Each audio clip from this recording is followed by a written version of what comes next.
过来。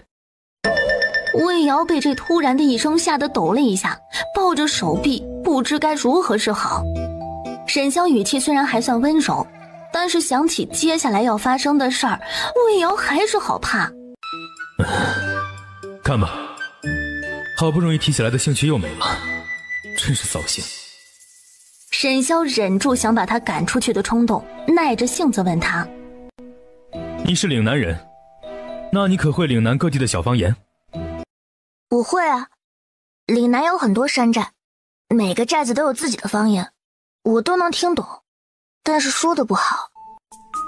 魏瑶声音清脆，如细流敲击原玉，很是悦耳。沈潇有些意外地挑了挑眉，变脸倒是挺快。你起来回话。魏瑶抿了抿唇，这才站起身来。饿吗？魏瑶有些不好意思，在他对面坐下，很真诚地对沈潇笑了笑。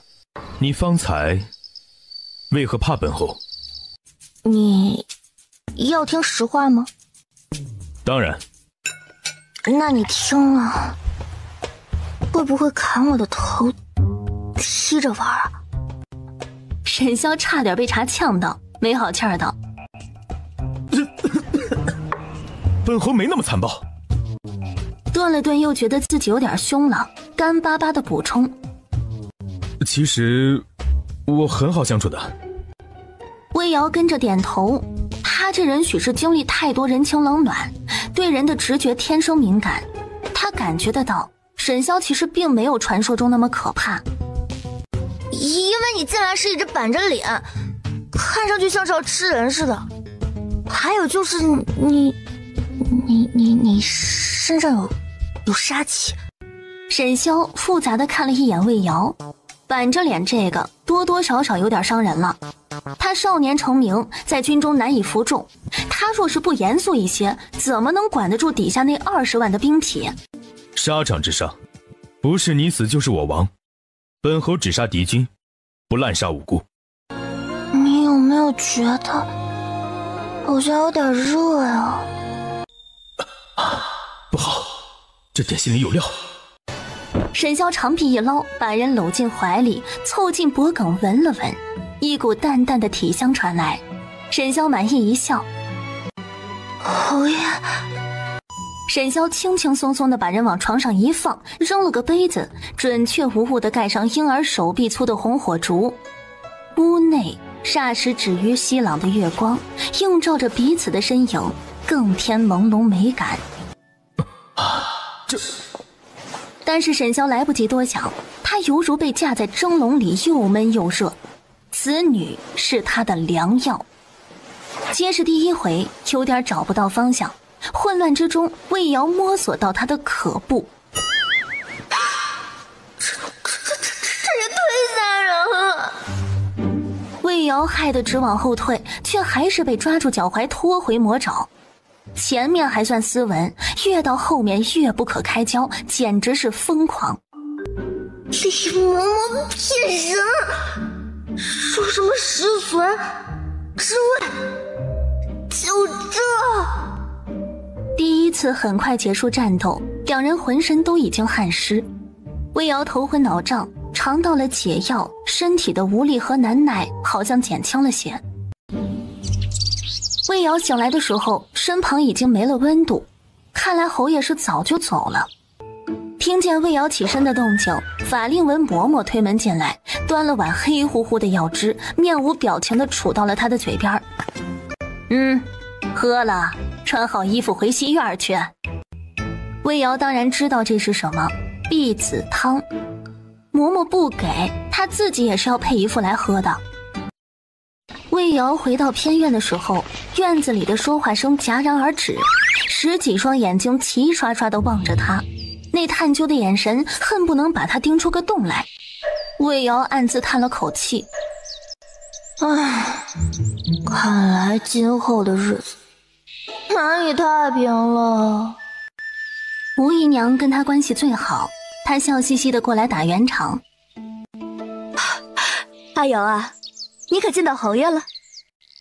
魏瑶点了点头，不欲多说，多说多错，她只想回屋躺躺。真的呀？侯爷是个什么样的人啊？俊美不俊美？多大年纪？很俊，很年轻，20几岁的样子。侯爷只是找我聊天，问我会不会说岭南方言。哎呀，他大概是遇到什么难事了，需要一个会说岭南方言的人帮忙。那你昨夜歇在哪儿啊？怎么没有回来？还有，你这腿怎么了？走路这么别扭。四周空气突然安静下来，魏瑶内心哀嚎。侯爷一点也不怜香惜玉，问完话就把我打发到耳房去睡了。我昨晚在耳房冻了一夜，今早起来头晕目眩的，都有些发热了。在路上还摔了个跟头，扭伤了脚。众人倒吸一口冷气，憧憬侯爷的粉色泡泡啪啪碎裂。魏瑶趁机脱身，一边关上房门，一边对众人道：我有些伤寒，害怕自己把病气过给你们，这2日就待在房里了哈。过了几日，李嬷嬷又带了群人来给她刷刷洗洗，并告诉她：侯爷很喜欢你伺候，你今晚再卖点力，把我教你的通通都用上。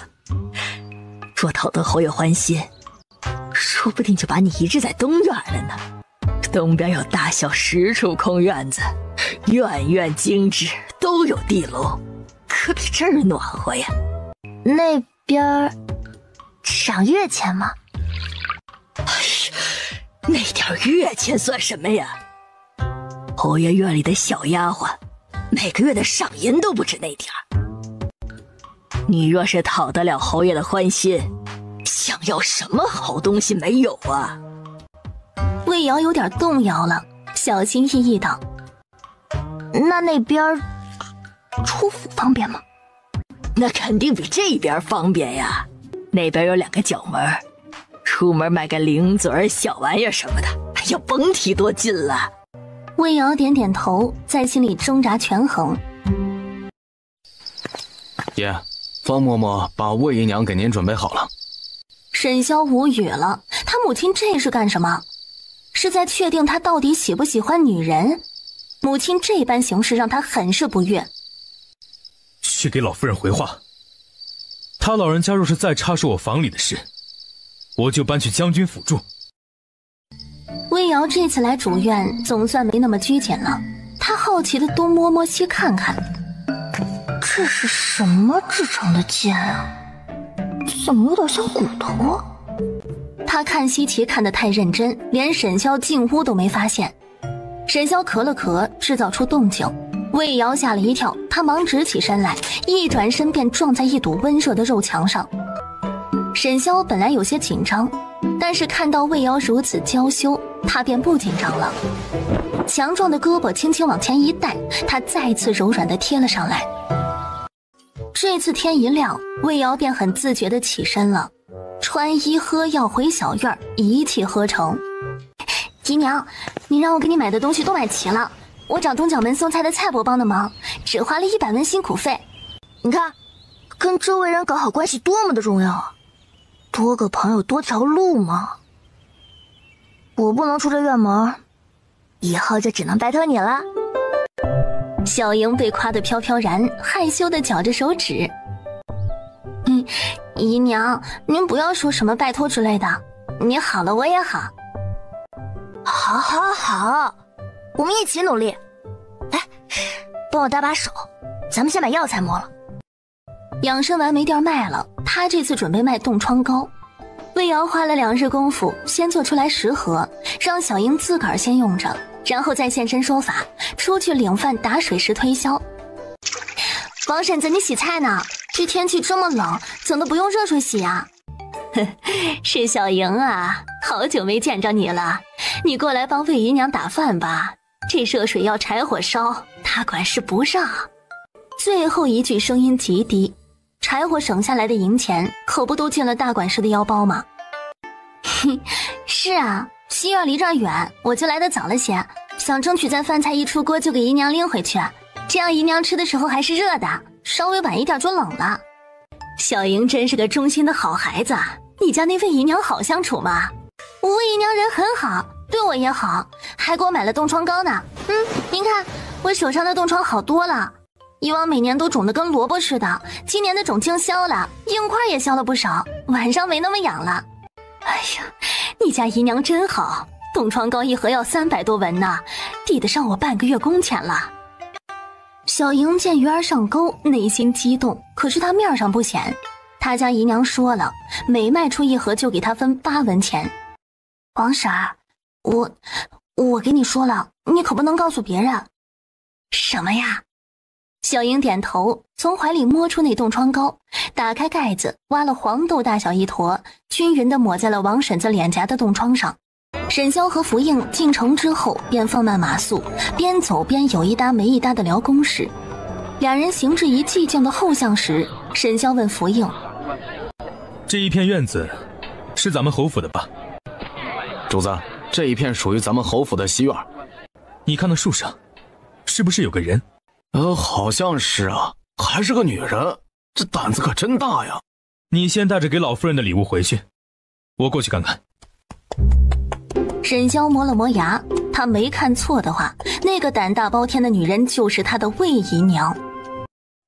魏瑶正在拧着眉看侯府的地形，他要设计一个完美的逃跑路线。魏瑶思索的认真，完全没发现沈潇已经到了树下。魏瑶，声音带了些内力，听得魏瑶一震，耳膜隐隐作痛。魏瑶吓了一跳，手一滑就从树上栽了下来。沈潇也被这突如其来的变故吓了一跳，他脚下一点，一个飞身接住了他。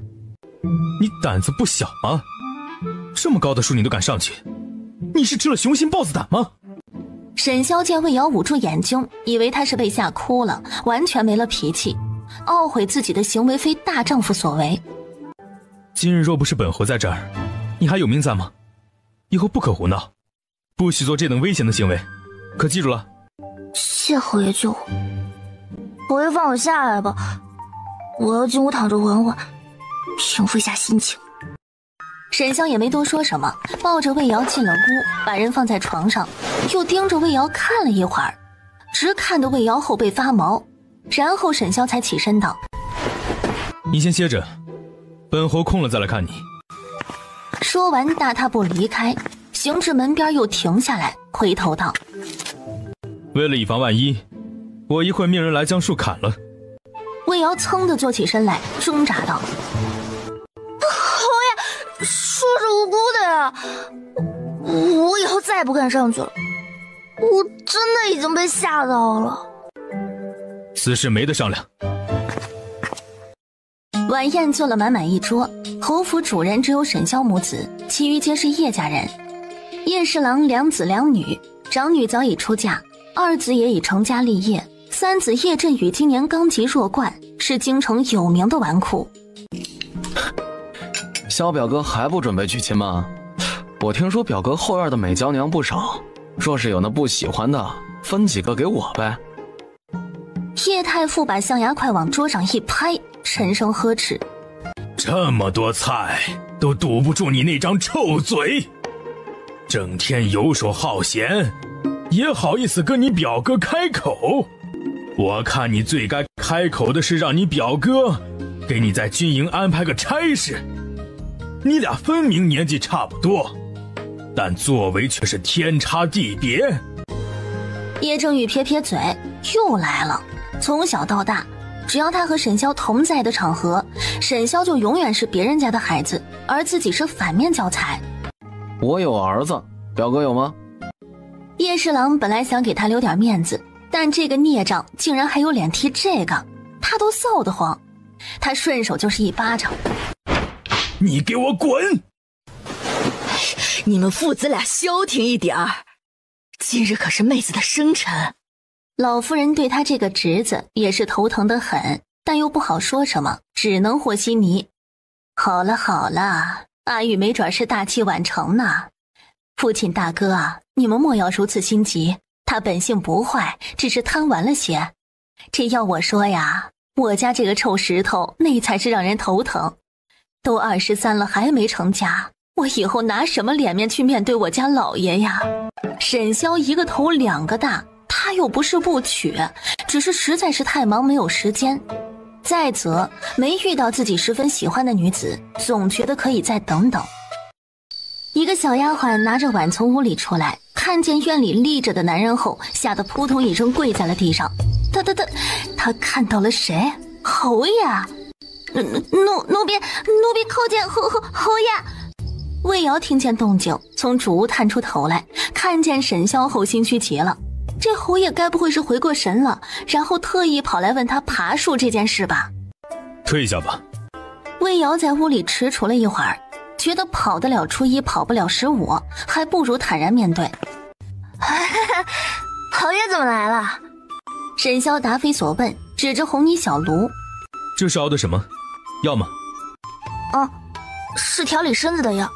侯府的避子汤未达效果，剂量下得太猛，他给自己配了些调补的药，把伤害降到最低。你怎么了？魏瑶不知该怎么解释，干脆信口胡诌。就是女子调理悦信的，喝了小日子不会肚子疼。沈潇尴尬地闭了嘴，一阵冷风吹过，魏瑶紧了紧身上的衣裳，见沈潇连棉衣都没穿，不自觉地打了个寒战。侯爷进屋坐吧，外面冷。魏瑶打了个哈欠，很没诚意地倒了杯凉茶递给沈潇。侯爷喝茶。沈潇大马金刀地坐在榻上，抬手接过，心不在焉地尝了口。他在打量这屋里的摆设，看着十分寒碜。你今日爬到树上干嘛？我看风景了。沈潇怀疑地看着他。我整日窝在院子里，别提多无聊了，只能上去看看风景解闷了。侯府这么大，你可以去逛后花园，去莲湖泛舟，去湖山亭看风景，去……魏瑶用看傻子的眼神看着他，悠悠提醒：不是您下的命令说姨娘不许随意出院门吗？但这也不是你能爬那么高的理由。哎呀，好了，我真的知道错了。不要再继续这个让他心虚的话题了。侯爷今日不开心吗？沈潇皱眉，眼睛危险地眯了眯。他如何看出来的？他向来是喜怒不形于色的，今儿情绪外泄得这么明显吗？你如何得知本侯不开心？侯爷眉头一直皱着，说话声音也比以往更低沉。沈潇惊讶于他察言观色的本事，见魏瑶这副小媳妇的模样，知道自己可能是吓着他了，默默地叹了口气。他确实不该把在外面的情绪带给房里人。于是他放松了表情，伸手拉住了魏瑶的手，发现他小手冰凉，又把人抱了个满怀。魏瑶僵着身，动都不敢动了。我今日是挺不开心的。沈潇声音闷闷的响在他的头顶。魏瑶害怕再惹怒他，不敢搭腔。沈潇见他一声不吭，疑惑道：你怎么不问我为什么不开心？不敢了。哼，你胆子不是大得很吗？话本子上说，知道的越多，死得越快。什么破话本子？以后不准看了。魏瑶用眼神控诉：啊，这都要管啊？沈潇看到他大眼里全是不服，却敢怒不敢言的模样，好笑道：改日等我忙空了，带你出府放风筝如何？好啊，那你要早些忙完啊。晚了他说不定已经离开侯府了，走之前他还是想去见识见识京城的繁华。沈潇灵光一闪，忽然有了个主意：过几日我带你去云恩寺祈福如何？云恩寺在哪里啊？京郊80里的云恩山上。好啊，我去看看京城哪个城门人最少，京郊哪条官道人最多。这样一来，他只要出了京城，别人想抓也抓不到他，完美。魏瑶坐在马车里，像只快乐的小鸟，京城的街道可真繁华，商铺林立，人山人海，这是阿娘从小生活的地方呢。可惜他娘至死也没能回故乡。怎么了？想起我娘了。魏瑶垂下眼睛，带着浓浓的鼻音说道。沈潇调查过他的底细，自然也知道他娘的事儿，只是那事儿牵扯皇室，他不便深究。他只是握住了魏瑶冰凉的手，安慰道：逝者已逝，生者如斯，你娘在天之灵，一定希望你平安无忧。魏瑶点了点头，背对着沈潇躺下，声音有些闷。我今日起得早了，先补一下眠，到了反请侯爷叫我。魏瑶乱七八糟的想着，竟然真的就睡着了。沈潇见他呼吸渐渐平缓，低低的叹了口气。不应，你去八珍阁买些糕点，多买些。魏瑶一向心大，在马车里睡得东倒西歪。沈潇实在是看不下去了，把他捞在臂弯里，让他枕在自己的手臂上睡。他的睡颜软糯娇憨，让人忍不住想啃两口。长长的睫毛像两排小扇子，又似两根羽毛，在沈潇的心里挠啊挠。1个时辰后，终于抵达了云恩山山脚，沈潇的手也麻了。魏瑶，起来，到了。魏瑶睡眼朦胧，半睁开眼，表情有点懵。魏瑶刚想坐起来，又被沈潇压了下去。魏瑶捂着红肿的嘴唇，羞恼地瞪着沈潇。沈潇给他整理了一下皱巴巴的衣服，轻咳了一声。谁让你赖床？我叫了你半天你都不起来。放屁！我明明就没有赖床的习惯，分明是你兽性大发。山路狭窄，马车只能行至山脚，想要上山，要么步行，要么骑马。魏瑶不敢下马车，他要脸。牵马过来，你们先上山探路。等人都走了之后，魏瑶才气呼呼地指着他：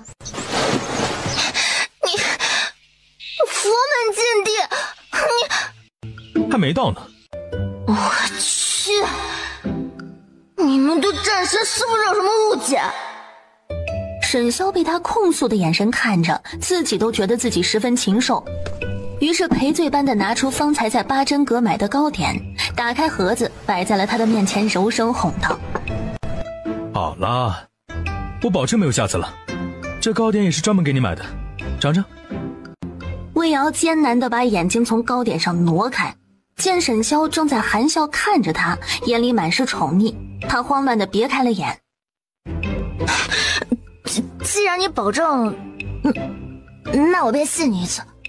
走吧，我带你骑马看风景。这2日还只是小雪，若是晚些时日来，这山里白茫茫的一片，很是壮观。等明年我再带你来看雪，看看千山鸟飞绝，万径人踪灭是怎样一番景致。沈潇带着魏瑶走走停停，山里银装素裹，大部分树都是光秃秃的，只有小部分还挂着些黄叶子。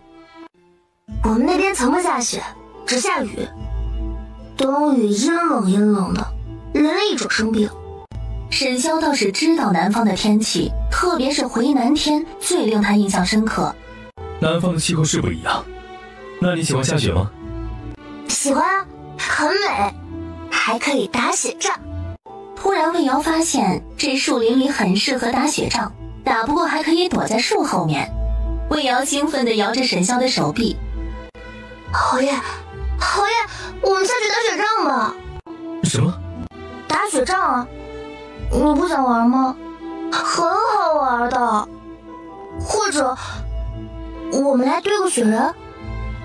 沈潇勾了勾唇，虽然觉得很幼稚，但是他想幼稚一回，这也是他小时候的执念。好啊，输了可不许哭鼻子。看不起谁呢？谁输谁赢还不一定呢。我们先定个规矩，谁先打到对方就算谁赢，输了的要答应对方一个条件。沈潇嗤笑一声，那他赢定了。瞧魏瑶那个小身板，打大腿还没有他胳膊粗呢。我要好好想想，这个条件用在哪里。侯爷肯定会让着我的吧？让你3个雪球，打不到的话我就不客气了。魏瑶皱着鼻子，尽量争取利益最大化。那你先背过身数10下，让我先跑。沈潇很老实的背过身去，开始数数。第10下数完，他转过身，迎面一个雪球朝着他脑门砸了过来，沈潇吓了一跳，堪堪躲过，还是被血糊了一脸。你怎么那么老实？你输了。你不遵守游戏规则，这叫兵不厌诈。哎，怎么办呢？反正你已经输了。我错了，我以后再也不敢了。您大人不计小人过，放了我吧。呵呵，亲我一下，我就放过你。沈潇斜斜一笑，好汉不吃眼前亏，又不是没亲过。魏瑶很上道的拉过沈潇的前襟儿，垫脚在他的脸上啄了一小口。我说的不是脸。光天化日的，你还想干嘛呀？既然你不愿意，那就别怪我无情。魏瑶咬牙切齿的又在他唇上啄了一下，然后红着脸跑开了。沈潇开怀大笑起来。怎么这么怂？两人到达云恩寺已是傍晚。沈潇今日扮作出京购买年礼的富家子弟，因为天色较晚，带着美娇娘不方便赶路，便来云恩寺借住。魏瑶顶着2个黑眼圈和沈潇一起吃早饭。沈潇看着他那副萎靡的样子，疑惑道：没睡好？魏瑶咽下了嘴里的馒头，点点头，可怜兮兮道：侯爷，我觉得这个寺庙不干净。此话何意？魏瑶左右看了看，咽了口唾沫，紧张兮兮道：我感觉房间里好像有鬼啊。莫要乱说，这里是佛门，是鬼怪最怕来的地方。可是我昨晚好像被鬼压床了。那肯定是你没睡好，做噩梦了。魏瑶其实也不确定是不是梦，既然侯爷都说是噩梦了，那肯定就是噩梦。他舒了口气，跟着点头。嗨，我就说嘛，寺庙怎么可能有鬼呢？魏瑶一路小跑，终于回到他和沈潇住的院子。他直接推门去了沈潇的屋里。侯爷，怎么了？侯爷，咱们快走吧，这个寺庙不是正经寺庙啊。此话怎讲？沈潇盯着他冷声问。魏瑶朝门外望了望，见外面没人，这才关上门，小声道：我方才去求姻缘签时，那个姐姐的和尚老是盯着我看。我知道我长得美，别人喜欢看我也正常，但是……沈潇嘴角抽了抽。这迷之自信真的好吗？但是出家人讲究色即是空，应该是清心寡欲的才对啊。他这行为哪里是出家人该有的？而且我还留意到，他看了我又会去看佛像，像是跟人对暗号似的。于是我假装在大殿里转悠，发现那个佛像里面有玄机，应该是个暗道入口。沈潇坐直了身子，满脸凝重，声音低沉：什么？那个佛像坐下的莲台颜色上深下浅，下边一看就是经常被人摸来摸去的。但是信徒只会抱佛脚，谁会去摸莲台啊？我猜测这是进入密道的机关。魏瑶见沈潇不搭腔，还以为他是不相信自己呢，急得跺脚。侯爷若是不信，自己去看看便是。沈潇看了他一眼，放柔了语气：你先回房，我亲自去看看。走了几步，又回身叮嘱：待在房间里不要出来，等我回来接你。沈潇快步走了，他来到隔壁院子，几名清兵都已经到齐。沈潇面色凝重地吩咐符应：拿我的令牌去大理寺找周玉堂，告诉他少女失踪案有线索了，让他速速带人来云恩寺。京城近半年来连着失踪了好几名少女，皆是活不见人死不见尸，此案至今未破，如今由大理寺少卿周玉堂在负责追查。将军，可要通知雷副将他们包围这里。不急，还没找到他们的藏身之处，万一他们还有其他暗道逃走，我们这次行动就功亏一篑。再次，若那些少女真的在他们手里，万一他们狗急跳墙把人杀了。福林犹豫片刻，还是豁出去一般说道：将军，既然他们已经盯上了魏姨娘，何不将计就计？顶着沈潇沉沉的目光，福林咽了口唾沫，十分艰难地才把话说完。沈潇冷着脸不悦地看着他：此事结束后，自去领10鞭子，她是我的女人，我万不会以她为饵。他话还没说完，隔壁院子就传来一声巨响，是瓷器砸碎的声音。沈潇脸色一变，魏瑶出事儿了。和尚见魏瑶看着自己，嘿嘿地笑着，摸了摸自己的光头，走到魏瑶跟前儿，猥琐道：怎么，小美人认出我来了？魏瑶被那大汉毫不怜香惜玉地扔在了地上，摔得他骨头都快散架了。他没有力气爬起来，只本能地蹬着脚往后躲。那和尚见他这副害怕的样子，变态地放肆大笑，犹如猎人见到了徒劳反抗的猎物般兴奋。他伸出油腻腻的手，在魏瑶的脸上摸了一把，触手间光滑细嫩，他目露银光。松开，不要碰我！和尚眼睛都直了，他立即把魏瑶压在身下。果真是冰肌玉骨啊！和尚，我从没尝过如此绝色，美人儿，陪我好好玩玩。不要，放开我！魏瑶死命的挣扎，只觉得浑身血液都凉透了。这些畜生，他宁愿死都不愿意被他们糟蹋。他正想着该如何自尽，忽然另一个首领模样的刀疤脸上前一把拉开那和尚，不悦地阻止：花和尚，你既已投靠了我们黑风寨，就要遵守我们寨里的规矩。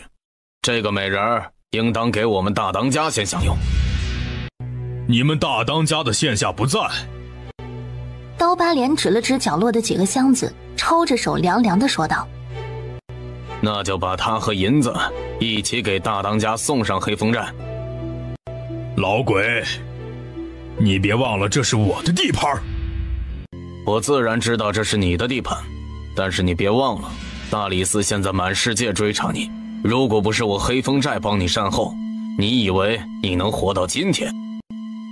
花和尚呼吸一滞，不甘地看了魏瑶一眼，重重地冷哼一声，拂袖离去。了解完云恩寺所有的过往之后，沈潇和周玉堂在如何剿匪上起了争执。周玉堂主张从洞口强攻，再派一队人马在山脚密道口守株待兔。阿萧，莫不是你对那位姨娘动了真情？沈潇恼怒地一甩袖子：一派胡言！那你为何这般舍近求远？不说你潜伏进去会有多大危险，你可知道你这样的行动就是直接放弃了他们藏在山上的财物了。留几个活口一审便知，难道以周大人的手段还怕审问不出来吗？说完又讥诮道：哼，不说魏姨娘是我的女人，里面还有其他被掳的女子，难道周大人作为父母官都要置之不理？理由倒是冠冕堂皇，你屠杀俘虏时何曾放过老弱妇孺？我杀的都是该死之人，他们帮着胡人在我军水源投毒。你别转移话题，此事按我说的行动。你的计划太过冒险。俩人正唇枪舌剑，忽然有人来报：将军，周大人，山顶窜起了浓烟，山洞里好像着火了。俩人一愣，沈潇一个箭步冲了出去，直奔山顶。周玉堂望着他那慌乱的背影，眯了眯眼睛，手一挥，对所有候着的士兵道：都跟上，大理寺的人跟我去山脚。真是神来之笔啊，山洞里面竟然自己先乱了起来，那就正好，不费一兵一卒，一网打尽。沈潇用最快的速度赶到山顶，洞口窜出一股黑烟，依稀可以听见里面的叫嚷声。里面可还有其他女子？还有一个长相极美的姐姐，因为救我们被花和尚抓住了，没能出来。既然是花和尚抓住了她，那他一定会从密道逃去山下，那密道知道的人不多，相比于这边来说，那边才更安全。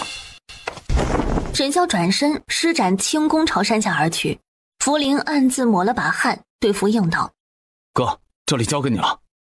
说完也跟着沈潇往山下而去，只希望将军看在他这么忠心的份上，他们这么多年主仆情谊上能饶他不死。不知过了多久，他终于看到了一丝亮光，那是清晨的阳光。花和尚侧身让几个土匪头子先出去，阴恻恻道：老鬼，如今云恩寺已经不能再待了，那些金银珠宝我可以不要，我只要这个美人儿。花和尚，咱们在山上这么久都没有出过事，这个女人一来，这山洞里就着了火，你难道看不出来此事跟她有关？我自然知道此事跟她有关，所以我更要她生不如死。你好自为之，但愿你莫要牡丹花下死，做鬼也风流。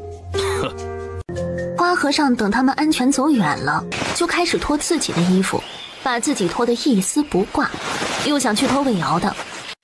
这么小啊？比他家侯爷小多了。花和尚当场石化，他摧残了那么多女人，第一次遇到这种情况。他还嫌弃上了？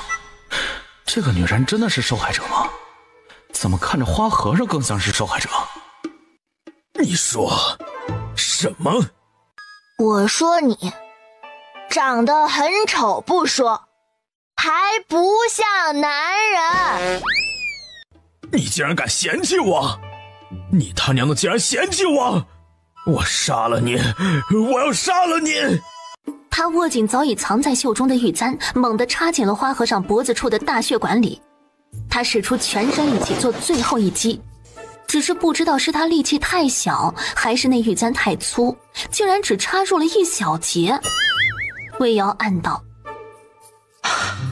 完了，要交代在这里了。有意思，第一次让我遇到这么有意思的猎物，那咱们就一起死吧。说完猛地拔出脖子上的簪子，然后朝魏瑶纤细的脖子扎了过去。只是临死之前，他好像看到了一张英俊的脸，是黑白无常吗？怎么没有长舌头啊？周玉堂拔出刺入花和尚背筋的匕首，嫌弃地在花和尚的僧袍上擦干净匕首上的血。他看着昏迷不醒的魏瑶，勾唇一笑：这个女人倒是有勇有谋啊。长成这样，难怪遭贼人惦记。长得好又聪明的女人，不枉我搭救一场。你亲自守着她。沈潇点点头，周玉堂无语。找个婆子不就行了？她还没醒啊？周玉堂把碗筷朝沈潇面前一推：先吃饭。沈潇看见满桌子菜，这才觉得饿得慌。他从昨晚到现在一天一夜没吃东西。周玉堂看着他毫不儒雅的吃相，啧啧称奇：哎呀，这说出去谁信啊？大名鼎鼎的南宁侯，战功斐然的威武大将军，吃饭跟个饿死鬼投胎似的，这一顿竟然要吃6碗饭。闭嘴！你吃不吃？不吃我不给你留了。吃。哎，你就不好奇我是怎么救的你那位小娇娘吗？没来得及问。那你是怎么救的她？不管怎么救的，算我欠你一个人情。周玉堂神色更复杂了，像他们这样身份地位的人，能用钱解决的事儿，绝不会欠人人情，因为你永远都不知道对方会要你用什么还。你看着我干什么？说呀！周玉堂把他看见的好戏绘声绘色地说给沈潇听，特别是说到又细又短的时候，还含沙射影地往沈潇的身下看了看。沈潇气得想摔碗。他一定不可能嫌弃过我，一定不可能。他还向我求饶过来着。不过这个胆大包天的女人怎么什么都敢往外说？周玉堂，你什么意思？你明明早就跟上去了，你见死不救，让他被那和尚吓成那样，你怎么这么铁石心肠？我又不知道她是你的魏娘，再说我主要是想看看那个花和尚是如何作案的。把快乐建立在别人的痛苦之上，丝毫不懂得怜香惜玉，难怪你一把年纪还娶不到媳妇儿。嘿，你还好意思说我？你比我还老2岁好不好？忽然周玉堂看见转角处走来一个清丽的身影，沈潇背对着大堂，并没有看到魏瑶。周玉堂看了一眼魏瑶，决定插兄弟2刀，故意大声对沈潇说：沈侯爷啊，为了将此等恶贼一网打尽，不惜以家事为饵，此等大义之举实在是令我等钦佩啊。沈潇被周玉堂这忽然提高声音弄得有些莫名其妙。你发什么神经？刚刚你那位魏姨娘来了，我说给她听的。魏瑶回到房间，伤伤心心哭了一场，后来迷迷糊糊睡着了，恍惚之间总觉得有人在盯着自己，最后一只微凉的大掌忽然落在了他的额头上，他一个机灵惊醒，惊恐地往床角躲。别怕，是我。沈潇喉头发紧，讪讪地收回了手。你醒了便好，你的烧还没退，我让人再煎碗药来，你乖乖喝了。魏瑶看见他这副若无其事的模样，只觉浑身发冷，他忍住颤意点了点头。身子可还有哪里不适？我没事，多谢侯爷关心。这个笑让沈潇觉得非常的碍眼，笑得跟后院那些谄媚的女人一模一样。他收回的手紧握成拳，藏在身后，感觉心里既堵得慌又空落落的，觉得必须要跟他解释一下，不然就会失去什么一样。昨夜只是……魏瑶打断了他。侯爷心系天下百姓，实乃大周苦功之臣，能帮到侯爷是切身的福气。如果自己站在沈潇的立场，应该也会如此行事吧。毕竟牺牲一个无足轻重的女人，就能避免血染云恩寺，这无疑是最好的计策。沈潇眉头皱得能夹死一只苍蝇。魏瑶何时称自己为妾身过？他不喜欢魏瑶这个疏离的姿态。你饿了吧？我让人送饭进来。说完就落荒而逃，他受不了魏瑶那副谨小慎微的模样。沈潇今日天不亮就习惯性的醒了，醒来后头闷闷的疼，他知道自己也染上了风寒。沈潇并没有去看大夫，他知道魏瑶就是大夫，他想让魏瑶替自己看，他觉得这是个与魏瑶和好的机会。你坐我的马车，魏瑶怎么办？你好意思让她一个小女子顶着寒风去骑马？再说她也不会骑马。至于我，你就更别想了，没看我病得坐都坐不稳了。沈潇说着，应景地躺倒在马车上，仿佛真的病入膏肓的模样，只是那一翘一翘的二郎腿出卖了他。周玉堂冷哼：哼，你马车这么宽，3个人也坐得下。哼，你也好意思掺和到人家2口子的私密空间里？切，什么2口子？她只是一个妾，你莫要搞乱了身份。再说了，小妾可以随意转赠，说不定你哪天玩腻了就把她送人了呢，到时候可以送给我，我对她还蛮感兴趣的。沈潇怒气冲冲地坐起来，眸色暗沉。你觊觎她？周玉堂被他忽然冒出来的杀气弄得眉头一皱，俩人穿开裆裤的交情，他倒是不怕他，只是神色复杂地盯着沈潇。你还说你对他没有别的心思啊？骗鬼呢！我们可是兄弟，兄弟如手足，女人如衣服。你要为了一件衣服跟我翻脸不成？我绝不可能把她送人。那我如果硬要呢？你做梦！沈潇彻底暴走了，怪不得他要挑拨自己和魏瑶的关系，原来他早就生了觊觎之心。你竟然为了一个女人跟我……你们在做什么？魏瑶端着刚煎好的药，一脸疑惑地看着犹如斗鸡般的两个人。侯爷，先把药喝了再出发，刚熬好的，再不喝就凉了。魏瑶接过药碗之后，看了眼两人的神色，小心翼翼道：我去坐后面的马车吧。不必。不行。沈潇眼风如刀。他周玉堂果然觊觎我的东西，这是想时时刻刻和他待在一起吗？当我是死的吗？周大人既然急着回京复命，那就快马加鞭赶回去吧。我这病殃殃的，莫把病气过给了你。狗咬吕洞宾，不识好人心啊！有你哭的时候。你还在怨我？没有，我不敢。侯爷快休息吧。沈潇皱眉，他很不喜欢他们这种冷淡疏离的相处方式，仿佛比初见时还不如。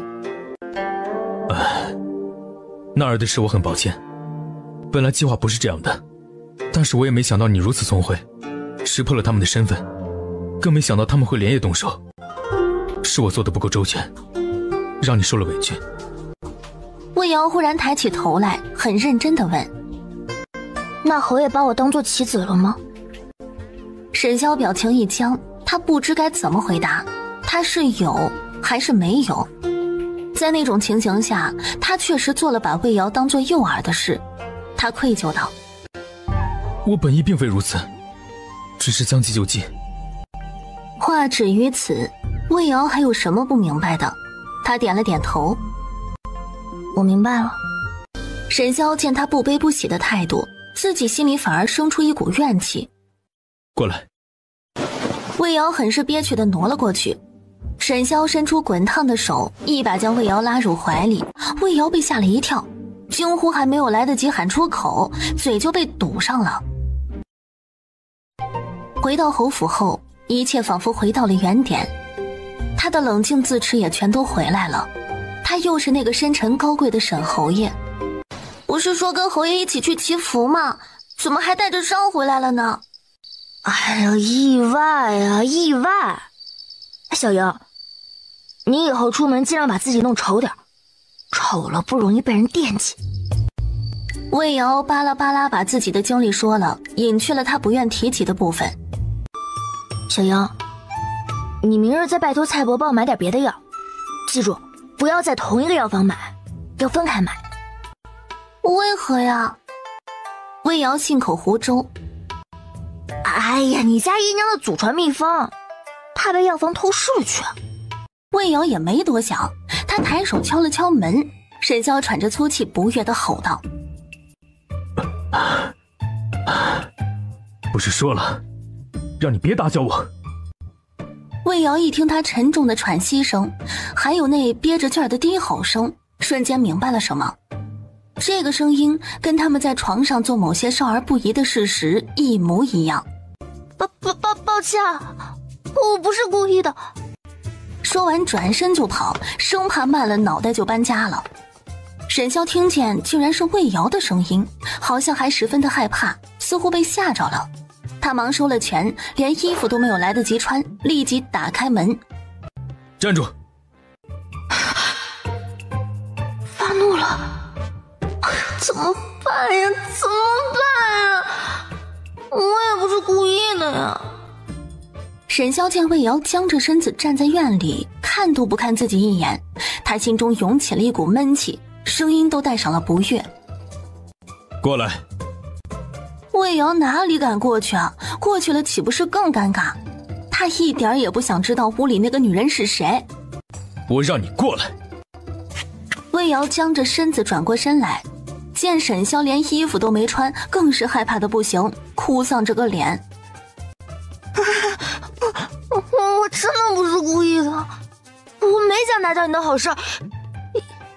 要不你们继续，就当我没来过。沈潇忽然明白过来，他误会了什么，不禁气结。我在他眼里是色中恶鬼吗？大白天干那事，还是在书房？更可恶的是，他竟然一点都不吃醋。沈潇心里更堵了，语气也冷冽下来。我再说最后一遍，过来。沈潇见他这副很不情愿见到自己的样子，心里的火一拱一拱的，一把将他拉进屋里，砰的一声把门关得震天响。我在屋里打拳，你满脑子想些什么呢？魏瑶啊了一声，终于抬头看向他，见沈潇满头大汗，那汗水顺着他结实的胸膛流到腹肌，1块2块3块4块5块6块，然后没入白色裤腰里。魏瑶不敢再往下看了，脸腾的就红透了。脸红什么？又不是没看过。魏瑶气急，他娘没教过他在别人尴尬的时候要装作没看见吗？他还点出来。魏瑶没好气的看了他一眼，看过，没什么好看的，就那样。话还没说完，就被沈潇按在墙上一顿啃，直到魏瑶喘不过气儿了，沈潇才放开他。再给你一次重新走这语言的机会，好看不好看？你能不能不要动不动就动嘴？不能好好说吗？嘴巴是拿来说话的。是啊，那你好好说了吗？我又没对你动嘴。呵呵，那我让你动回来吧。魏瑶很想对他翻个白眼儿，但又不敢，只能偷偷地磨了磨后槽牙。既然侯爷都生龙活虎了，那还把我骗过来干嘛？沈潇知道这可能是福应干的好事儿，也没做解释。我找你过来还需要理由。说完把手伸出来递给他，替我瞧瞧。沈潇情不自禁地用另一只手握了握魏瑶细软的腰身。魏瑶侧身扭开他的魔爪，不满地看了他一眼。你干嘛呀？我能干嘛？我靠一靠。说完当真把头靠在了他的肩膀上。魏瑶被他的重量压得一歪，但还是堪堪稳住了身子。侯爷已经没事了，不用再吃药了。魏瑶松了口气儿，趁机站起身，屈膝行了一礼。既然侯爷大好了，那我就先回去了。沈潇盯着魏瑶的背影，脸色黑如锅底。他感到自己的威严受到了前所未有的挑战。不应。不一会儿，福应出现在门口。爷，属下在。谁准你自作主张把他带过来的？沈潇冷着脸，劈头盖脸就是一顿斥责。福应心里咯噔一声，哟，坏了，这马屁拍到马腿上了。啊，属下这就去领鞭子。福应弓着身往外走，早认错早超生，至少有个态度不是？回来，你若是残了，谁给我办事？这种事不允许再有下次。谢主子开恩。去把西院其他姨娘的卷宗拿过来。不过是女人罢了，她后院多的是。她觉得自己只是贪欢，喜欢魏瑶的身子而已。既然魏瑶不乖，那就换个乖的姨娘。反正就是那么点事儿，换个口味也不是不行。不一会儿，10几个卷轴摆在了沈潇的书桌上，他一一翻看。就他了，今晚让他伺候。主子终于开窍了，3妻4妾，左拥右抱，这才是主子的正常生活呀。是夜，孙姨娘激动的手都在抖了。她等这一天实在是等了太久。她露出自认为最美丽的侧颜，施施然地站在屋子中央。侯爷可曾用过晚膳？已用过。孙姨娘咬了咬唇，继续制造话题。那我陪侯爷对弈吧。沈潇听见下棋，竟然松了一口气儿，他抬脚就往棋桌走去。好。沈潇一大早就被母亲叮嘱，要他今晚早些回家吃饭，说接了真表妹来侯府小住，让他们先培养培养感情。表哥日日都去西山军营吗？那里路程可不近，想必每日一来一回是极辛苦的。还好，比行军打仗轻松多了。沈潇心不在焉，叶真以为他是有公事要忙，为了彰显温柔体贴的形象，只是不舍得开口。姑姑，时辰不早了，表哥明日还要早起呢，要不就让他先去歇息吧。沈姐儿真是体贴，以后阿萧有你的照顾，我也能放开手脚去颐养天年喽。叶真羞的脸都红了，娇羞的用帕子遮住脸。姑姑，表哥还在这儿呢。好了好了，时候也不早了，你们都去歇着吧。叶真殷勤的起身扶起老夫人。姑姑，我来伺候您梳洗。你这孩子最是孝顺。那儿子就先回去了。老夫人赶苍蝇似的朝他挥了挥手，回头继续和叶真唠嗑。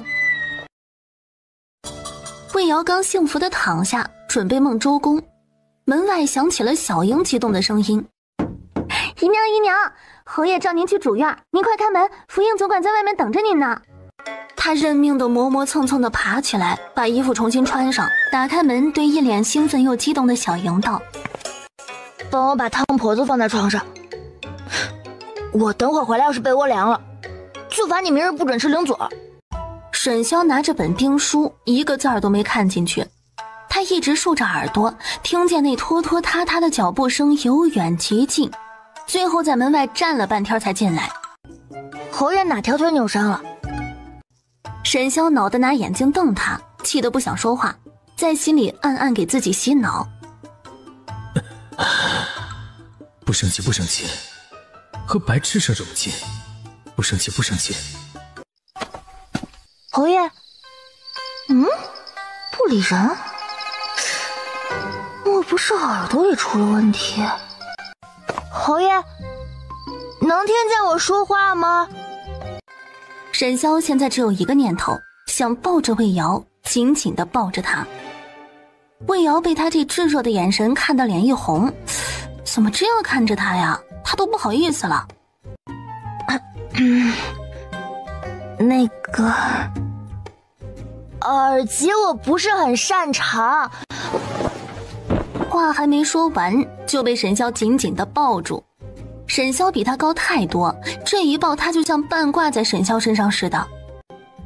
放心吧，我不会嫌弃你的。你先跟我说说你耳朵怎么回事。我说这么多你又听不见，要不我写给你吧。沈潇以你的心思被他打断，咬牙放开他。什么不会嫌弃我？什么听不见？魏瑶瞪圆眼睛望着他。你没聋啊？哼，你哪只眼睛看见我聋了？那我问你半天你不答话，你耍我呢呀？沈潇深吸口气，不想和他吵架，便使出了杀手锏，转移话题大法。我腿疼的不想说话。腿脚这么灵活，哪里像受伤的样子？真的，伤在了大腿上。这几天马不停蹄的赶回京城，骑马磨的。那你躺下，我给你瞧瞧。沈潇无比顺从地躺倒在床上，还是很自觉地把外裤脱了，只穿着亵裤，一副任君采撷的模样。魏瑶伸手按了按他大腿根部的紫色淤青，沈潇倒吸一口气，只觉得他那手指像打开了某个机关，让他浑身的血液都翻腾了。除了外伤痛之外，骨头痛不痛啊？不痛。骨头不痛就没大问题。你擦点散瘀油吧，你这淤伤要养几天，不然不容易好。说着，魏瑶拿出随身带过来的散瘀油递给他。先前说他腿扭伤，他就准备好了的，现在正好用上。我要你给我擦。魏瑶脸一红，这么尴尬的位置，他才不想去摸来摸去啊。呵呵，怎么？你就这么对待你的病人？还是说，你有别的心思？魏瑶气结，别以为他不知道沈潇想干嘛，但是知道又如何？他能反抗吗？不能。你以为我是你吗？擦就擦，谁怕谁啊？沈潇长臂一捞，就把人圈在身下，熟忍地挑开了他的衣领盘口。看着魏瑶香肩半露，眸含秋水，只觉得情难自禁。魏瑶举着双手，我还没洗手呢。沈潇只想堵住他那张煞风景的嘴。魏瑶今晚一直不敢看他，怕看了就被美色迷住。但此刻俩人呼吸缠绕，他想不看都不行。完了，又要腿软好几天了。大床摇曳，红浪翻飞，月亮害羞地躲进了云朵。骤雨方歇，用水过后，沈潇感觉很不尽兴，不满道：你怎么哑巴了？我叫了，你给我长月音吗？沈潇差点怀疑自己的耳朵出了问题，不自觉拔高了音量。什么？你没银钱用？魏瑶瞪大眼睛，他哪里像有钱人了？为了研制预言膏，他把家当都掏空了。抱歉，是我失察了。明日先让账房支1000两给你，你花完了再去账房支就是。你……魏瑶眼睛一亮，1000两，庄户人家一辈子都花不完的数目。他紧紧地抓住沈潇精壮的手臂，语速极快道：你说话可要算数，不然要被狼吃的。我是你夫君，你缺什么尽管朝我开口就是。这般扭捏着谈条件做甚？我堂堂南宁侯还会委屈自己的女人不是？好啊，我不会客气的。侯爷，你真好。沈潇在他唇上亲了一口。你明日再去库房挑选几件喜欢的首饰。魏瑶眼睛更亮了，眼里充满了小星星，欢喜地望着沈潇。他这娇媚的模样极大地取悦了沈潇。谢谢侯爷。哼，不谢。你真想谢的话，帮我。他凑到魏瑶耳边小声说了什么，魏瑶听完脸色爆红，把头埋进了枕头里。睡了，我好困。沈潇才不放过他，上下其手。魏瑶暴走，双手抵着他的胸膛。侯爷脑子里怎么净装些奇奇怪怪的情色呀？食色性也，你懂不懂情趣？我不懂，我也不想动，我腰要断了。哎呀，最后一次，快点。魏瑶累得睡着了。沈潇抚着他光滑的背脊，凤眸紧紧地锁着他，就像是在端详一件绝世珍宝。他觉得自己这些日子的气都白生了，他为什么要跟魏瑶置气呢？到最后难受的还不是他自己吗？你家魏姨娘在吗？我来找她说说话。小渊见小莹半天不请自家姨娘进去，不满地摆谱斥责：我家姨娘好心好意来找你家姨娘叙旧，你们怎么连门都不让进？你家姨娘就是这么待客的？魏瑶听见外面忽然拔高的说话声，赶忙出来查看，一出来便对上孙姨娘那张温婉的脸。魏瑶惊讶极了：孙姨娘，你怎么来了？孙姨娘看见魏瑶出来，朝她露出一个亲热的笑容。魏姨娘，我可以进来吗？这么久没见了，我想找你说说话。进来吧，先来坐。小莹，去泡茶。孙姨娘不动声色地打量这处院子，这么小，还这么旧，跟她的藏风阁完全没得比。她心里微微得意，看来侯爷对魏姨娘比对自己更不上心。魏姨娘从偏院出来之后，就一直住在这里吗？是啊，还不如在偏院里呢，偏院还热闹一些。谁说不是呢？俩人拉了一会儿家常之后，魏瑶有些摸不透他的想法，他不可能真的是来跟自己叙旧的吧？咱们以前在偏院的时候，经常一起画画，那时候的日子多单纯呢。如今想起来，倒是十分怀念。是挺怀念的。以前我总跟着你学画画，跟着吴姨娘学做生意，那时候的日子很轻快。就是不知道吴姨娘如今怎么样了。她还是老样子，我让小渊去看过她，虽然进不去，但是能隔着门说话。吴姨娘说她挺想你的。说起来惭愧，我都没去看过她。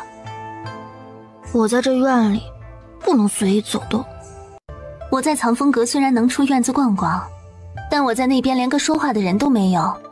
你要是不介意，我以后常来找你说话解闷如何？魏瑶见他如此真诚，也就真诚的回应：好啊，只要你不嫌弃我这地方小。我知道侯爷心里有你。魏瑶表情一致，随即轻笑一声，仿佛是听到了什么天大的笑话。他对自己有几斤几两还是有自知之明的。你想多了，他心里不可能有我。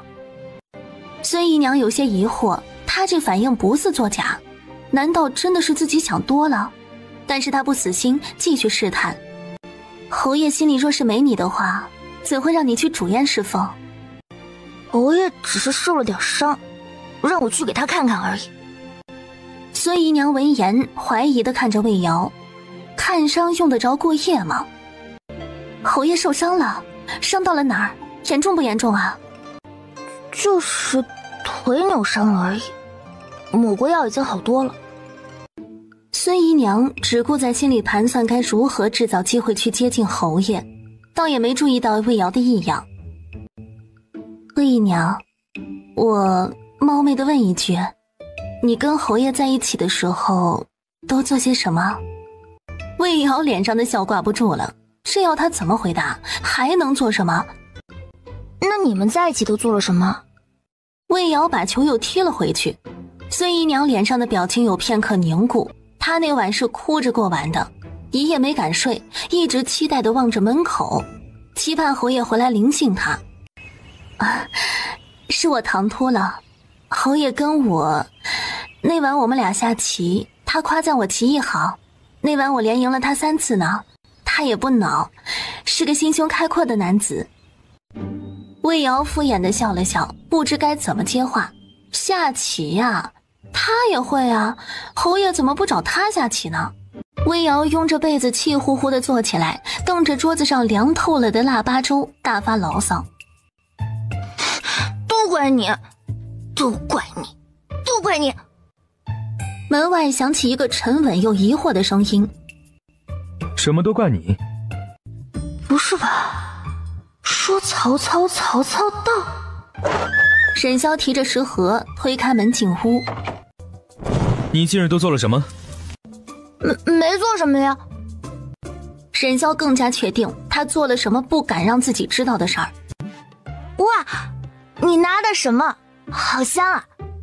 沈潇好笑地看着他，并没有去追问，反正他有的是办法让他说实话。天香楼的炙羊肉，我让福印刚刚买回来的，还是热的。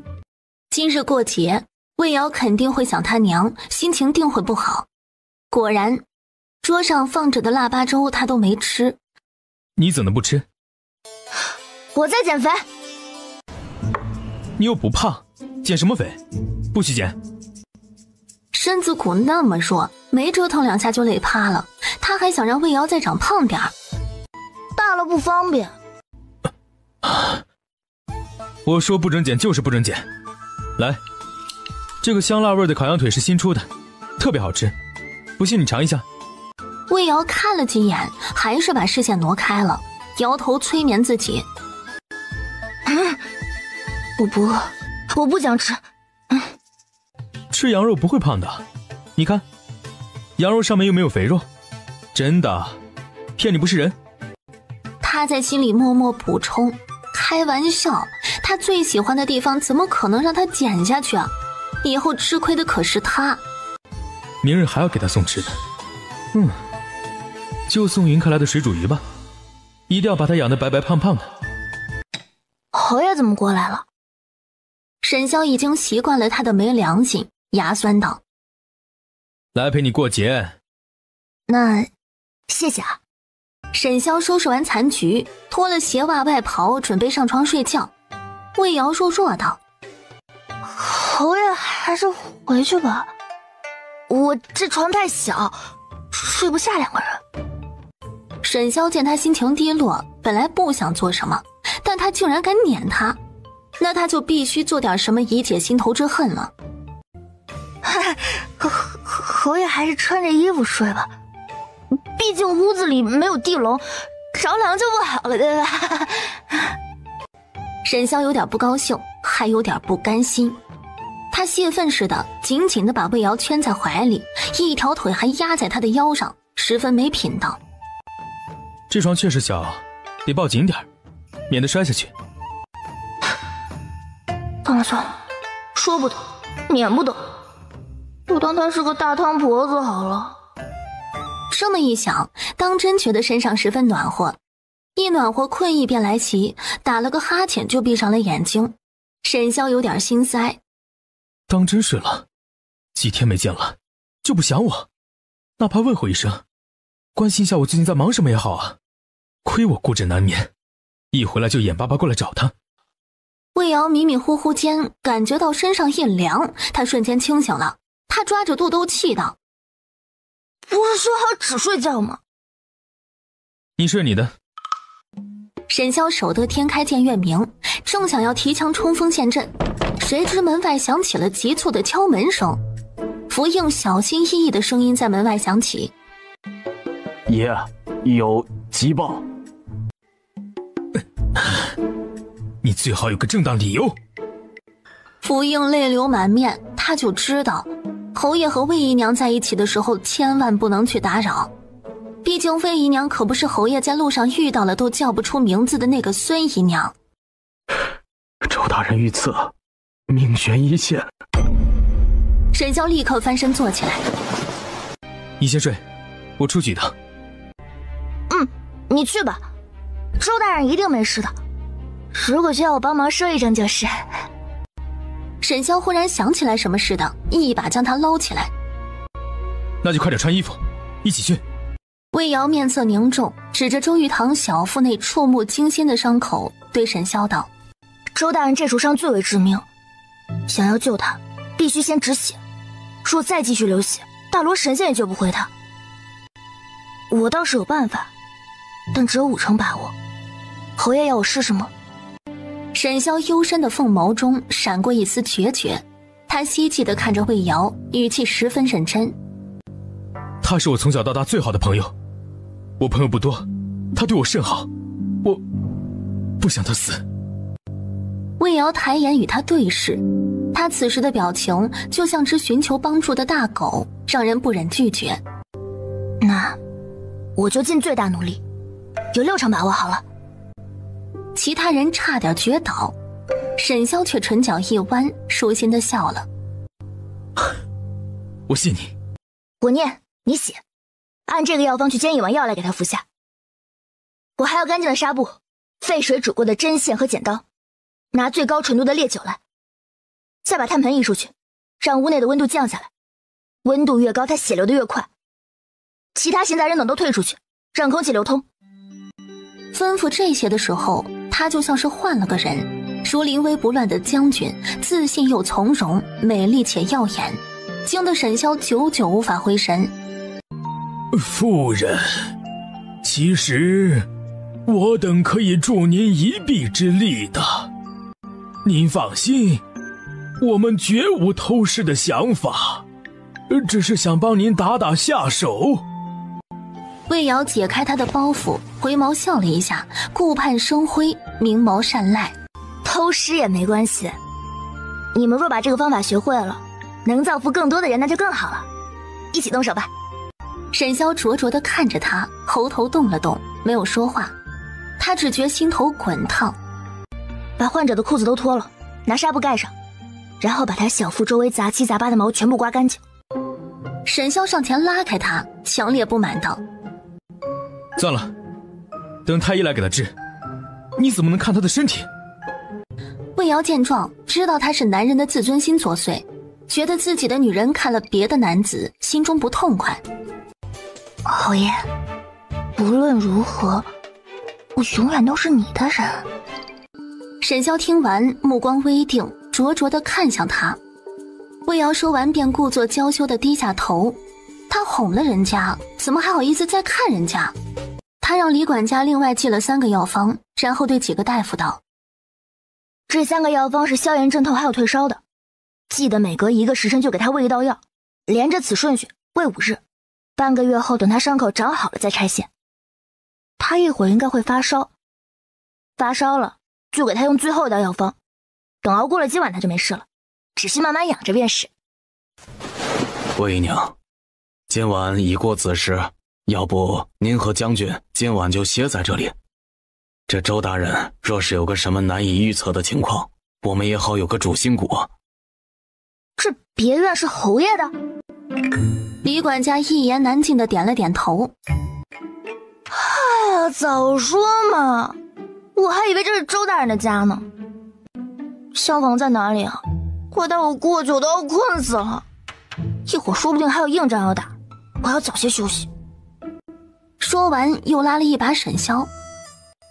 侯爷要去休息吗？沈萧回过神来，眼神有些晦暗不明。他先是没好气地看了魏瑶一眼，见他满脸倦容，又怜惜地握了握他的手。你先去睡，我还要处理点事。沈萧阴沉地坐在书房的主位上，眼里是毫不掩饰的杀气。屋内站着10几人，都是他的幕僚和亲兵，一个个凝神闭息，噤若寒蝉。今日之事，是哪个江湖门派所为？瞧着像是某个杀手组织。彻查，查出来者连升2级，查不出来，每人去领30鞭子。众人感觉后背一凉，忙躬身回道：我等一定完成任务。魏瑶醒来的时候天已大亮，他感觉后背贴在一个热烫的胸膛上，腰也被一只精壮有力的手臂紧紧地箍着。在想什么？魏瑶也没有来得及想怎么会忽然冒出个声音来，老实地答道：在想周大人。答了之后总感觉哪里不对劲儿，一回头就看见沈萧那又黑又臭的脸。他啊了一声，拔高音量：你怎么醒了？怎么，我不能醒？打扰你想周大人了？不是，我说的不是那种意思，是想的他的伤势怎么样了。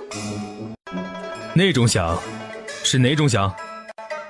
还能好好说话吗？你昨晚偷看他了？十分肯定的语气，魏瑶怎么可能会承认啊？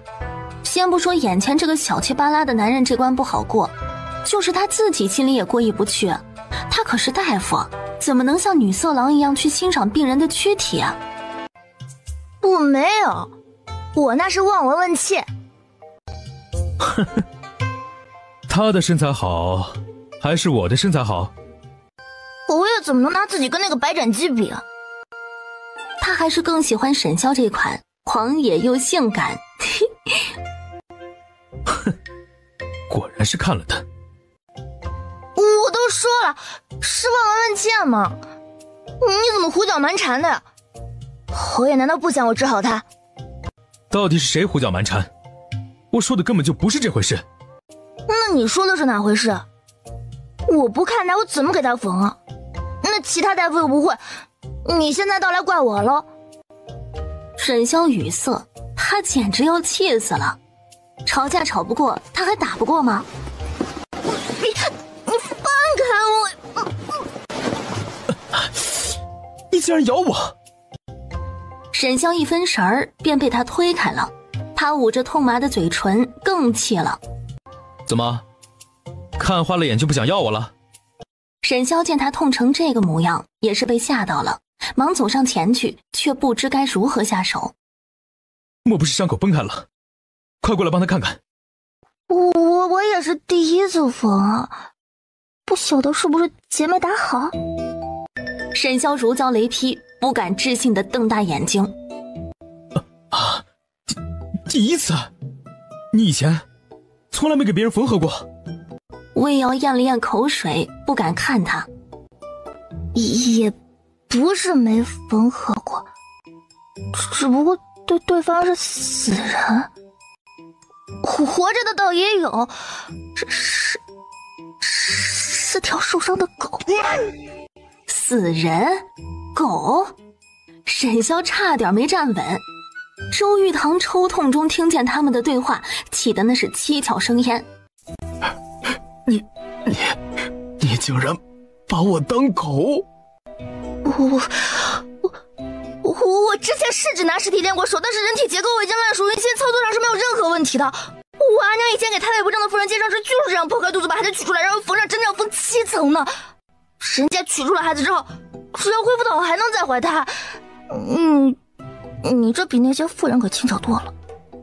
周玉堂听完后人都气恍惚了，这个胆大包天的女人把她当狗就算了，还拿她跟生孩子的妇人比，士可杀不可辱。带着你的女人马上从我面前消失！魏瑶气不过，毫不客气对回去。哼，我好歹也救活了你，你就这么对待你的救命恩人啊？我宁愿死都不要你给我治。那你另请高明吧，我只是在还你的救命之恩而已，不领情就算了，反正我们两清了。说完转身就走。沈潇一个头两个大，忙拉住魏瑶沉声道：好了，你们俩都给我闭嘴！魏瑶委屈巴巴地看向沈潇，眼尾红红的，好似他再帮周玉堂说一个字儿，他就哭给他看。这厮既然敢质疑你的医术，那你就更要治好他，用实力打他的脸，让他以后看见你都得叫你一声魏神医。魏瑶听后眼睛一亮，暗戳戳地挺了挺胸。这世上还有什么事比打脸更痛快？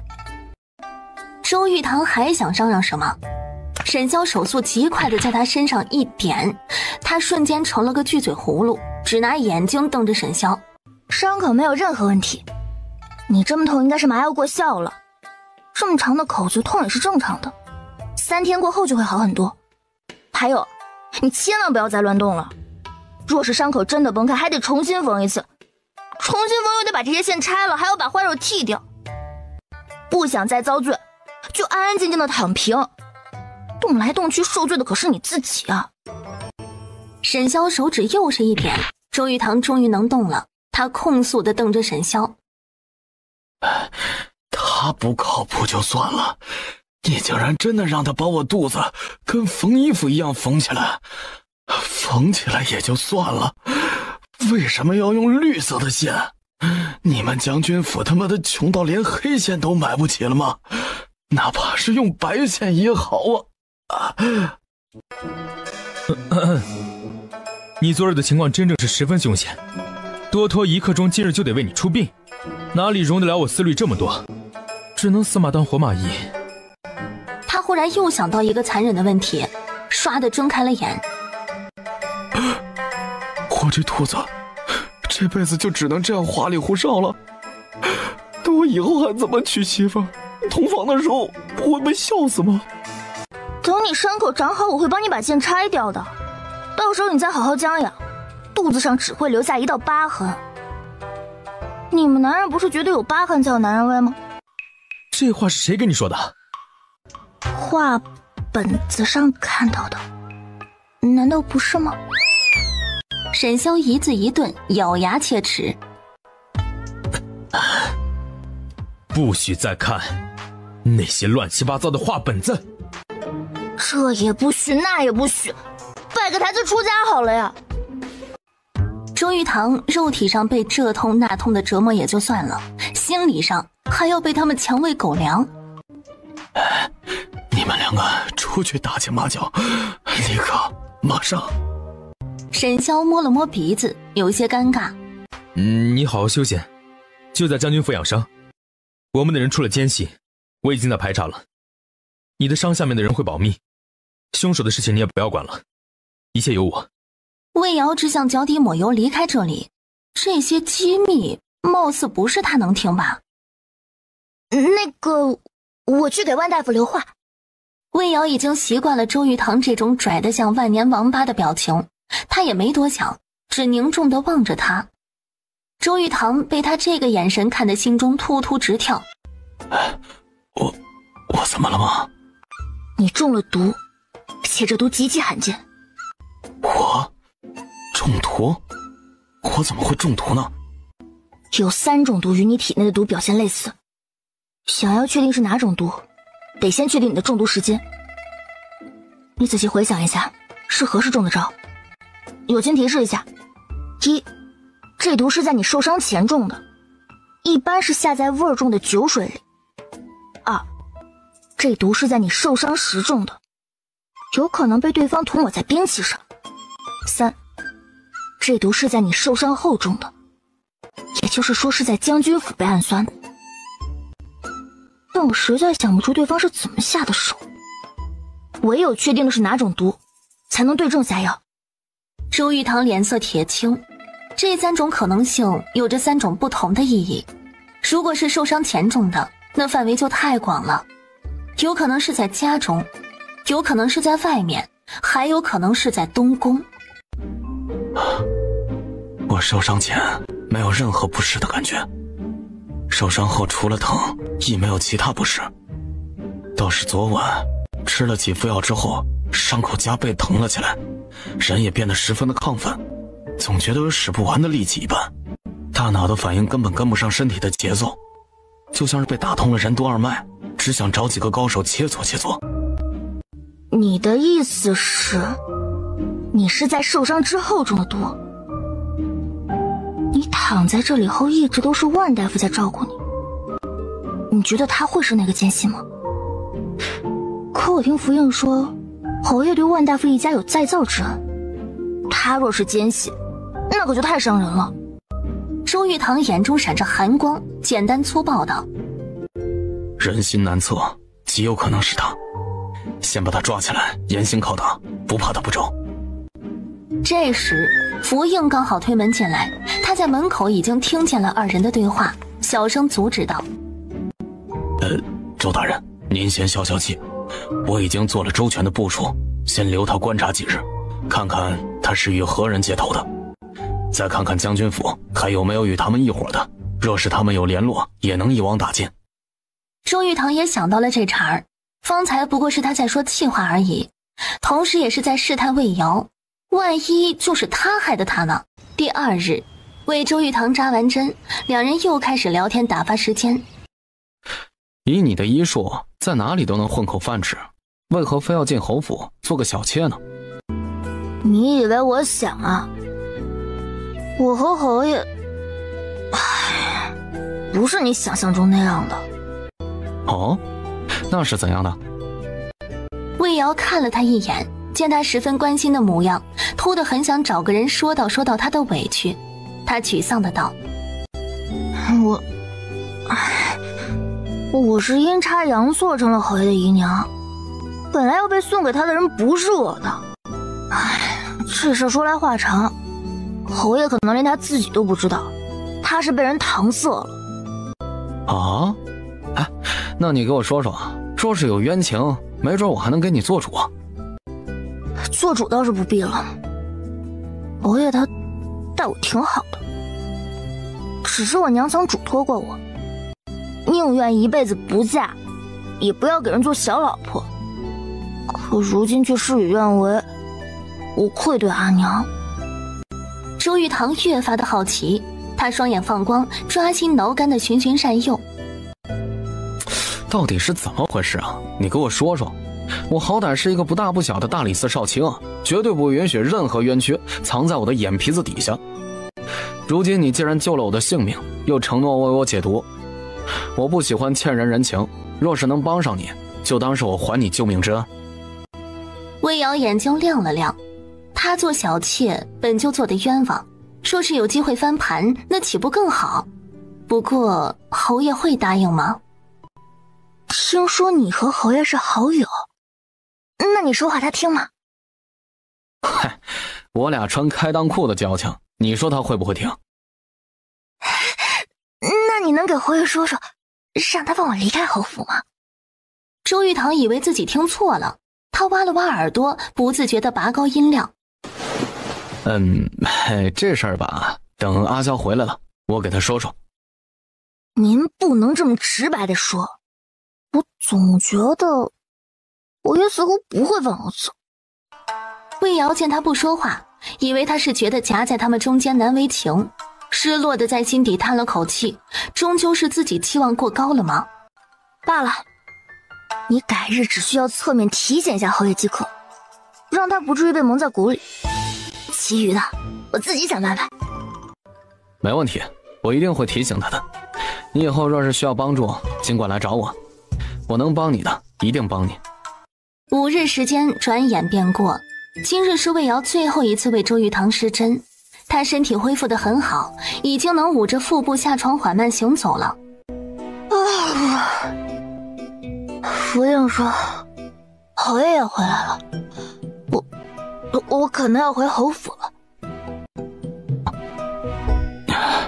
啊，不成，你要是走了，我怎么办？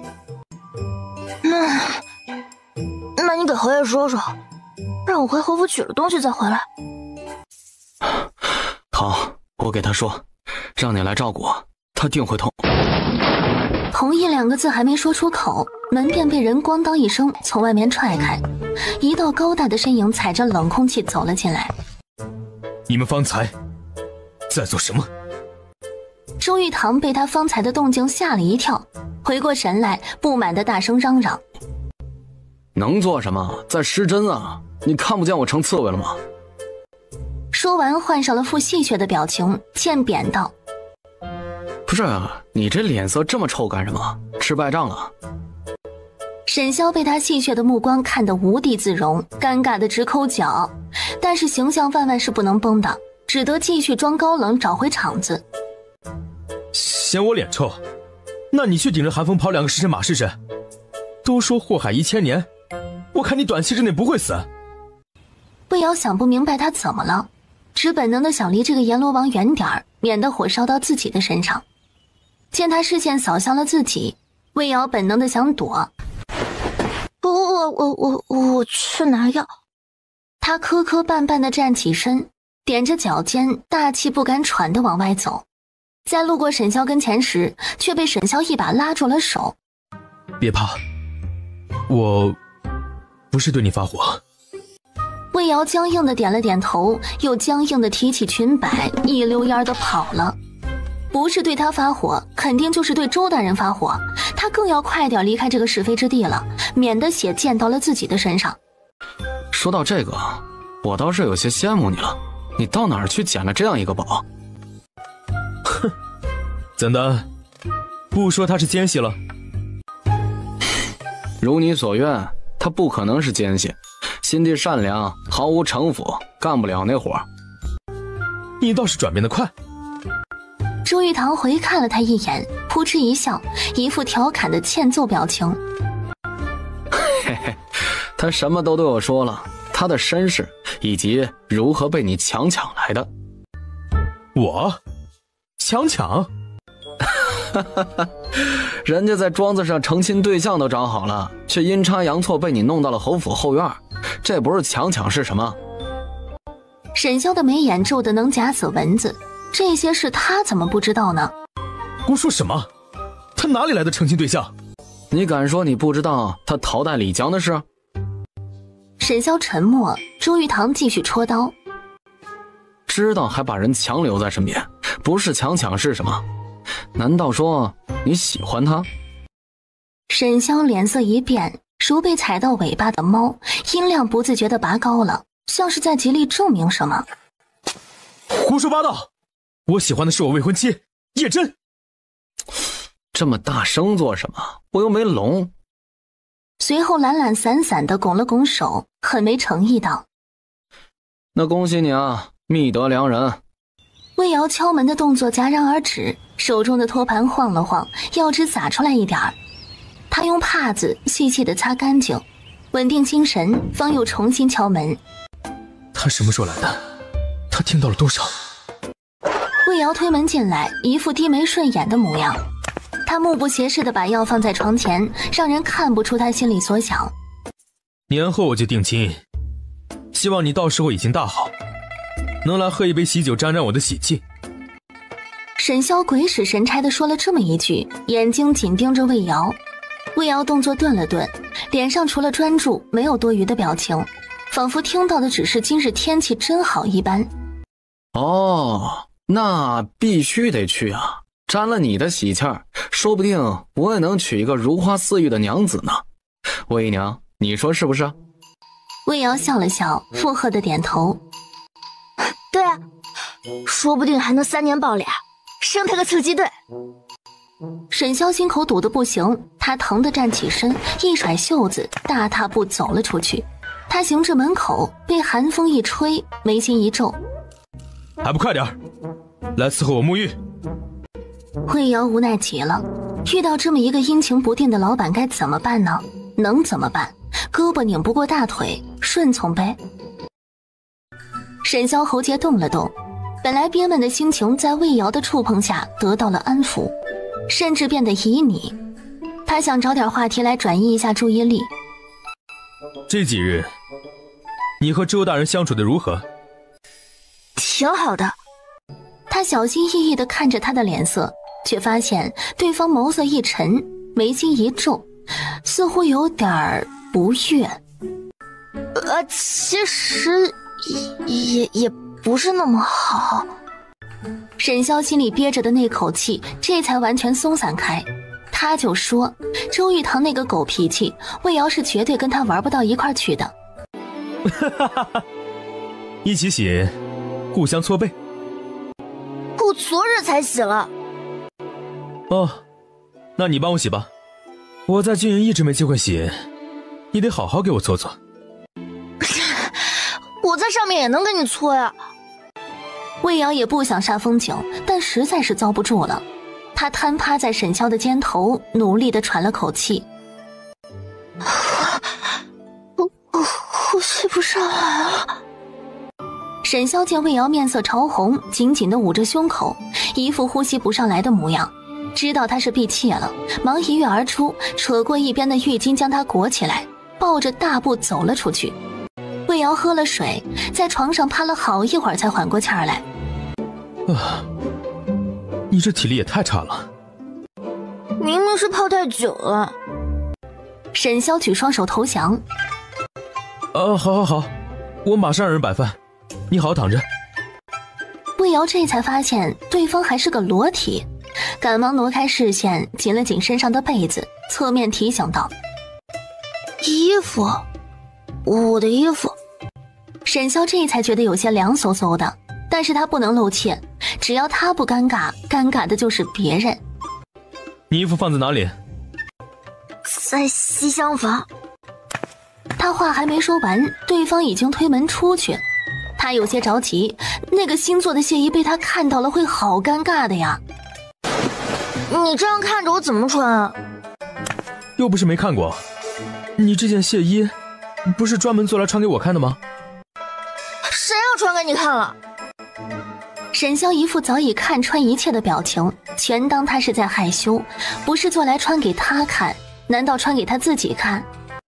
侯爷，你先出去一下。你有2个选择，要么我看你穿，要么我帮你穿。不要，我自己来就行。沈潇喉结滚动了下，伸手捂住鼻子，生怕鼻血流出来。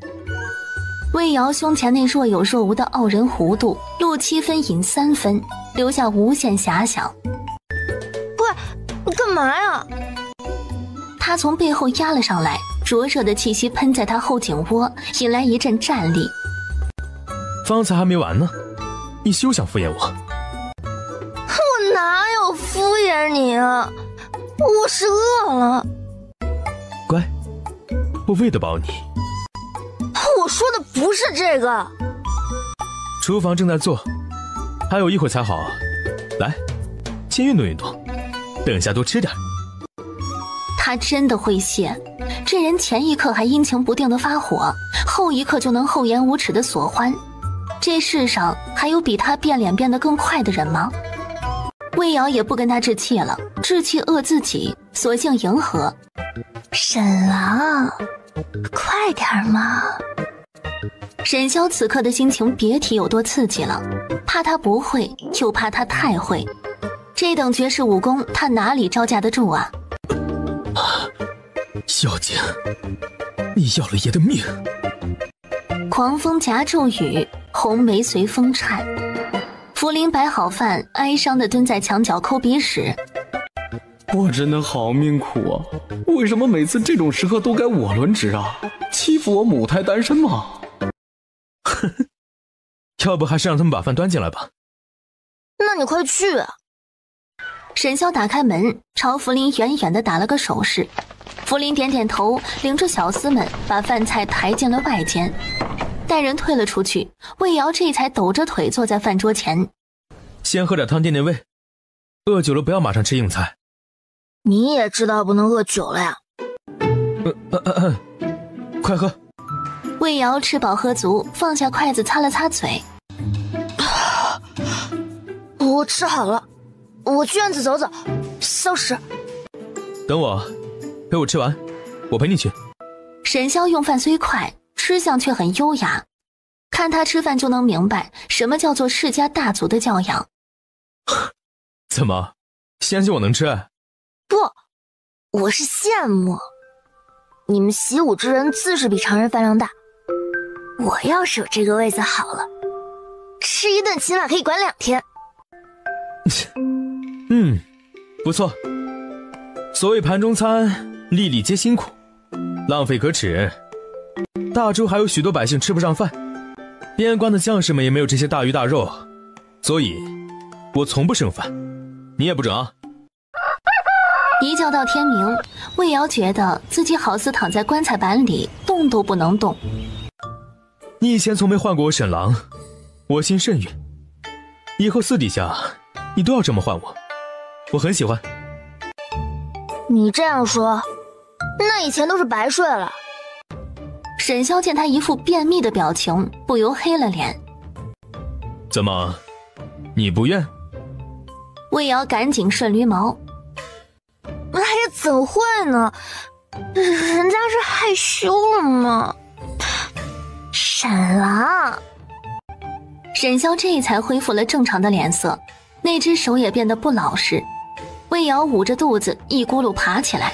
哎呀，早起要如厕，我先去了，侯爷您再睡一会儿。魏瑶在门外抹了把汗，惊觉他们这一觉竟是睡到了日晒三竿。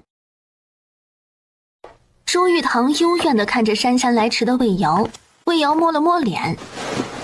咋了？我脸上有东西？那个重色轻友的家伙呢？活像他夫君被人抢走了似的。魏瑶无语，摊手道：我不知道啊，侯爷的行踪哪里是我能过问的呀？周玉堂这才脸色好看了一些，缓慢地坐在了椅子上，又对魏瑶有意见了。一个两个的都把我晾在这儿，我今日就回国公府，不在这儿碍你们眼。你本来就恢复的差不多，可以走了。再说还有几天就过年了，你是得回去了。周玉堂脸色稍缓，语气不再阴阳怪气。那我回去之后可以跟以前一样正常生活了吗？可以是可以，但不能剧烈运动，最好半年内不要行房事。哎，知道了，啰嗦。那我多久过来拆线？半个月后吧。这半个月内伤口不要沾水。一直不能沾吗？那我怎么洗澡？你还想洗澡？啊，你怕是想的有点多。1个月不洗澡，身上不会馊吗？这谁受得了？他已经半个月没洗了，头发都打结了，老远都能闻到自己的芬芳。今日镇北侯府宴客，他想着先看一眼魏瑶，再去赴宴，便循着奴仆的消息来到了药房。刚进屋，就看见魏瑶被一群人围在中间，正在哭。你们好大的胆子！沈潇快步走过来，目光紧紧锁着向魏瑶。为何哭了？何人欺负你？没有，没人欺负我。我只是想起了我娘，几位先生方才向我咨询治疗感染之药，我娘就是因为那个要死的。李老这才反应过来，忙尴尬解释：将军误会，我等只是想向魏姨娘讨教一二，并无其他意思。真是这样？是，真的是这样。只是我有负所托。李老忙躬身赔不是。是我等唐突引起了魏姨娘的伤心事，还望魏姨娘不要与我等计较。怎会？是我一时没控制好情绪，不关你们的事。关于青霉素，我先整理出我娘的手札，先捋一捋头绪，到时我们再一同研制。最难的问题我娘已经攻克了，相信我们培育出来也只是时间问题。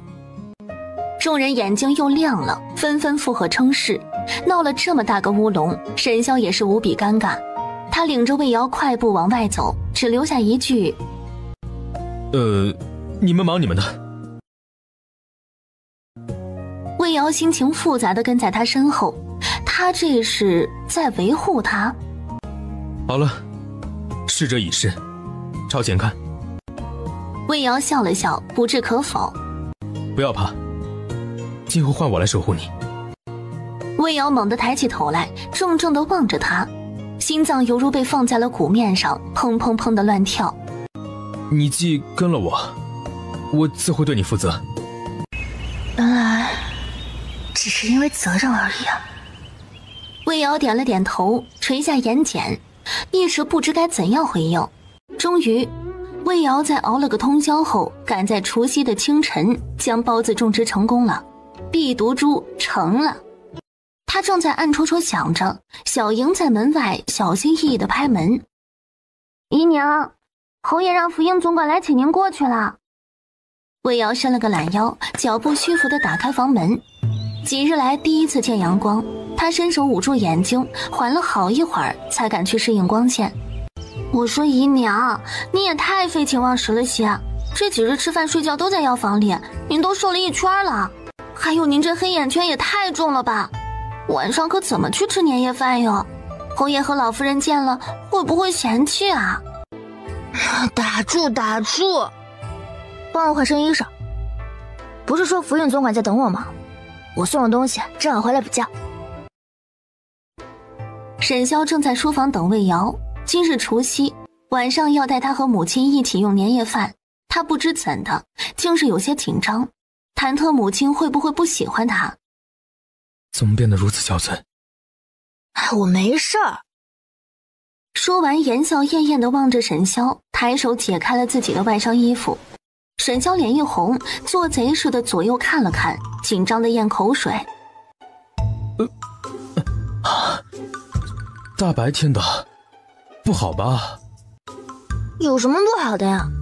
有没有其他人？魏瑶继续解中衣衣领，沈潇看着他笑盈盈的俏脸，耳根都红了。他假装淡定地咳了咳。那换个地方，这里是书房，不好。魏瑶已经摸索到了解避毒株的绳结，他狐疑地看了他一眼。什么好不好的？你先闭上眼，我给你看个宝贝。魏瑶第一次这么主动，沈潇有些飘飘然，很服从地闭上眼睛。这是什么新花样？有点刺激啊。魏瑶见沈潇竟然一脸便秘的模样，不干了，他大声道：你知道这是什么吗？这可是岭南3大秘宝之一的避毒株。为了治这珠子，我可是花了半年时间寻找药材，昨晚还熬了个通宵给你做。你要是嫌弃……沈潇听到避毒株的时候，脸色就是一变，他打断魏瑶的话，一脸的难以置信。你说这是什么？避毒株？是传说中那个可避百毒的避毒株吗？自信点儿，把妈去掉。你可知这避毒株有多珍贵？据说全天下仅有3颗，京城只现世了1颗，还是10年前苗疆王进贡给皇上的。我哪里知道全京城仅有1颗？这碧毒珠珍贵自是珍贵的，但也不是那么难得。它的珍贵之处就在于珠隐极难中。沈萧确实感动，他含情脉脉地摸了摸魏瑶的脸，仍是不敢置信。传说这是巫族的圣物，巫族行踪缥缈，有人说早已绝迹。你是如何得来的？是我阿娘给我的。在我3岁那年，阿娘上山采药时偶然间救了一名难产的孕妇。那位孕妇的相公为答谢我阿娘，便给了她一颗碧毒珠，同时传授了制珠之法。关于全天下仅有3颗的传说，那只是从前。自从我娘发现朱隐是孢子后，就打破了那个传说。这孢子只要培育的好，可以1分为2，2分为4。沈萧深吸一口气，说不出自己此刻是个什么心情。借用周玉堂那句话，他到底捡了个什么宝？这碧毒珠特意为我而制。碧毒珠是通过皮肤接触传送药性，所以一定要贴肤佩戴。你喜欢的话，我现在给你戴上。我很喜欢，给我戴上。沈萧眼里潋滟着缱绻，他低头的瞬间，故意将嘴唇擦过他的脸颊，然后把头靠在了魏瑶的肩上。魏瑶到底还有什么惊喜在等着他去发掘？为了送我礼物，一夜没睡。那在这睡一会儿，需要什么让福英去准备。魏瑶咬了咬牙，这人真是可恶，逮着机会就要占他的便宜，占了便宜还拿他寻开心。好啊，沈郎，那你要抱紧我，不要把我摔下去了。来呀，来互相伤害啊！果然沈萧身子一僵，耳根迅速红透了。他磨了磨牙，这女人比他还会。我是说你可以去那里睡会儿。那沈郎抱我过去好不好啊？果然耳边又响起了沈萧的吸气声。魏瑶抿嘴偷乐，想欺负他，看谁更吃亏。然后他就被摁在了榻上一顿啃。不是说让我睡觉吗？沈萧深吸几口气，才坐起来平复自己，隐忍的道：你睡吧，我不打搅你。魏瑶双眼一闭就睡着了。沈萧深深地看着他的睡颜，最终无奈叹气：算了，规矩礼仪什么的都是死的，让他睡吧。叶真疾步回到倚翠阁，翻箱倒柜的开始换衣梳妆。嬷嬷，快去厨房准备几个好菜，我给表哥送去书房。小姐，听说侯爷的书房有重兵把守，从未让外人进过。我知道，我不进去，远远看表哥一眼也够了。嬷嬷，你说我戴这套红宝石的头面怎么样啊？小姐生得这么美，自是戴什么都好看的。今日过年，戴红色也是应景。那就这套了，快给本小姐梳妆。魏瑶是被饿醒的，她醒来便看见枕头边摆着一副红光闪闪的宝石头面。哇塞！此套头面名为异彩，乃前朝孙皇后之物，这是我送你的新年礼，你可喜欢？喜欢，太喜欢了！这么漂亮的头面，我拿回去供起来，每日看一看，延年益寿。供起来？为何不戴起来？戴着太招摇，万一被贼惦记上怎么办？沈萧符合。这是在云恩寺留下阴影了。你放心，以后再也不会了。侯府很安全，你这一天天的形容也太素了。哪里像个小姑娘？我送你的你必须日日带着。我要是哪日见你还这么俗，我就把东西全部收回来。就在这时，门外突然响起福应的声音：爷，表小姐过来了。魏瑶见沈萧不悦，以为他是怕被捉奸在床，正好他也怕。要不我先躲起来？躲起来？见不得光还是怎么的？就这么怕被人看到我们在一起？躲起来做甚？他又不会吃人。但见魏瑶此刻灰头土脸的，他又释怀了。女子都爱美，他应该是怕其他女子嘲笑，所以想躲起来。那你先回去梳洗一番再来，从后门走。魏瑶自嘲地笑了笑，很干脆地转身走了。走出书房后，魏瑶在心里盘算，原来这就是侯府未来的女主人啊，真是又端庄又美丽啊。表哥，这怎么来了？叶真见表哥直直地看着自己，脸色更红了。他低下头，娇羞地指了指丫鬟手里的食盒，柔声道：我听说表哥回来了，想着您应该还没用午饭，便给您送些饭菜过来。表哥在忙公务吗？说完看了一眼书房的房间，隐晦地暗示他想进去。沈萧何等聪明，一眼便看破了他所思。多谢，进来一起吃吧。今年过节，侯府添了新人，终于不再是他和儿子并一帮老仆孤零零的过了。儿啊，你不是还有个魏姨娘吗？怎的没来呀？说是病了，怕把病气过给旁人，母亲不用管她。上午时还好好的，晚上就病了。沈萧一点也不信，想到更深层的原因，他有些生气。魏瑶就这么不想来见他的家人吗？啊，魏姨娘怎的突然就病了？今儿中午不是还好好的吗？这病来势汹汹，有没有找大夫看看呀？沈萧看了叶真一眼，抿了抿唇，没有说话。老夫人却是眉头一皱：中午还好好的，真儿中午见过魏姨娘？是啊，真儿中午去给表哥送饭的时候，在表哥的书房里见过那位魏姨娘。老夫人沉着脸没有说话，她的儿子她最清楚。老夫人直直观察着沈萧的表情，她也知道那个魏姨娘是儿子的第一个女人，她偏宠些也无可厚非。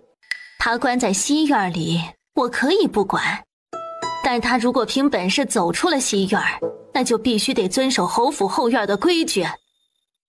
面对质问，沈萧并没有多余的表情，只是淡淡的道：母亲掌管侯府钟馗，她住在哪里，您不是一清二楚吗？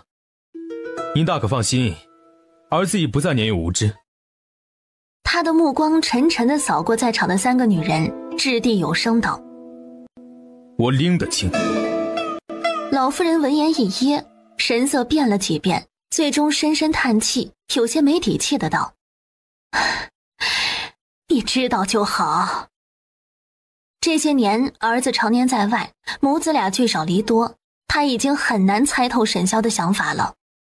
姑母啊，您应该是误会了，我今日在书房遇见魏姨娘的时候，她给我行的是标准的贵族礼仪，可见是个十分有规矩的。沈萧薄唇紧抿，目光沉沉地看了叶真一眼。熟悉他的人看见他露出这个表情，便知道他这已经是在发怒的边缘了。吃饭。好了好了，你们都是好孩子，快吃菜，不然就凉了。儿啊，等魏姨娘身子好了，就把她挪到东院去吧。老夫人是过来人，哪里不知道叶真的小心思，只是魏姨娘具体是怎样的人，还得自己亲自见过才能下定论。小杨，趁着时间还早，你出去找小姐妹们玩去吧，不用陪着我，我精力不济，先睡了。小莹心中雀跃，又觉得不放心。姨娘，您一个人真的可以吗？不是，放心去吧，我是真的想睡觉。魏瑶睡得迷迷糊糊间，闻到一股酒味儿，她睁开眼睛，发现床边立着一个高大的人影。侯爷，你怎么来了？沈萧也不知道自己怎么会跑来看这个没心没肺的女人，简直是见了鬼了。府里到处热热闹闹，这里却冷冷清清，一个人影也没有，这哪里像过年？而他竟然还睡着，不觉得孤单吗？他是猪吗？说病就病，你就这么不想去见我母亲？沈萧见魏瑶只是望着自己，连话都不屑答一句，憋着的火气噌的就爆发了。他面色骤冷，上前一把抓住魏瑶的手臂，将她拉到自己跟前，力道极大。疼！沈萧闻言，手上的力道稍松了些，却没有放开他的意思。他看着魏瑶的眼睛，冷声道：魏瑶，莫要忘了你的身份，在我这里没有恃宠而骄。魏瑶觉得无比的委屈，恃宠而骄，他有宠过他吗？不过是把他当作暖床的工具而已。侯爷放心，妾而已，我会时刻谨记自己的身份。他松开了手，嘴唇动了动，却什么也没说，脸上的神情变幻莫测。好，真是好得很。沈萧冷冷地看着魏瑶，忽地嗤笑一声，拂袖大步离去。魏瑶看着沈萧的背影，忍了半天的眼泪夺眶而出。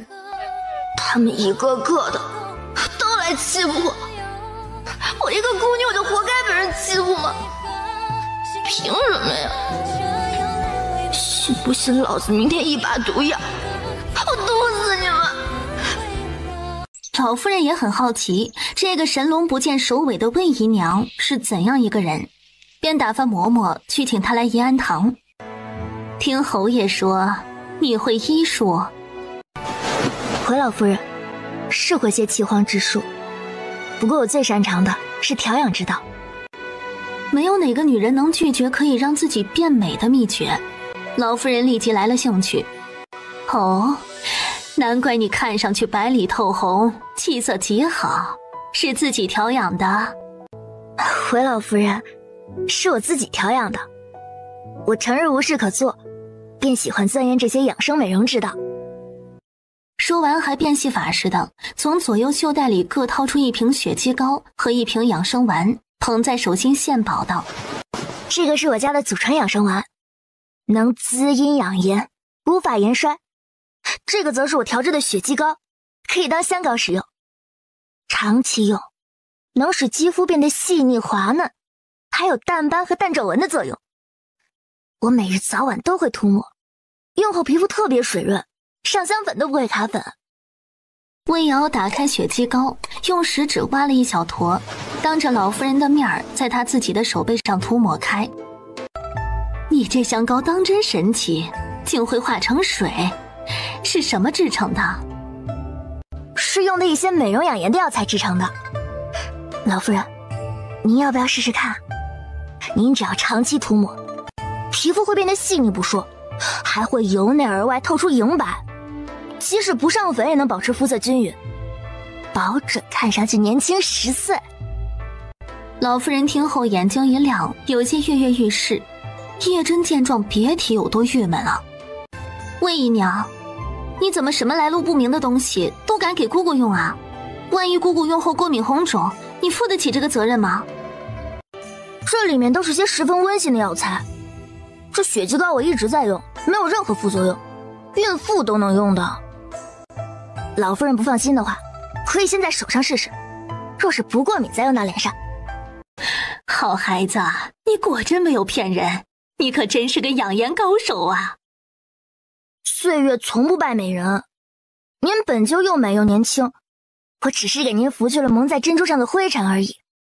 每日就按照这个步骤来保养，保准您10年以后还是今日这般模样。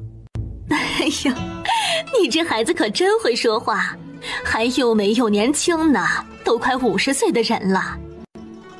本来就是嘛，您不美的话，怎么能生出侯爷那般龙章凤姿的人来呢？想奉承一个母亲，夸她10句都不如夸她孩子1句效果好。说到侯爷，我这辈子还没见过比侯爷更俊美的男子。我第一次见到他的时候就在想，我的天啊，这是天上的神仙吗？怎么能这般好看啊？这辈子侯爷就是我的天。侯爷让我往东，我绝不往西；侯爷让我坐着，我绝不站着。沈潇气喘吁吁赶到怡安堂的时候，恰好在门口听到魏瑶那段花痴式的表白。他脚步一顿，脸上一红，也不知是羞的还是累的。他那表情绝对是听到了。哎呀，都下去吧，我有话和侯爷单独说。待所有人都走了之后，老夫人这才看向沈潇，皱眉挖苦：天儿这么冷，侯爷都能满头大汗，看来赶路十分辛苦啊。母亲，您之前和我约定过的，我听从您的意愿取叶诊，您不再插手我的后院之事。我没想干涉你的后院，我是看你喜欢他，想看看他是个怎么样的人。沈潇内心忐忑，面上却装得云淡风轻，淡淡道：母亲，我没有喜欢他，他是怎么成了我的人，母亲难道还不清楚吗？老夫人本就心中有愧，看见他这副表情，心惊肉跳起来，生怕这个逆子又叛逆的回去当和尚，只得服软。他叹了口气：罢了罢了，你自小就有主意，既然决定了娶真儿，那必是经过了深思熟虑的考量，我也信你不会负他。只要你不要像你父亲一样宠妾灭姬，今后你的后院哪怕是闹翻了天，我也不再插手总行了吧？沈潇见他一副做贼心虚的模样，有种被人欺骗感情的恼怒与失落。他必须跟魏瑶亲口要一个答案。他冷着脸道：你下来，给我往西边走2步。他喵的，听到了还拿出来显摆，能不能留点面子啊？往西，西是哪边来着？于是他往自己左手边走了2步。沈潇看见后气得咬牙：你果然是在忽悠我母亲。魏瑶心底一震，他看出来了。魏瑶有些慌乱，呆愣在原地。还说什么我让你往东，你绝不往西，现在我让你往西，你却往南。不是上北下南左西右东吗？你连方向都分不清。我们那儿都说上下左右。我现在站的这边才是西。沈潇忽然觉得很无力，自己竟然在跟白痴生气，简直比白痴还不如。侯爷，原来你这么幼稚啊！我幼稚？你知道上一个敢这么说我的人是什么下场吗？是不是坟头草都2丈高了？沈潇受不了他这种嬉皮笑脸的态度，搞得他都没有脾气了，便故作冷淡道：少跟我嬉皮笑脸。侯爷，对不起，我之前不该顶撞你。你在怡安堂说的话，到底是不是在诓我母亲？我诓谁也不敢诓老夫人啊，更何况我说的本来就是真的。侯爷难道觉得自己长得不好看？魏瑶见他剑眉仍旧是拧着，急忙表忠心：老夫人慈祥和善，我很敬重她的。魏瑶话还没有说完，就被沈潇一把抱住，紧得似乎想把他拦腰截断，险些将魏瑶勒出一个屁来。还好魏瑶及时忍住了，不然就糗大发了。魏瑶，我恨不能将你捆起来打一顿。我又不是故意要打你的，你要是气不过，那就打我一下好了呀。但是不能拿鞭子打。沈潇闻言，缓缓地放开了魏瑶，目光变得意味深长。那就拿棍子抽吧。不行！话还没说完，就被沈潇禁锢在床榻上。他脱下自己的外袍，用衣袖将他的双手反绑在床柱上。你绑我做什么呀？魏瑶害怕的不行，该不会是想吊起来打他吧？他赶忙认怂，大声求饶。我错了，我错了，我以后再也不敢了。只听刺啦一声，打断了他的话。魏瑶感觉身上一凉，那厮居然把他的衣服给撕了。你放开我！乖一点，你以后若是再敢顶撞我，我就这样罚你。今日给你长个记性。沈潇将他的双手双脚以一个大开大合的姿势绑在床上，然后开始胡作非为。你放开我！你这个，我觉得很美好。你要是觉得不平衡，让你还回来。你跟哪个登徒子学的这些不正经的花样？跟以往一样直接开干不行吗？放心，我们这次来点不一样的，你会喜欢的。魏瑶双眼半合，四肢无力，他觉得自己快要昏过去了。沈潇的手游走了一遍又一遍。沈潇见魏瑶困了，猛然想起床上还预备着惊喜，忙牵着他的手往床榻走去，还神秘兮兮道：我给你带了件礼物，你保准会喜欢，快闭上眼睛。是什么？沈潇让他面对床榻，自己则兴奋地一把掀开了棉被，还学着魏瑶当初的语气献宝道：当当当当。魏瑶疑惑地睁开眼，见他一脸惊悚，仿佛做错了什么天大的事。大哥，小猫怎么能捂在被子里呢？魏瑶无奈又无语地想，这人平日里看着挺聪明的，没想到实际上是个憨憨，要不然怎么会干出这么奇葩的事儿来？这是绿眼雪猫，长大后通体雪白，眼如碧玉，1年只怀1胎，十分珍贵。我看你不爱出门，怕你憋得慌，便托了好几个朋友千方百计才得来的，差一点就被我给……侯爷快别内疚了，你也不是故意的。大男人手脚没这么轻重，他不会怪你的。沈潇心下一松，瑶瑶不怪他就好。魏瑶转移了话题：小姐，老奴有个老朋友，是前几年刚从宫里放出来的嬷嬷。他有一双火眼金睛，仅从走路的姿势就能判断女子是否是完璧之身。你是说，让他来看看孙姨娘是否仍是完璧之身，由此才能判断她的话是真是假。如果是真，咱们再请魏姨娘聚一聚，让她看一看。若魏姨娘已非完璧之身，那这个魏姨娘在你嫁进来之前，非处不可。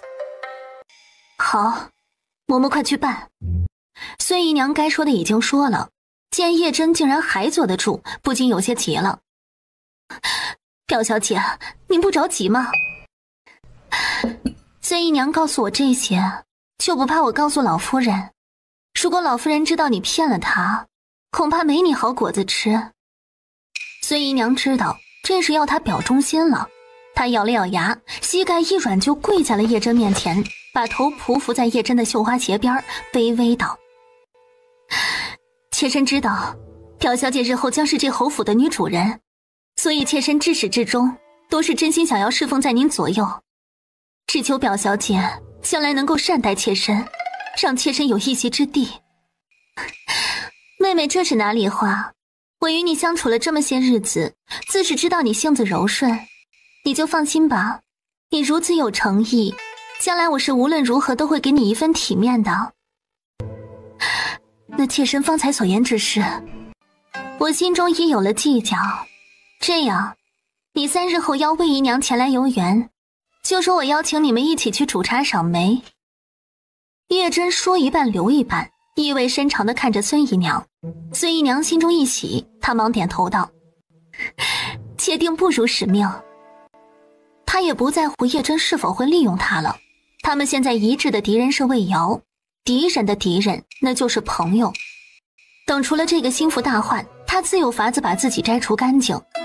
魏瑶对这一切全然不知，他遇到了新的烦恼。这些药渣是从何时开始埋的？是从偏院搬过来之后。他每次侍奉我之后都喝这药，对吗？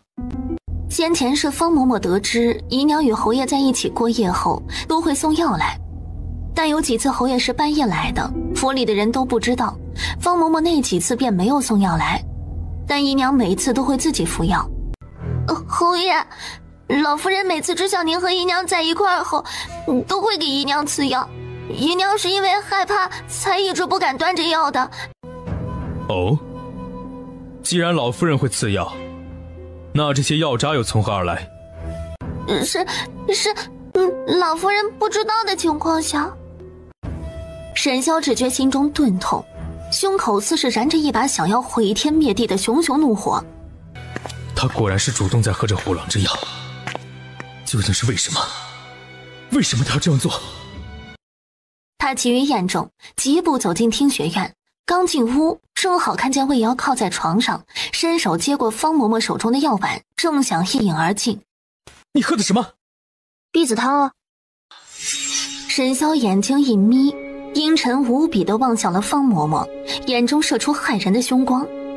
方嬷嬷被他吃人的目光吓得一个腿软，跪趴在地上。侯爷息怒，老奴只是听命行事啊！滚出去！沈萧万万没想到，侯府已经子嗣凋零，他的母亲竟然还要对他的女人下这些黑手。他们让你喝，你就喝，为何从来都不找我诉苦？为何要找你诉苦？你们大户人家不都是这样的吗？你不知道这样伤身吗？知道啊。那你还喝？沈萧的声音彻底哑了下去，他无法再自欺欺人，失魂落魄地问：即使他们不送，你也会偷偷喝，对吗？魏瑶见他浑身紧绷，似已知晓他偷服避子汤的事，心虚的不知道如何回答沈萧，只是咬着唇低下了头。你就这么不想为我生孩子？他心里委屈，也生出了一股怒气。他倏地抬起头来，看着沈萧，认真严肃地问：侯爷知道你在说什么吗？认真回答我。魏瑶用沉甸甸的目光回望着他，认真冷静地与他分析：侯爷还没有娶亲，如果先有了庶长子，对侯爷名声不好。沈萧瞪着黑沉沉的眼睛，一眨不眨地看着魏瑶，那质疑的目光仿佛他做了什么对不起他的事一样。你知道我问的不是这个。那侯爷是想要去母留子吗？亦或是侯爷这辈子不打算娶亲，只想与我一生一世一双人？魏瑶把血淋淋的真相剖开，摆在了沈萧面前。沈萧如遭雷击，脸色一白，他猛地后退了一步。是谁与你说过什么？侯爷，这些都不是什么重要的事。沈萧的情绪却凶猛地爆发了，他像一头暴怒的狮子，扯着嗓子声嘶力竭地道：那你说什么才重要？不拿自己的身体当回事，还是你根本就不想给我生孩子这回事？沈萧的自尊心从未被如此碾压过，脸色已是冰冷的骇人，眼里的滔天怒意快要凝成实质。或者说，你从未想过一直要留在我身边，你自始至终都是在与我虚与委蛇。魏瑶见他竟然吼得一次比一次大声，好似要吃人似的。他原本是有些心虚的，但是沈萧这副态度让他十分窝火。对，我就是不想跟你生孩子，因为我不想我的孩子将来叫另一个女儿母亲，我也不想我的孩子永远比你的嫡子矮一头，我更不想稀里糊涂的成为一个不合格的母亲。魏瑶又气又难过，失去理智的话语想也没想便脱口而出，尖锐的语气犹如钢针，毫不留情地扎向沈萧。侯爷既然知道，就何必还要问出来？给彼此一点体面不好吗？若觉得是我欺骗了你，还我放剑书不就是了吗？正好啊，我也不想待着这笼子一样的鬼地方。不要再说了，不要再说了！沈萧哑着嗓子，他大声打断了魏瑶字字诛心的话。猩红的眼里竟是露出一丝乞求之色，他从没像此刻这样希望魏瑶能骗他一次。沈萧黑着脸坐在老夫人对面，也不说话，只拿愤懑的眼神怒视老夫人，看得老夫人又怒又心虚。侯爷这是来兴师问罪了。母亲为何一而再再而三地违背我们之间的约定？儿啊，母亲这都是为了你和侯府着想，你还没有成亲，若是有了庶长子，会被人戳脊梁骨的，咱们侯府的声望也会一落千丈，将来还怎么引领沈氏一族？你看看这满京城的世家贵女，有哪个愿意嫁进后院一团糟的人家？声望，男人的声望，难不成要靠委屈自己的女人才能达成？我建功立业，戎马孔总，难道还比不了娶一个名门贵女来的体面？哼，你可真是好得很，就算母亲有错，你就应该用这种态度跟我说话吗？他说着说着又开始哭诉，你父亲常年镇守边关，我一个人守着你，苦苦支撑侯府这偌大的家业，我和你父亲闹到如今的这个地步，都是为了谁？亏我一生要强，殚精竭虑培养你，竟然养出来一个情种！沈萧痛苦地闭上眼睛，心头钝痛。从小到大，母亲确实为他付出良多，甚至为了他不惜与父亲闹翻。母亲是想让儿子连个后都没有吗？你在胡说八道什么呀？你真是想直接诛我的心呐！沈萧见他如此生气，也怕他气出个好歹来，只得收敛了些。您能不能先听我把话说完？发生了何事？沈萧面色凝重，半跪在老夫人面前，将声音压到最低。这本是军机要密，如今我却不得不向母亲透个信，还望母亲不要声张。我即将……话说到一半，留给老夫人一个只可意会不可言传的眼神。老夫人惊愕，瞪大眼睛不敢置信。如今海晏河清，天下太平，哪会有什么战事？岭南从去年就有异动，皇上准备让我去削藩，从下个月开始，我将假借出兵剿匪，一路往南驻兵。母亲，言至于此，你还不懂吗？什么？你是说……母亲，我在家待不了多久了，战场上刀剑无眼。不要再说了，我儿，是母亲错了，母亲这就停了你妾室们的药，这么大的事儿，你怎么不早说呀你这是比杀了我还要我的命啊！一想到他有可能已经错过了2个孙子，他的心就犹如在油锅上烹。我儿，你干脆把戏院那10几个一并收了吧，广撒网广播种，不怕没有收获。沈萧无语地看着老夫人，老夫人看见沈萧瞬间又黑了的脸，讪讪一笑，要是嫌多，挑几个圆润好生养的也行。沈萧的脸黑似锅底，起身退后几步，气道：还望母亲莫要再插手我和魏瑶之间的事，要不然我就带着他去将军府住。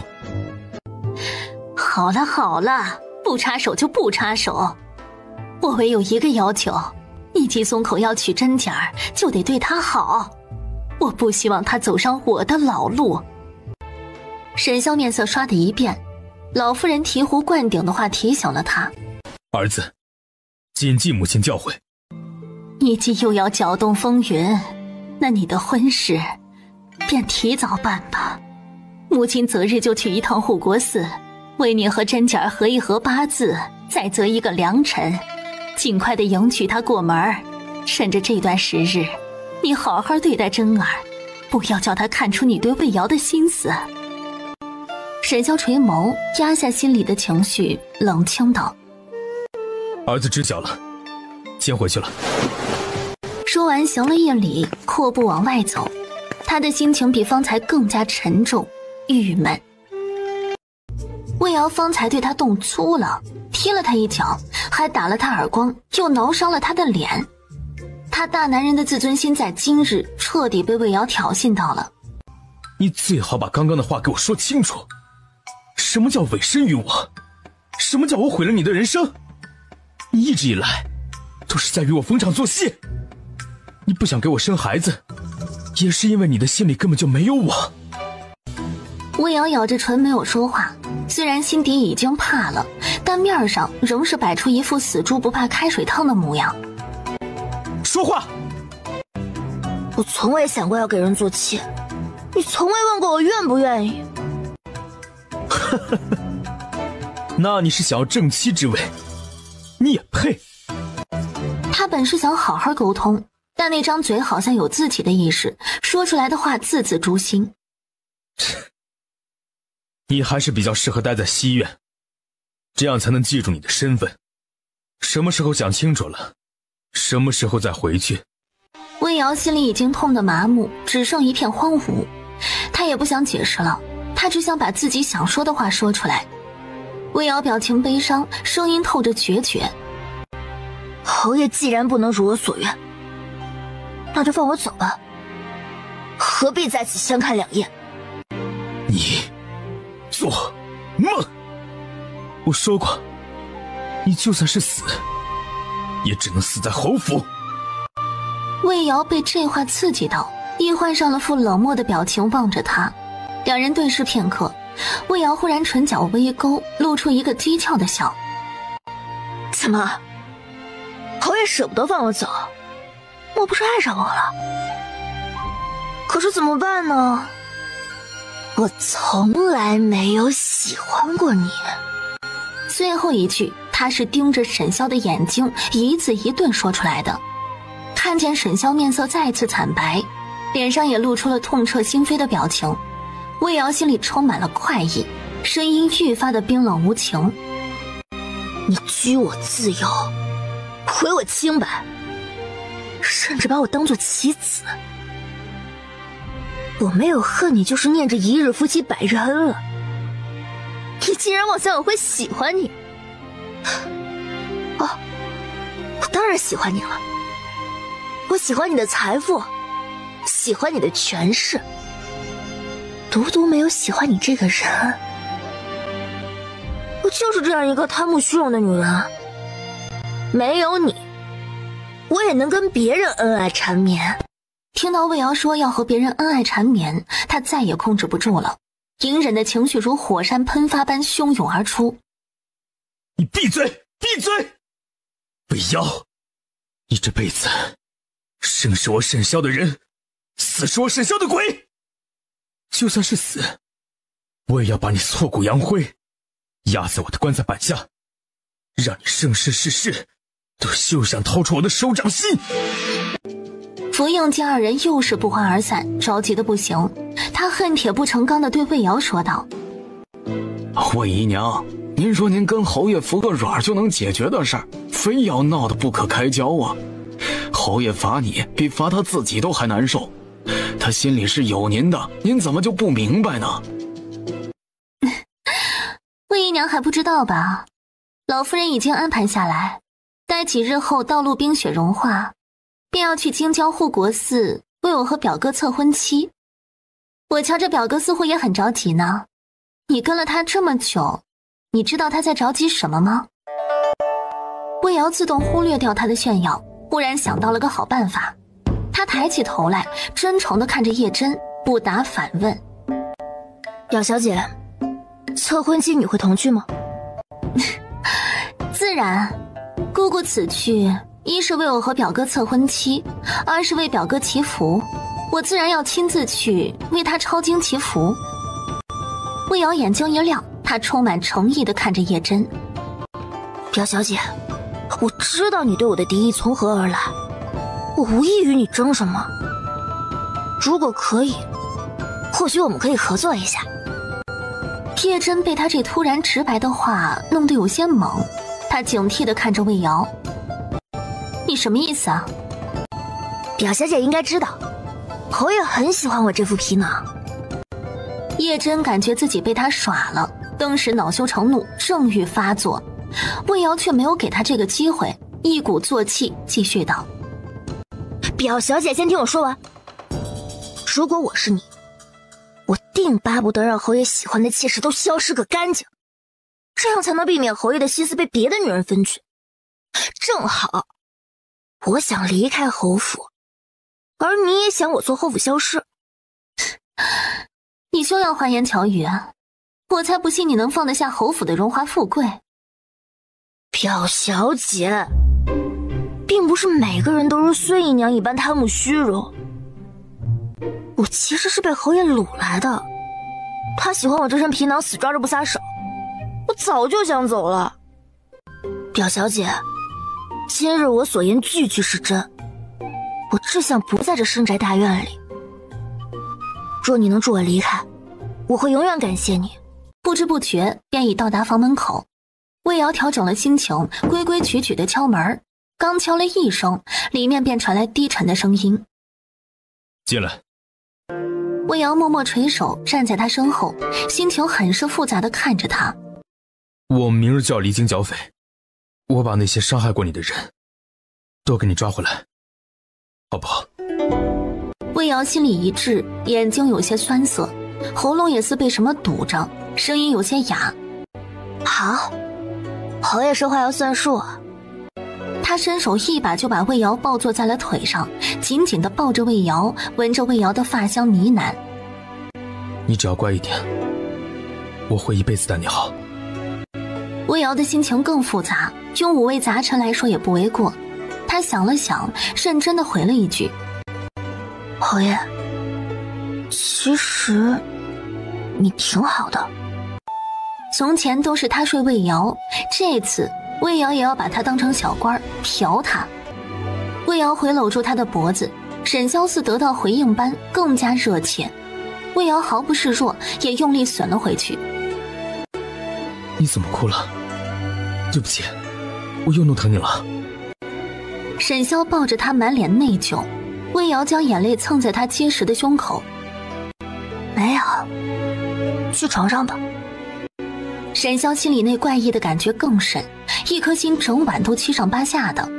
这一夜他似在求证什么，怎么也不知满足，怎么也舍不得放开他。第5回合结束，沈萧终于放过了他。“侯爷，你去剿匪要多久啊？”“慢则1个月，快则半个月，不用担心我。”“侯爷，让我陪老夫人一起去护国寺为你祈福吧，这样我心安一些。”“好，只要你乖乖的，想做什么都可以。”魏瑶暗自叹了口气，转过身背对着他，声音闷闷的：“我好困啊。”“睡吧。”好在他从小没少干这种爬树翻墙的行当，这围墙也不高，他业务相当熟练。翻过那墙后，躲在一处雅致的禅院里。“站住啊！”他十分僵硬地转头朝声音来源处看去，首先映入眼帘的是一抹高瘦挺拔的身影。“哪里来的小贼啊，敢在佛门禁地行盗窃之事，也不怕下18层地狱？”“佛门禁地，你怎么能胡乱咒人呢？”魏瑶还未适应自己易了容，被这一打岔更忘了换声。男人眉头一挑，上下打量了他一眼，随后双手抱臂，气定神闲道：“这样说来，我还冤枉你了。”“你哪只眼睛看到我偷盗了？”“既不是偷，作何翻墙啊？”魏瑶底气不足，怕他大声嚷嚷毁坏了自己的逃跑大计，只得先苟着哄人。他眼睛一转，故作严肃道：“方才隔壁闹了强盗，我心怀正义，不放心的强盗是否会来这边行凶，所以悄悄过来看一眼。既然这边无事，那我这边走，这边走。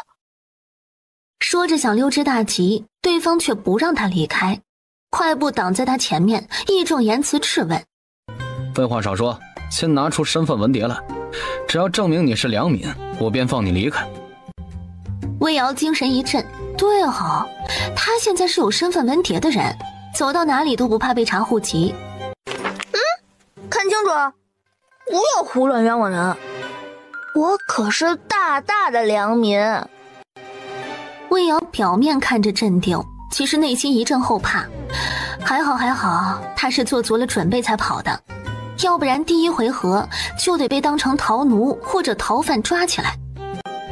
叶小花儿，男子嘴角抽了抽，仿佛很是鄙视这个名字。说到这个名字，魏瑶也很无语啊，肯定是叶真故意坑他呢，但他绝不能在此刻表现出来。他一脸严肃，义正言辞：什么？嘲笑我名字土啊？身体发肤受之父母，姓名乃父母恩赐，不管好不好听，都是父母的全爱意。怎么样，看完了吧？我可以走了吗？肤浅的小白脸似乎被他说的有些恼，他往后退开一步，将手背在身后，扔下一句：赶紧走。庆功宴上，沈潇喝了不少酒，提早回了主帐休息。福应行色匆匆进来，见沈潇靠在椅子上，以手撑额，闭目养神，一时不知该怎么开口。何事？京中传来消息，魏姨娘失踪了。福应的话犹如惊雷，炸响在凝滞的空气中。沈潇疼得站起身，双腿不受控制地朝前走了2步，颤声问道：你说什么？老夫人派人传来消息，说魏姨娘在护国寺被人掳走了，她老人家命人追查之后才得知。看着沈潇阴云密布的脸，他低下头，干涩道：才得知那是魏姨娘自编自演的一场戏。魏姨娘她是自己逃走的。什么？他突然明白过来，那晚他不安的感觉是从何而来，还有那晚他说的那些奇奇怪怪的话，分明是在告别。好啊，果然是好得很。他竟然敢，为何现在才来报？10几天了，天大地大，危险重重，魏瑶无亲无故一个人，他根本不敢去想。老夫人说是怕影响您在战场上分心，如今捷报传到京城，他老人家才敢让人来禀。沈潇双目猩红，眼里是毁天灭地的熊熊怒火。他哑声嘶吼，如一头被逼到绝境的狮子。找，掘地3尺，要把他给我找回来！你这个无情无义的女人，我说过，你生是我沈潇的人，死是我沈潇的鬼，你生生世世都休想摆脱我。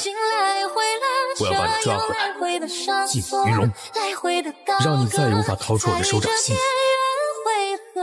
正午的阳光温暖地照进宜安堂的花厅，叶真抽抽搭搭地站在下手，老夫人不耐烦地瞪了他一眼又一眼，哭，就知道哭。你说你怎的这般糊涂，被人利用犹不自知？姑母，我是受了那个奸人的蛊惑，才做出的糊涂事呀。老夫人恨铁不成钢，头痛至极道：该做的善后我以为你做了，你最好给我想清楚，还有没有什么事瞒着我？若是阿萧回来查出点什么，你这辈子也休想进侯府的大门。叶真吓得不敢再哭了，她犹豫再三，终是抽抽噎噎的道：我还雇了人去追杀他。什么？你怎的如此糊涂？他都主动走了，你何故要赶尽杀绝？你这不是将把柄往你表哥手里递吗？姑母，你一定要帮我呀！我是被那个贱人气得很了，就想着定要出了这口恶气，才又找了人。你一个千金大小姐，怎的跟个市井泼妇一般，整日见人见人的挂在嘴边？你母亲还是太过纵容你了。叶真低着头不说话，一副比谁都委屈的模样。老妇人静默半晌，终是叹了口气，语重心长道：你赶紧想办法把派出去的人都撤回来。阿萧明晚就回府了，你以为他是凭什么走上今天这个地位的？如今之计，唯有赶紧善后。你找个心腹来顶包，把自己从中摘除干净。你表哥回来一旦去查，这侯府的一举一动有什么能瞒得过他？你如今只有祈祷他对那个女人的心思还没那么深，否则谁也帮不了你。沈潇当晚就回了侯府，杀了所有人一个措手不及。他快马加鞭赶回来，犹如一尊煞神，携裹着毁天灭地的怒气。是你，如果不是你陷害他，他怎会心灰意冷，弃我而去？你说，你想怎么死？孙姨娘抬起沉重的眼皮，看着沈潇冷酷无情的样子，癫狂地笑了起来。你竟然怪我，我有今日，还不都是拜你所赐？你既无心宠幸我，又为何要抬举我，给我虚假的希望？我知道，你想庇佑他，害怕未来主母忌惮他，便把我推出来做挡箭牌。但你凭什么给了我希望，又不给我一条活路？他哪里比得上我？凭什么就能轻轻松松的拥有我求而不得的东西？好，我今日就让你死个明白。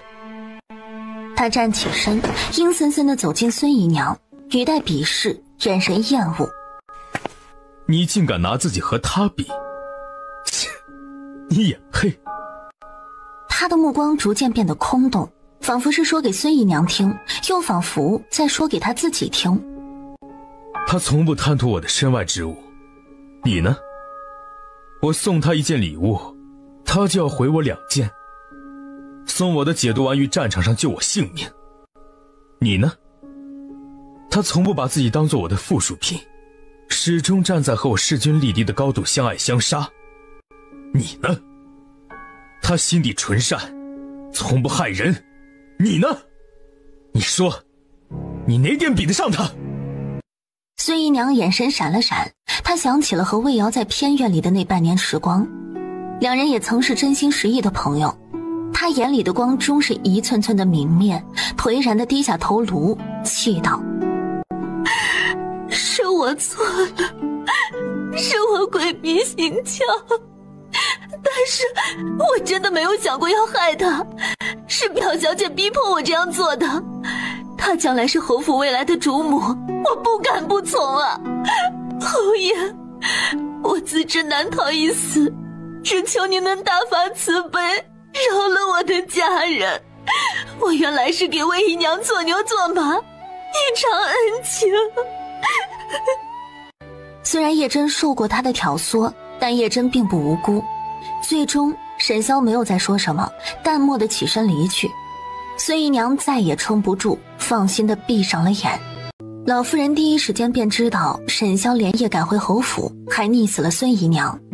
她暗道不好，连夜将叶真送回了叶府。儿啊，是母亲对不起你，母亲不知怎么面对你了。沈潇冷着脸，眼皮都没动一下，静静看着他表演，看得老妇人都哭不下去了。你倒是说句话呀，你这样母亲心疼啊。沈潇终于有了些反应，他掀起眼皮子，斩钉截铁的道：和叶家的联姻就此作罢。老妇人心下一凛，当真是怕什么来什么。她他重重叹了口气，语重心长道：儿啊，这日子都才好了，请柬都已经发出去了，如何能作罢呀？也是，那便娶回来吧。只是儿不能保证会不会新婚当夜失手把他弄死。他眼里的毒辣和冷漠把老夫人吓了一跳，那模样并不像是在威胁人。你为了一个妾室要忤逆我不成？你把我们叶家的脸面和侯府的脸面放在哪里？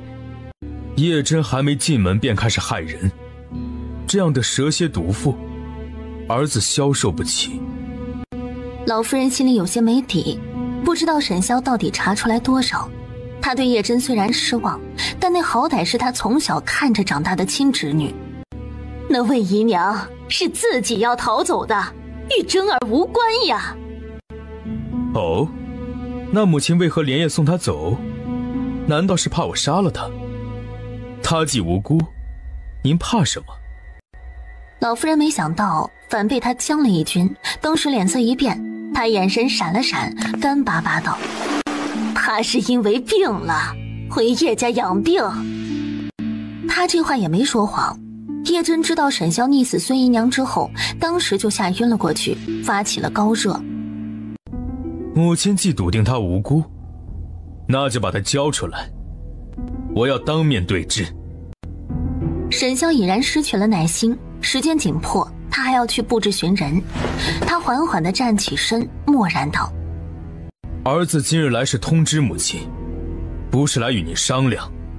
这个亲我不会结，母亲若是不好处理，那儿子自己来解决。沈潇又回到了魏瑶住的小院，他的灵魂仿佛留在了这里，只有在这里，他才有自己还活着的感觉。龙将军抵京了没有？龙将军3日前已经抵达京城，交了西北的公差之后，整日寻花问柳。听说他这次回京述职，还想让皇上再指一名京都贵女给他续弦。他上任续弦才过门半年就死了，如今京城有女儿的人家都是风声鹤唳，生怕自家女儿遭了殃啊。西北苦寒，龙心荒淫暴虐，当真不是个好去处。福应摸不透自家主子在想什么，只得附和：是啊，这都克死5位妻子了，年近50还想续弦，儿子都10几个了，也不知道瞎折腾个啥。沈潇笑意更浓，声音带上了残忍的期待。把叶真掳了，带到城西破庙严刑审问，等他说出与那伙贼人的联络方式，再将龙心引过去，英雄救美，促成佳话。福应震惊地抬起头来，不敢置信地望着沈潇，却见上手的男人一脸漠然，仿佛只是做了件事不关己的事儿。爷，这样一来，您岂不是成了全天下的笑话？任他们笑吧，我从未像如今这般清醒过。从前我都在为别人而活，而今我想为自己而活。魏瑶走了，他生不如死，才明白魏瑶与他的重要性。嘴长在别人身上，众口铄金，再完美的人也有人说道：你这个法子不好，太过冒险，你就不怕有些人挟持他来威胁你啊？或者被咱们的政敌拿来做文章？沈潇面容憔悴，短短半个月人已瘦了一圈，他喝了口酒，忧心忡忡道：叶真花了800两银子雇人去追杀他，我怕他等不到我去救他，眼下只有用这个法子才能保住他的命。你那个表妹倒是个狠角色，先假意放他走，然后除之而后快。我从前倒是小瞧了他，那伙亡命之徒唯利是图，我许以2倍价利诱，他们说不定会将他完好无损地送回来。现在外面到处有人想拿上衣，他反而会安全一些。出动了这么多人，你就一点他的消息都没有？这正是我最担忧的。我的人发现了那伙人的踪迹，他们好似起了内讧，一伙人拿着银子吃喝玩乐，另一伙人不见踪迹。我已经把人抓了，他们也不知道消失的那伙人去了哪里。我怕他已经……你何以对他用情如此之深啊？他有什么好的？那个女人财迷又市侩，她实在是想象不出阿萧喜欢她哪一点。沈萧闷头灌了几口酒，任由酒渍打湿他皱巴巴的衣袍。他思索了好一阵，才颓然苦笑。是啊，他有什么好呢？没心没肺，不知好歹。我对他的好他记不住，我对他的不好他却要记一辈子。你对人家是好，只是你没张嘴，人家根本不知道。我要怎么说？我做的他都看不到吗？非要我一个大男人把甜言蜜语挂在嘴边吗？我根本说不出口。既然他这么不识好歹，那就忘了他吧。忘不了。这世上再也不会有第二个他了。越是得不到，越是不甘心。他后悔了，他不应该怂恿魏瑶逃跑，这个玩笑开大了。奔波了一天，他是又累又饿的。大堂里人声鼎沸，大伙儿正在高谈阔论，议论一个更令他震惊的消息。听说了吧？南宁侯的那位未婚妻把他给绿了。啥？绿了？是头顶绿油油那个绿吗？正是头顶绿油油的那种绿，都成青青草原了。沈侯爷怕是有毒吧？怎么竟是被人抛弃？先是小妾跑了，现在未婚妻又跟别人跑了。呸！你懂个屁！沈侯爷那未婚妻是个水性杨花的，和陇西节度使龙将军搞到了一起，还被许多人给看见了，就在一个破庙里打野战，真是不要脸。啊，竟是这么回事啊！那南宁侯恐怕得砍了龙将军。但奇怪的是，沈侯爷却拒绝了皇上的指婚，而是向皇上求了一道留白圣旨，说他今后遇到心爱之人，再请皇上为他赐婚。你们说奇怪不奇怪？沈侯竟然拒绝娶皇室郡主。魏瑶整个人都惊呆了，一顿饭吃的那叫一个浑浑噩噩。他脑海中只有一件事：也真绿了沈冤大头。他不是非他不嫁吗？他不是爱他爱得要死吗？这也太迷惑了吧！他俩这都好事将近了，他怎么还绿他呢？那怎么能这样呢？齐香先是冷冷地看着他，看了一会儿后，好似发现了什么有趣的物件一般，斜自一笑，声音带着前所未有的兴奋。魏瑶，没想到你竟是这般有意思的一个女人，难怪沈萧不要命一般到处找你。啊？你在说什么？我怎么听不懂啊？别再装了，我早就知道了你的身份。魏瑶静静回看着他，想不明白是哪里出了问题。齐香直白地给了他答案。我与沈萧政见不合，护国寺一别之后，我便一直派人跟着你。沈萧一直找不到你，并不是因为你易容术有多么高明，而是因为我帮你掩盖了行踪。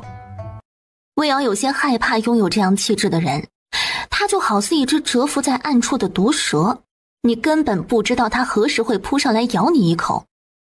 那你这次接近我，也是故意的？不，这次是偶然，是缘分。我万没想到重伤落河竟然会遇到了你。你如此聪慧，魏瑶，要不然你跟着我吧，我给你一个新的身份，带着你堂堂正正的回岭南，你余生也不用再害怕沈萧会把你抓回去。多谢厚爱，我觉得这里挺好的，我并不想回岭南。齐香也不恼，而是抛出一个令他无法拒绝的诱饵。他说，若我能为你外祖一家翻案，让夏家洗脱罪名，让你娘的牌位正大光明的回夏家祖庙呢？魏瑶缓缓瞪大眼睛，垂在两侧的手紧握成拳。魏瑶，我给你1刻钟的时间考虑，若是考虑好了，把脸洗干净再来见我。不到1刻钟的时间，魏瑶便打开门走了出来。齐香微愣地看着他，眼里闪过毫不掩饰的惊艳。你怎么知道我阿娘和我外祖父的事？沈萧大张旗鼓找你的那一刻起，我就查起了你的底细。那你和侯爷是死对头吗？你会害他吗？魏瑶很认真地问。齐香没想到他竟会问这个问题，心里有点小小的不爽，模棱两可的道：只是政见不合而已。你想让我帮你做什么？你只要能留在我身边帮我压制住他，减轻他给我带来的痛苦，我便可以为你外祖翻案。真的？真的。我知道你外祖曾任太医院院守，夏家世代行医，自有许多独门绝技，因此我才敢信任于你。怎么样，可以合作吗？你完全不亏，留在我身边做一个有身份有地位的4医，想做什么便做什么。待我这毒解了，你想走也可以走，我保证痛痛快快的给你拿一大笔盘缠和一个新的身份，你从此以后不必再躲躲藏藏。魏瑶十分心动，叶真给他这个身份他早就不想用了，若是能换个身份的话。你说话可作数，不要忘了你体内还有我的噬心。这噬心有何副作用？魏瑶气息一滞，脸色变得讪讪的。这毒才新鲜出炉，你是第1只小白鼠，所以你要是有什么不适要及时告知我，这样我就知道了。齐香差点暴走，若不是他教养好，他都想爆粗口。你确定这毒你会制解药？这个你完全可以放心，万物相生相克，这毒的解药我早治好了。你如果不是诓我，真的为我外祖翻案了，到那天我自会给你解毒。不行，作为合作的诚意，你得先把这毒解了。那这样，你我各退一步，等你着手开始为我外祖翻案，我就给你解药。哼，你倒是机智，一点亏都不肯吃。行，一言为定。沈萧一行人马不停蹄地赶到了清水镇，早已有官吏殷勤地等在了城门口。下官黄道远，拜见沈侯。沈萧翻身下马，脸色微白，动作有些迟缓。他一手将黄道远扶起来，急道：人在哪里？带我过去。他怀着忐忑的心情，耐着性子敲了半天，里面除了狗吠没有任何动静，旁边的门却开了。公子找谁呀？沈萧收回敲门的手，看了一眼豆腐里，极有礼貌的道：敢问老丈，这里面住着的可是一名叫叶小花的女子？豆腐里见他一口说出小花的名字，登时眼睛一亮，把沈萧从头到脚从脚到头扫视了一遍，激动道：是啊，但小花好似出门去了，不在家里。沈萧心下失落，这是连老天爷都看不下去了，才惩罚他与他失之交臂吗？那你可知他几时回来，又去了何处？你先说，你是小花的什么人？沈萧目露前拳，掷地有声道：我是他夫君。豆腐里蜡黄的脸上露出一个果然如此我猜中了的神情，态度瞬间亲热起来。哎呀，我就说小花好人有好报嘛，你果然没死。哎呀，你先进屋去等啊，我这儿有他寄放的钥匙，我给你开门。沈萧都愣住了，魏瑶到处跟人说他死了吗？有这么恨他吗？战场上凶险吧？自是凶险的。哈哈，你是好样的，既然活着回来了，就与小花好好过日子，她是个好姑娘。说完笑眯眯的1步3回头的回隔壁去了。沈萧虽然是有些疑惑，可是他一进卧房，沈萧便确定这次没找错人。沈潇拿着信疾步去到隔壁，丽娘刚好收他回家，正在厨房做饭呢。豆腐里热情地将沈潇迎进了院子里，让他坐着稍等，他则是去灶房喊丽娘出来。您说是小花的相公找来了？是啊，高高瘦瘦的，俊得很呢。他回来了，小花怎么可能会不知道呢？如果真的是他相公，他不可能不在家中等他，还一早就送金元宝去府城。听他这么一分析，豆腐里的眼中也闪烁出怀疑来。我方才都让他去小花家里待了一下午了，那人看着一身正气，也不像是歹人呢。哎呀爹，坏人会把坏字写在脸上吗？您等着啊，我这就去试探个一二再说。丽娘解开围裙，快步来到了院子里，见一高大挺拔的男人大马金刀地坐在院中石凳上。沈狗！沈潇听见沈这个字眼，条件反射地抬起头，见一黑壮丫头正紧张地看着自己，很明显是在喊他。你真是沈狗啊！我就说嘛，小花这么心善的一个人，她的夫君不可能会死在战场上。老天爷果然开眼，你真的完好无损的回来了。哎呦，以后再也不会有人笑话她是寡妇了。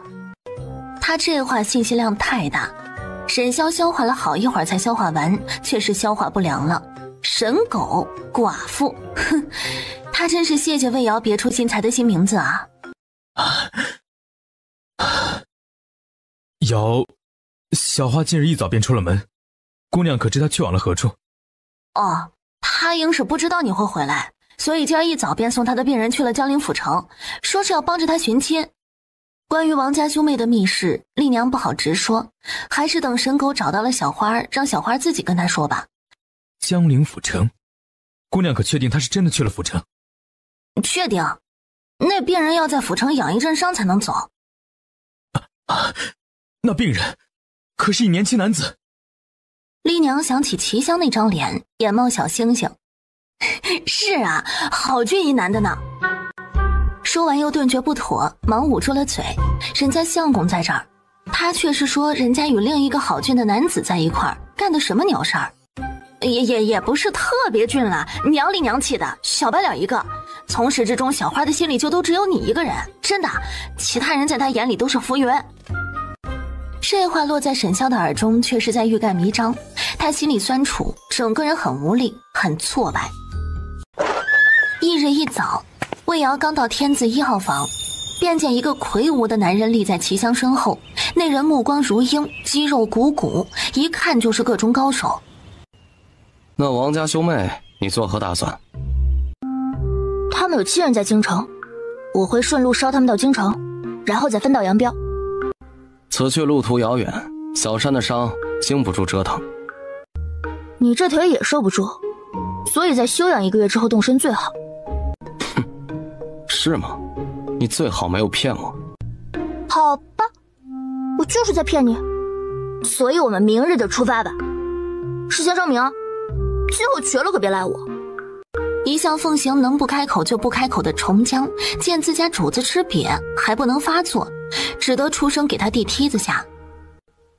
爷，咱们去赵府养伤吧，那里安全舒适。事情可都办好了。重江受宠若惊的点了点头，忙从怀里摸出一纸信封，恭敬的递上。都办好了。按我说的去办，一会儿安排马车过来接我。重江领命出去，魏瑶看齐香心情不错的样子，趁热打铁。赵府是你亲戚家吗？那我们是住客栈还是跟你一起去？这客栈太贵了。钱在话语，住客栈的100两银票什么时候能给我报账？他住这天字号客房，一晚就抵他们半个月房费了。齐香无语地瞪了他一眼。带上你那2个拖油瓶一起去，就没见过你这么贪财的女人。就在这时，外面天字2号房门口传来一道低沉的声音：立即去找，先把江陵府城所有的客栈昨日新进的客人都排查一遍。齐香听见对面的说话声，眉头一皱，一双洞察的眼睛沉沉地看向了魏瑶。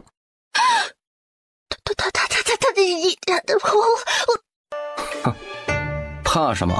别忘了我们的约定，你现在根本就不认识他。说完，沉着脸把方才重江递给他的那信封打开，取出里面的文牒展开。看清楚，这是你要的新身份，夏随安。沈潇反复看着手中的药方，字迹生色丑陋，一看就是刚识字不久的孩童所写。可查清楚了，这客栈里所有住店之人的底细。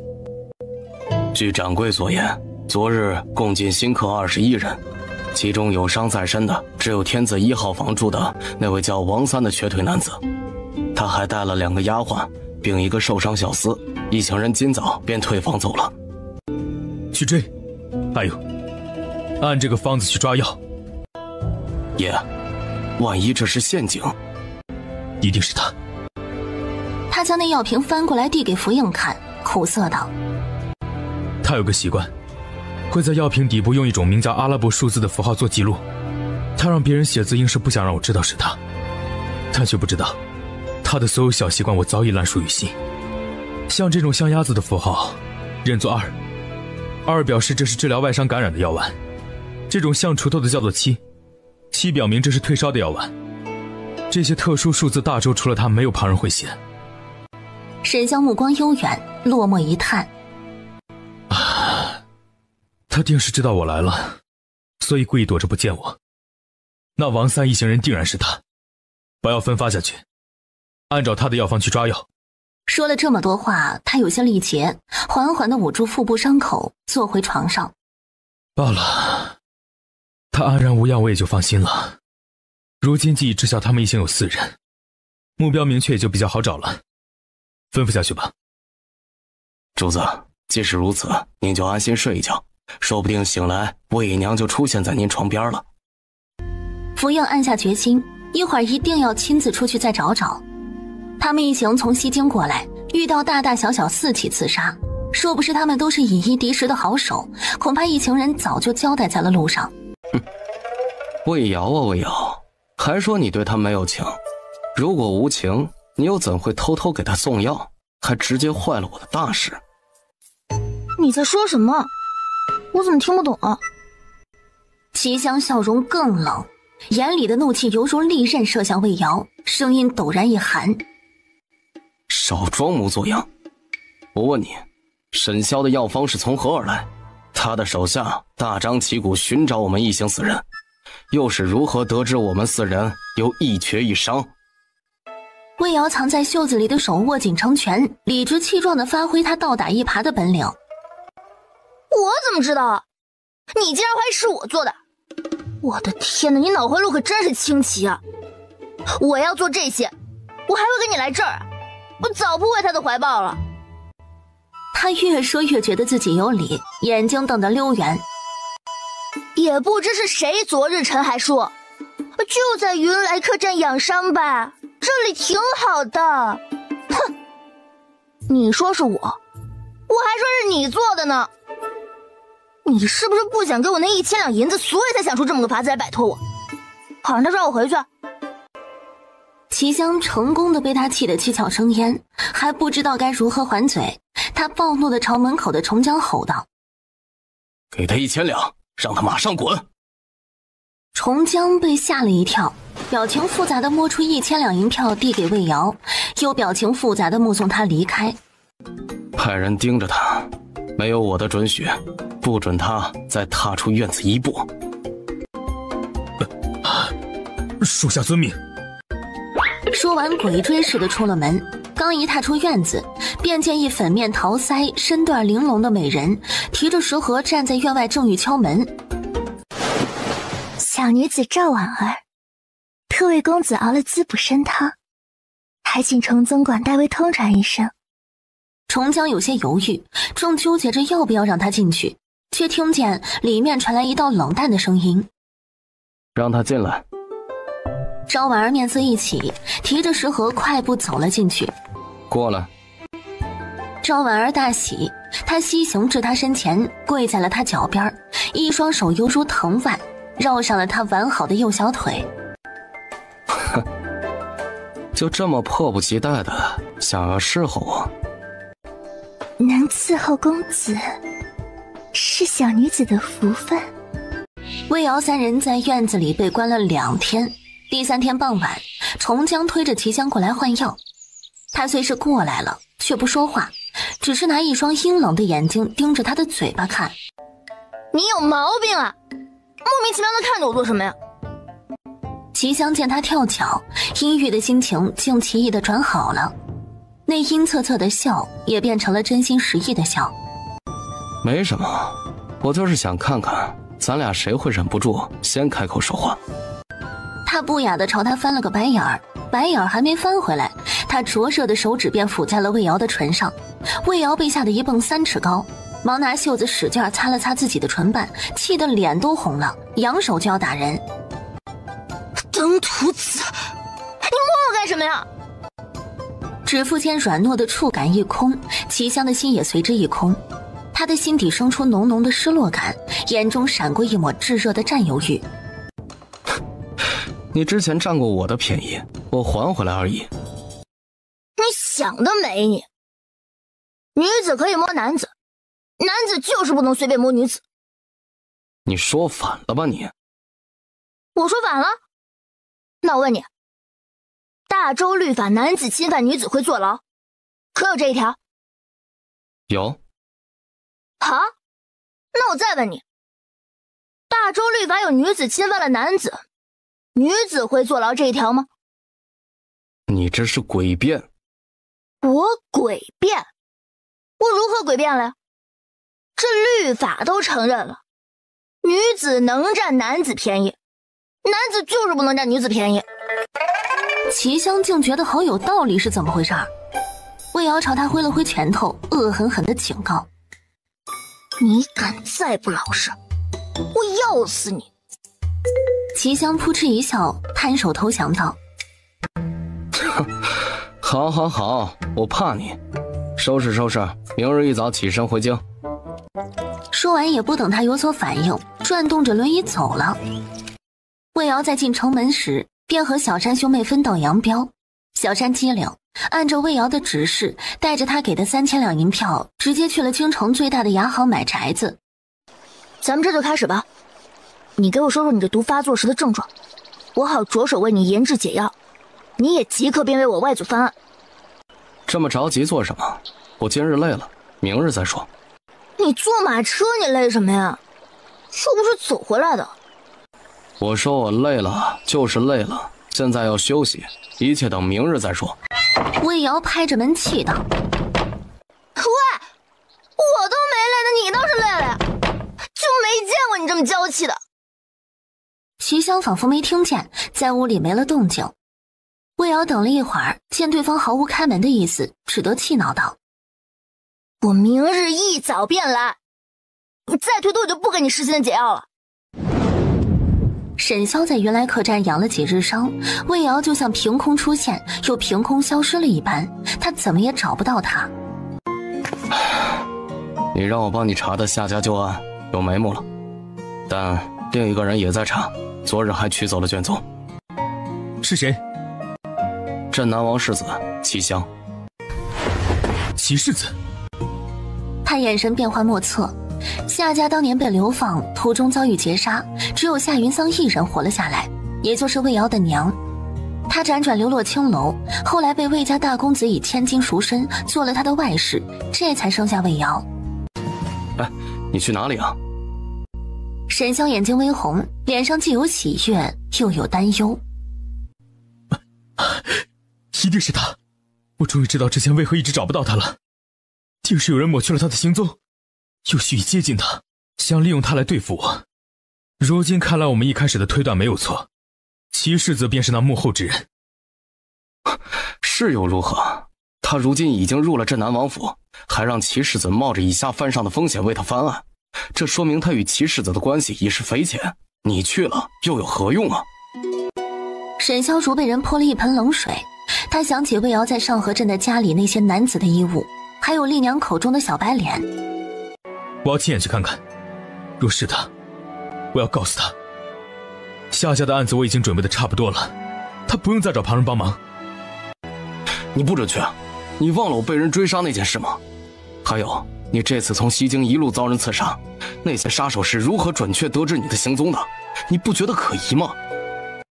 先是云恩寺的土匪，后是西京极乐馆的幕后之人，这些事情都是从你遇到魏瑶才开始的。如今镇南王世子大张旗鼓要为夏家翻案，你还不明白吗？齐世子和魏瑶说不定早就认识，他至始至终都是在有目的的接近你，或者说他根本就是镇南王安排到你身边的细作。他不是。我看你是被情爱冲昏了头脑了。就算他不是，你今日要以什么目的去镇南王府要人啊？你是要直接与齐世子撕破脸？镇南王好以世子在京受人欺压为理由，趁机造反，然后大周陷入内乱，你沈萧成为千古罪人，魏瑶成为红颜祸水，你俩世世代代遭人唾弃。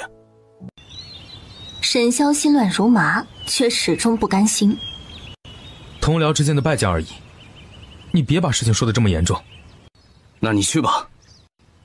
沈萧当真往外走，周玉堂在背后气急败坏的讽刺：只怕有些人是要扑个空了。听闻卢小公爷得了副前朝墨宝，今日在宝华亭设宴，邀请了京中所有纨绔前去赏宝。齐世子与他交好，定是去赴宴去了。沈萧又折了回来，拉着周玉堂一起往外走。你一定有请柬，一起过去。我才不想去。他如今在大理寺混得风生水起，已经剥离了纨绔的名号，才不想再跟那帮整日只知吃喝玩乐的幼稚鬼来往。他这一去，那些人定要再次缠上他。不想去是吗？我听福林说他在赵家村找到你时，与你在一起的那名白姑娘和小白仵作长得一模一样。不知周婶婶知道了她的存在，会不会做些什么？你还是跟小时候一样奸诈。说完理了理衣襟，大步朝前走。陪你去一趟就是了，你敢乱来坏我大事，咱们兄弟就做到头了。我严肃的跟你讲。我羡慕你还来不及，怎会阻挠你的计划？1个时辰后，沈萧的马车稳稳地停在了宝华亭，殷勤的掌柜立即迎上来行礼跪拜。小人见过沈侯。不必多礼。掌柜诺诺起身，恭敬的道：二位大人今日还是要湖心亭的雅事吗？不，我们是来赴卢小公爷的宴。他们人在哪儿？掌柜的恍然，恭敬答道：现下在狩猎山上。魏瑶拿着团扇坐在角落，看着一众贵族小姐妹互相吹捧互相攀比，不耐烦地扇了扇风。你们这些花痴小姑娘想想吧，你们眼中貌比他的齐世子在背底下可不是这样的温文尔雅，他都已经有6个老婆了，你们还想挤进去抢这一根萝卜丁有什么意思？魏瑶还没脑补完，忽听呀的一声，某个小姐妹站稳摔倒，一杯茶准确无误地泼到了齐香身上。魏瑶都无语了，这是齐香参加的第5场宴会，第4次被泼茶吧，同样的摔倒，同样的温茶。不好意思啊，齐世子，怪我一时没站稳，要不您去雅室换身衣裳吧。也好，虽然服侍我去更衣。魏瑶还没习惯他的新名字，仍在一脸期待着等着接下来的剧情走向，却见齐香慕寒警告地朝他看了过来。正好帮我把把脉，我现下有些头晕想吐。齐香看见山下快速逼近的人影后，朝魏瑶看了一眼，眼中闪过一丝兴奋。他忍下情绪，用只有他和魏瑶2个人能听见的声音快速道：推我去更衣室，我的毒真的发了。毒真发了，他奶奶的，等了好久，终于等到今天，盼了好久，终于把梦实现。卢小公也就像迷弟见到了偶像，殷勤的又是倒茶又是拉板凳，恨不能伸出自己的狗头让沈萧摸摸。齐世子何在？在呢，方才被茶泼湿了衣裳，正在雅室更衣呢。沈萧喉头有些干涩，看着卢小公爷，踟蹰问道：“他可带了什么人来？”卢小公爷也没多想，捂着唇嘿嘿一笑，猥琐八卦道：“他呀，最近得了一顶大的美人，正黏糊的紧，走到哪儿都要带着，这不，连衣裳都要人家给他换。两人已经进去好一会儿了，指不定在里面干什么呢。”沈萧的脸寸寸白了。魏瑶为齐香把了一通脉，表情有些狐疑，脉象和平时并无两样，但是他的脸却这么红，红的都不正常了。你到底是什么感觉啊？脸都跟猪肝一个色了，脉象却无异常。齐香怎么敢说？是因为魏瑶方才不过是帮他脱了半个袖子，捏着他的小臂帮他看了一下那条脉络，他就起了不该起的反应。你先离我远一些，我要换衣裳了。你最好没有骗我。哼，外边等你。魏瑶气鼓鼓地推开门走出去，想着要不要去另一边人少的地方透透气，却直直地撞进了一双满是痛色的凤眸里。为什么？沈萧的手在抖，声音也在抖，整个人都摇摇欲坠的。什么为什么呀？我们认识吗？我姓夏，叫夏随安。沈侯爷，今日是我们第一次见面。他眼里的防备与声音里的凉薄，犹如两把匕首，直直地刺入沈萧支离破碎的心脏。沈侯爷，当着我的面对我的人拉拉扯扯，当我是死的吗？沈萧不退反进，一双冷眸直直对上齐香的眼睛，眼中是毫不掩饰的杀意。她是我的女人。沈侯如此杀气腾腾，是想与我打一架吗？好啊，那便打一架。哼，竟是这个阴险无耻的小人拐走了瑶瑶，别以为我不知道，他想利用她来达到什么目的。现在还想激怒我先动手揍他，那就满足他，大不了担个以下犯上的罪名，挨他50军棍。魏瑶吓了一跳，忙挤到中间，用手隔开两人的距离，然后将拐杖递给了齐香，拉着他就走。开玩笑，他这缺胳膊少腿的还想跟沈萧打，这不是找打吗？你就这么怕他？见他就跟老鼠见了猫？怎么，怕我护不住你啊？你是不是傻呀？你跟他打，你能打得过他？没人比他更了解沈香那旺盛的体力和耐力。齐香被彻底鄙视，还就止住不走了。输人不输阵，我打他你就拉偏架呀，我就不信咱们俩还打不过他一个。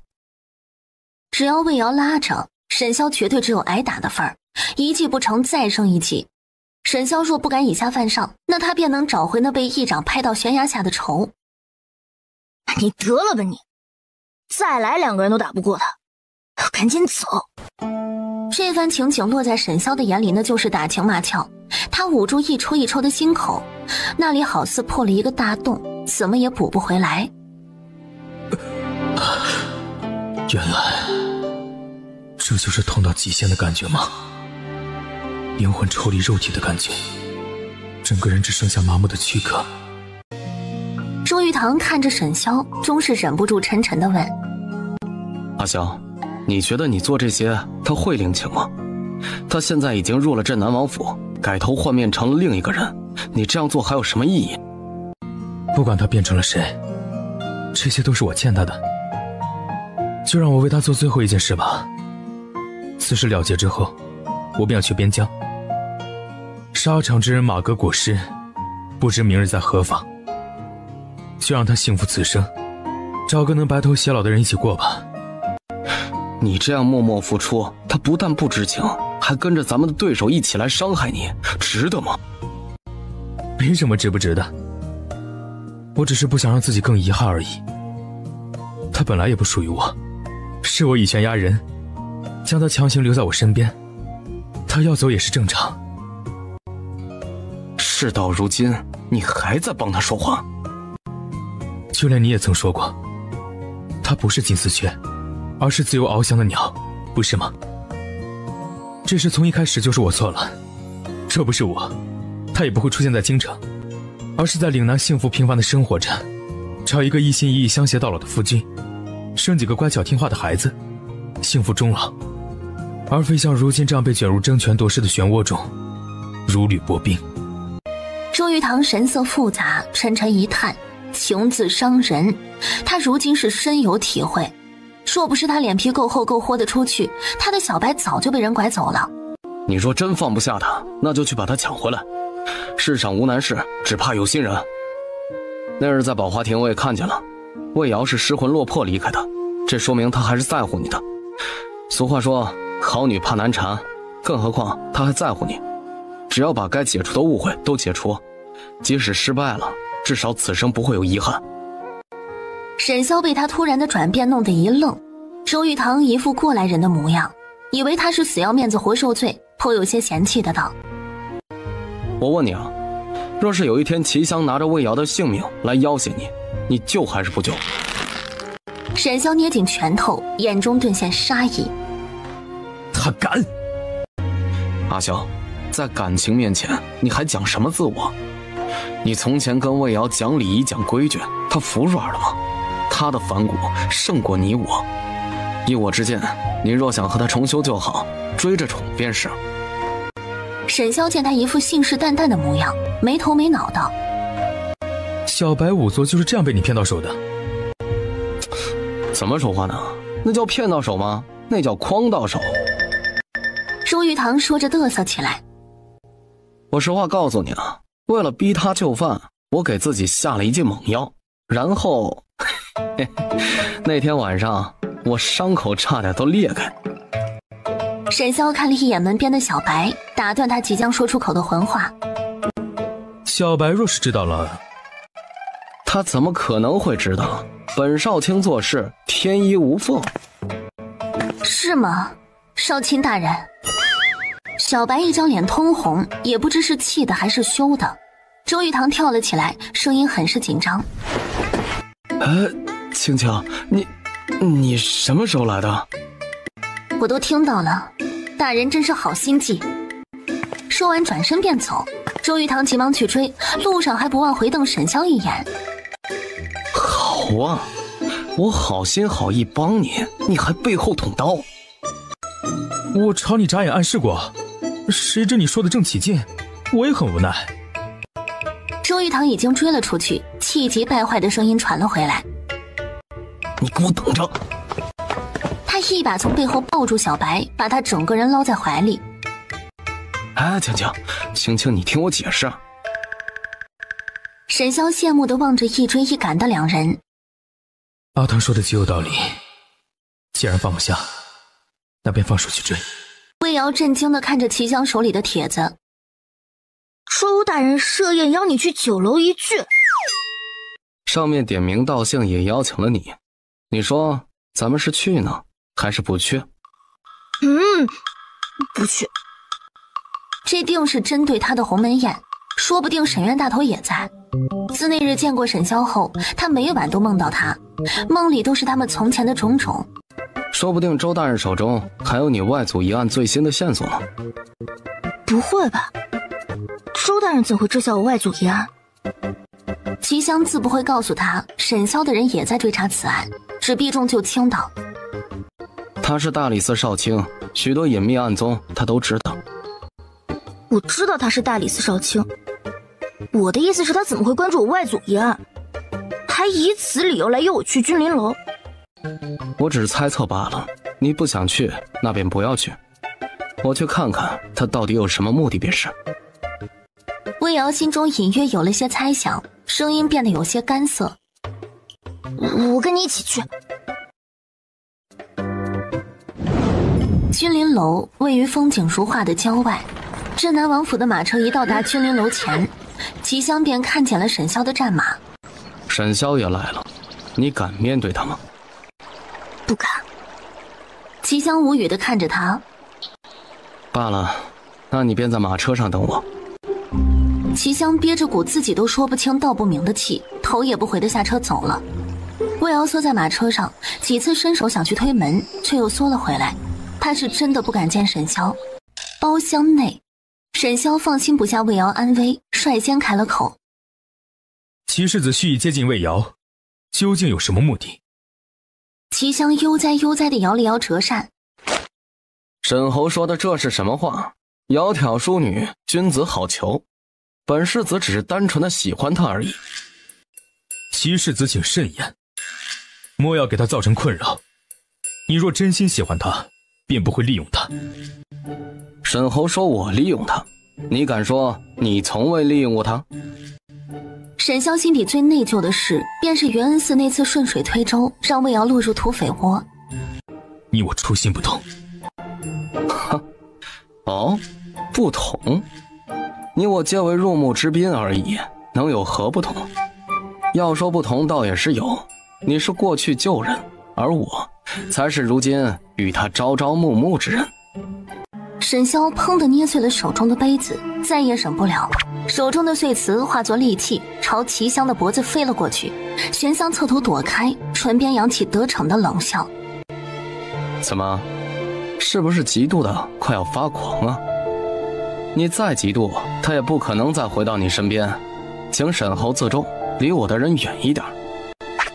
说着也回敬了一个杯子飞过去，两人你来我往，战作一团。雅间内的碗碟瓷器通通遭了殃，砰砰碎个不停。魏瑶，出来，我知道你在里面。魏瑶咬了咬唇，没有吭声。他不会是来找自己还银子的吧？要钱没有，要命也没有，他还是装作不在吧？夺妻之恨不共戴天，有点担心他俩会不会在上面打起来。阿萧重伤未愈，齐世子腿瘸，你说他俩一伤一瘸，谁会赢啊？魏瑶砰地推开车门，无语地看着他。那你来这里做什么？还不上去拉架？关我什么事啊？他们又不是为我争风吃醋。他看着魏瑶，犹如看新奇物种，啧啧两声。哎呀，你还真是没心没肺呀！阿萧对你那么好，你竟然还跑。跑了也就算了，还跟他的死对头搅和在一起，你可真是会杀人诛心啊！魏瑶气喘吁吁地跑上楼，刚一推开门，一块瓷器正好朝他的面门而来。他害怕地瞪大眼睛，都忘记了躲。完了，这下恐怕得毁容了。却没想到眼前忽然闪过一道残影，一个高大的身影挡在了他的面前，那碎瓷擦着他的脖子而过，带下一捧殷红的血珠，啪嗒啪嗒，一滴两滴鲜红的血滴在了地板上。玄安，沈侯怀疑你是他妾室魏瑶，你来告诉他，你到底是他的魏娘，还是本世子的夏遂安？魏瑶满脑子都是沈萧脖子上的伤口到底深不深，眼中也全都是那缕缕殷红的血。齐香话语里的意有所指，他自是明白。他艰难地动了动嘴唇。我是夏遂安。沈萧似是被人扼住了喉咙，缓缓地转过身，目光沉痛地看了他一眼。他抬手摸了摸脖子上的伤，看着手上的血自嘲一笑，一言不发地绕过他走了。遂安，本世子也受伤了，你过来替我包扎。魏瑶仿佛没听见，只是呆呆地望着空荡荡的走廊，仿佛灵魂已被人抽走。忽然他眼神一凛，疾步朝沈萧消失的方向追了出去。伤在脖子上，还流了那么多血，万一……他不敢去想，他要亲眼去看看他的伤才能放心。夏遂安，你给我回来！忽然身后传来一声马儿的嘶鸣，魏瑶泪眼婆娑地转身，模糊地看见高大熟悉的身影坐在马背上。魏瑶赶紧擦了把眼泪，想要喊住他解释一下，还没来得及说话，身子便已悬空，被沈萧直接捞上了马背。为什么要这么对我？我对你不好吗？你为什么要逃走？为什么要去做他的女人？你了解他吗？你知道他是什么样的人吗？魏瑶一愣，心中酸涩且自嘲，他还是这样，连对他最基本的信任都没有，不分青红皂白的将他当做了水性杨花的女人。沈侯爷，你不是说我配不上你吗？你如今这样又算什么？还有，我如今是夏遂安，今日是我们第2次见面，还请侯爷自重。你想摆脱我，除非我死。说完低下头，疯狂地席卷他嘴里的空气。魏瑶又惊又怕，他被沈潇的偏执弄得恼火，下巴又被捏得生疼，心里也有了怒气。又恼又怒之下，脑子一抽。什么？沈侯爷不嫌我脏？沈潇身前晃了晃，猛地上前握住了魏瑶的手。他手心微颤，似是在极力克制自己，声音带着一丝乞求：别闹了，好不好？侯爷，我没有闹，还是认清了自己的身份。像我这样的平民女子，配不上你们这些大人物。沈潇一把紧紧地抱住他，声音无助又懊悔：对不起，不要因为我的无心之言而耿耿于怀好吗？从前是我错了，你能不能给我个改正的机会，离开他，回我身边来，好不好？爱情是什么？它叫人遍体鳞伤，却没有伤口；它叫人生不如死，却没有解药。侯爷，我们再也回不去了。我也不愿意再回到从前的日子。我如今这样很好，没有人逼迫我，也没有人害我冤枉我。我和骑士子只是互相利用，还没说出口，便被沈潇捂住了嘴。他眼里流露出乞求之色：求你别再说了，给我最后一点提议。在这场感情博弈中，我已经输得一败涂地，却鬼迷心窍的帮不了你。他的心犹如被撕开一个大口子，血淋淋的痛。沈潇苦涩地笑了笑，眼中竟有泪花闪烁。是我太自私，贪图你身上的温暖，不肯放手。你总是这样清醒，犹如一个旁观者看我做困兽之斗。我曾经做任何事情都要计较一番得失，但我没想到感情之中没有得失，只有输赢。谁陷得深时就输了，我已经输了。今天想要你一个答案，不过是不想让自己一败涂地而已。如今看来，是我自作多情了，也是我对不住你。魏瑶眼泪不争气地流了下来，她何等骄傲的一个人，如今竟然卑微到了这个地步。他方才出言攻击他，不过是想出一口气而已，没想要这么伤他。你这个狗男人！我找不到要用什么方法留下你。我曾想过把你藏起来，让你只属于我一个人，但我不能那样做。你是天上的翠鸟，不是笼中的金丝雀。我放你自由，只求你不要恨我，也不要再与虎谋皮，其相自然，是非两配。尽管事实摆在面前，他还是没有勇气听到他亲口承认他和齐香已经在一起的事实。你外祖的案子，我有了新的发现。你娘有位奶娘或许尚在人世，她应是知晓整件案子的前因后果。只要找到那位奶娘，你外祖的案子便有翻案的可能。魏瑶泪眼朦胧地望着他，一边打嗝，一边用浓浓的鼻音问：真的？那位奶娘在哪里？她的老家在襄阳红岭村，我准备亲自过去看看。我跟你一起去。他话还没说完，沈潇忽然面色一凛，猛地将他扑倒在地，然后抱着他往山坡下滚了几圈。就在这电光火石之间，他们方才蹲的地方痴痴插入几根纯钢羽箭，箭身一半没入地里，箭尾羽毛轻颤，可见射箭之人用了必杀的力气。沈潇深知再这么下去，他们两人都难以幸存。他深深地留恋地看了一眼魏瑶，贴近他耳边，用两人才能听到的声音小声道：我上去将他们解决掉，你乖乖待在这儿别动，1刻钟之后再出来，然后一直顺着河堤往前跑，前面不远处有个村庄。不，你不能去。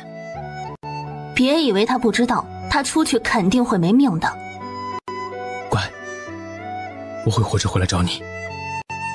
萧直接垫脚搂住了他的脖子，紧紧地抱着他，低声啜泣。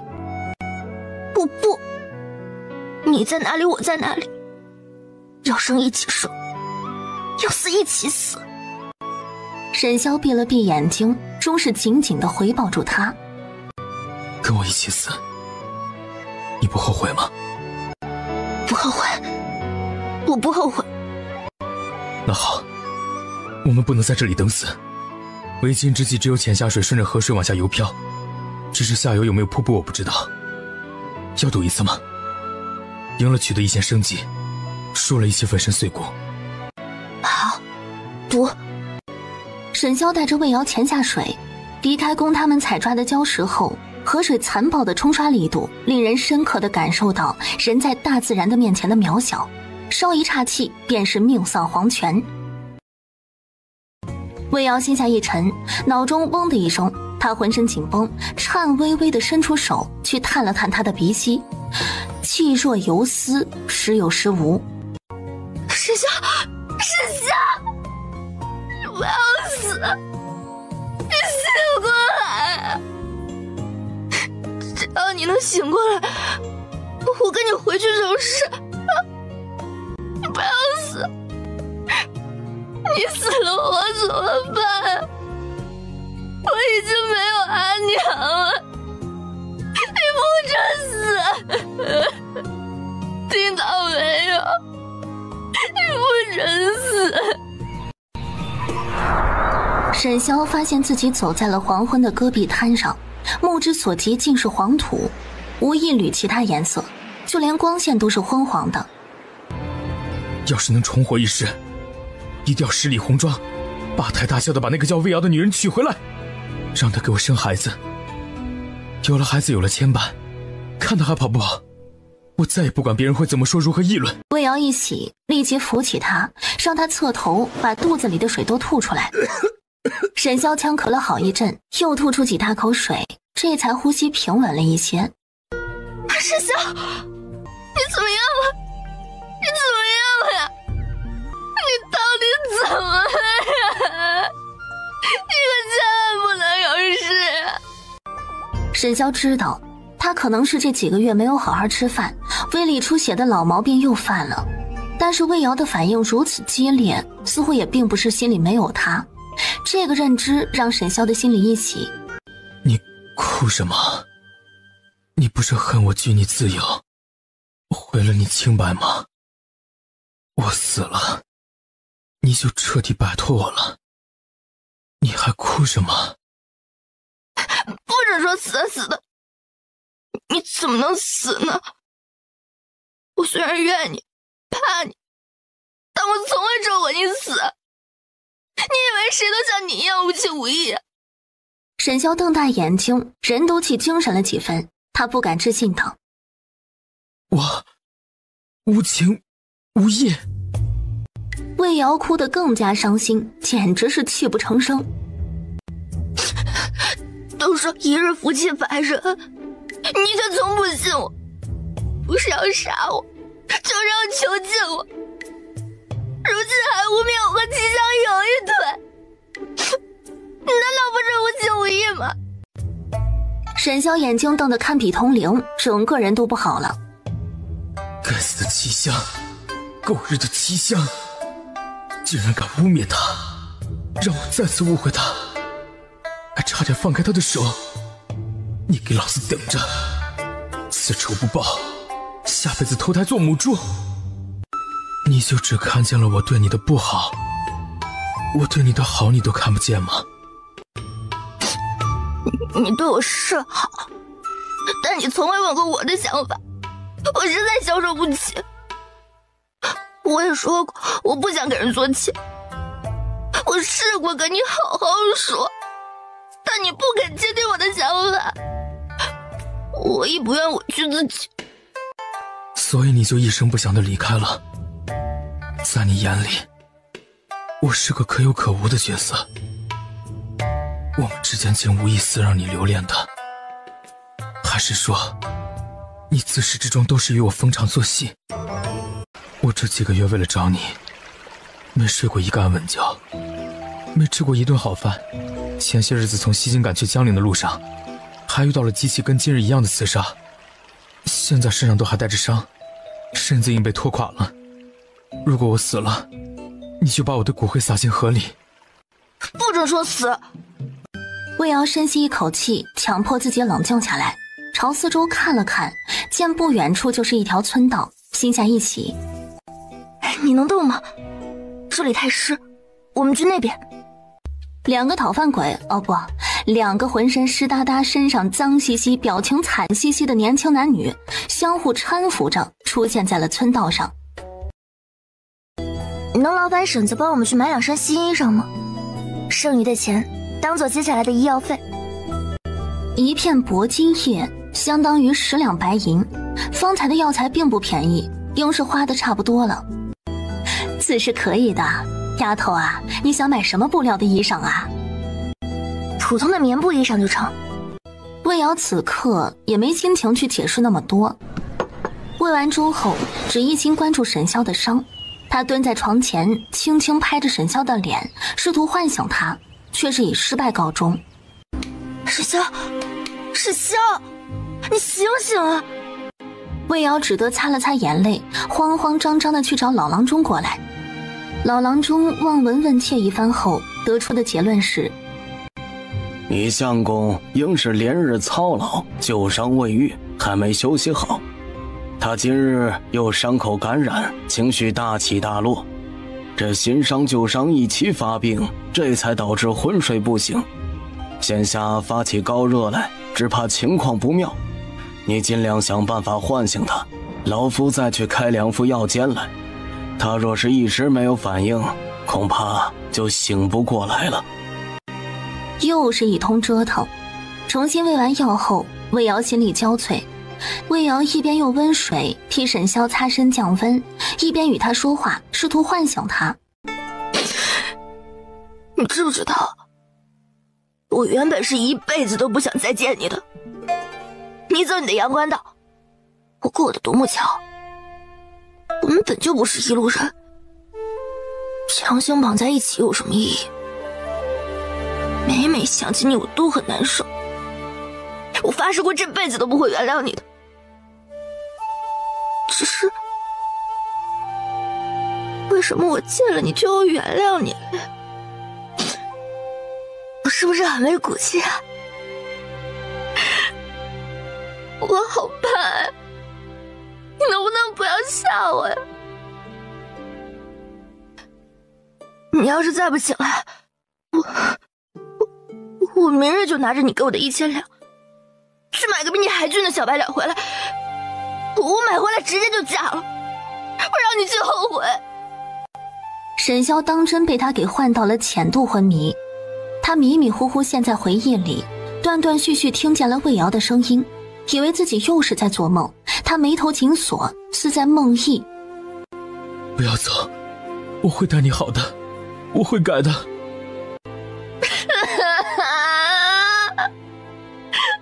你这个弄得我好难受啊！沈潇一直昏睡到第2日凌晨才醒，他头痛欲裂，浑身肌肉又酸又痛，伤口火辣辣的，喉咙跟刀刮一样疼，满嘴的苦药味儿。怎么了？可是有人欺负了你？你终于醒了，你吓死我了！我还以为你要狗带了。生龙活虎惯了的一个人，忽然高烧不退，还一直烧得说胡话，体温怎么也降不下来，人也不清醒，他差点以为他就要挂了。我伤口好疼，胃也疼，嗓子也疼，手也疼。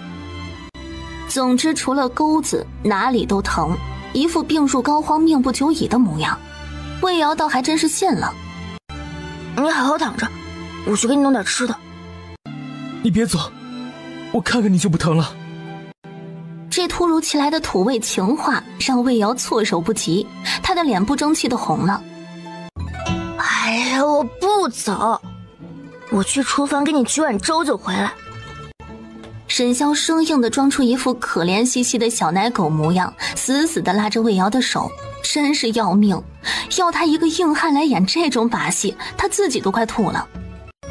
你必须得吃东西，我马上就回来，你数到10我保证回来。沈萧懂得见好就收的道理，放开他的手，咳嗽一声，虚弱道：好，那我等你。沈萧见魏瑶果真很快就回来了，他满足地笑了。魏瑶有些无语，这生场病怎么就倒退得跟小孩子一样了？没吃饱。沈萧咂咂嘴，有些意犹未尽。粥的味道一般，但是瑶瑶是真的好看，秀色可餐也。养胃不能暴饮暴食，你先垫垫，半个时辰后再吃。来，先把这碗胃药干了。他有说不完的话想拉着魏瑶说，想向魏瑶诉一诉自己的衷肠，但是天还未亮，魏瑶昨晚一定是没睡好，他不想累着她。天色尚早，上来睡会儿。不用，你睡吧，我睡这儿就成。你对我如此生分，可还是在生我的气。魏瑶叹了口气，他都逃出来了，自是不想再继续跟他不清不楚的。你身上有伤，我怕挤着你。再说我也不是很困，躺着养会儿神就行。唉，你还是在怨我。魏瑶不解地看向他，沈萧望着魏瑶的眼睛，干涩开口：怨我之前没有帮你主持公道，怨我罚你跪祠堂，怨我口不择言，怨我失手伤了你。他已经决定要娶魏瑶，想娶人家，首先得把人家哄高兴吧。想把魏瑶哄高兴，那就先把从前的误会都解除，把从前的心结都打开。是，我是怨你，你对我连最基本的信任都没有，我觉得很心寒。但是我也理解你，因为这是我们之间无法沟通的鸿沟。听见魏瑶承认心里的怨气，沈萧松了口气儿。有些话说出来比闷在心里好，至少魏瑶对他是敞开心扉的。随即他又疑惑：鸿沟？什么鸿沟？魏瑶忽然想和他好好聊聊，他坐在床沿认真地看着他。在你的观念里，3妻4妾很正常，但在我的观念里，我不愿与人共侍一夫。即使你我有过肌肤之亲，我也不认为我们就要非彼此莫属。沈萧震惊地看着魏瑶，一时之间竟然不知道该作何反应。你是不是又要嘲讽我认不清自己的地位？相反，我很清楚自己的身份和地位，我也很清楚自己想要什么。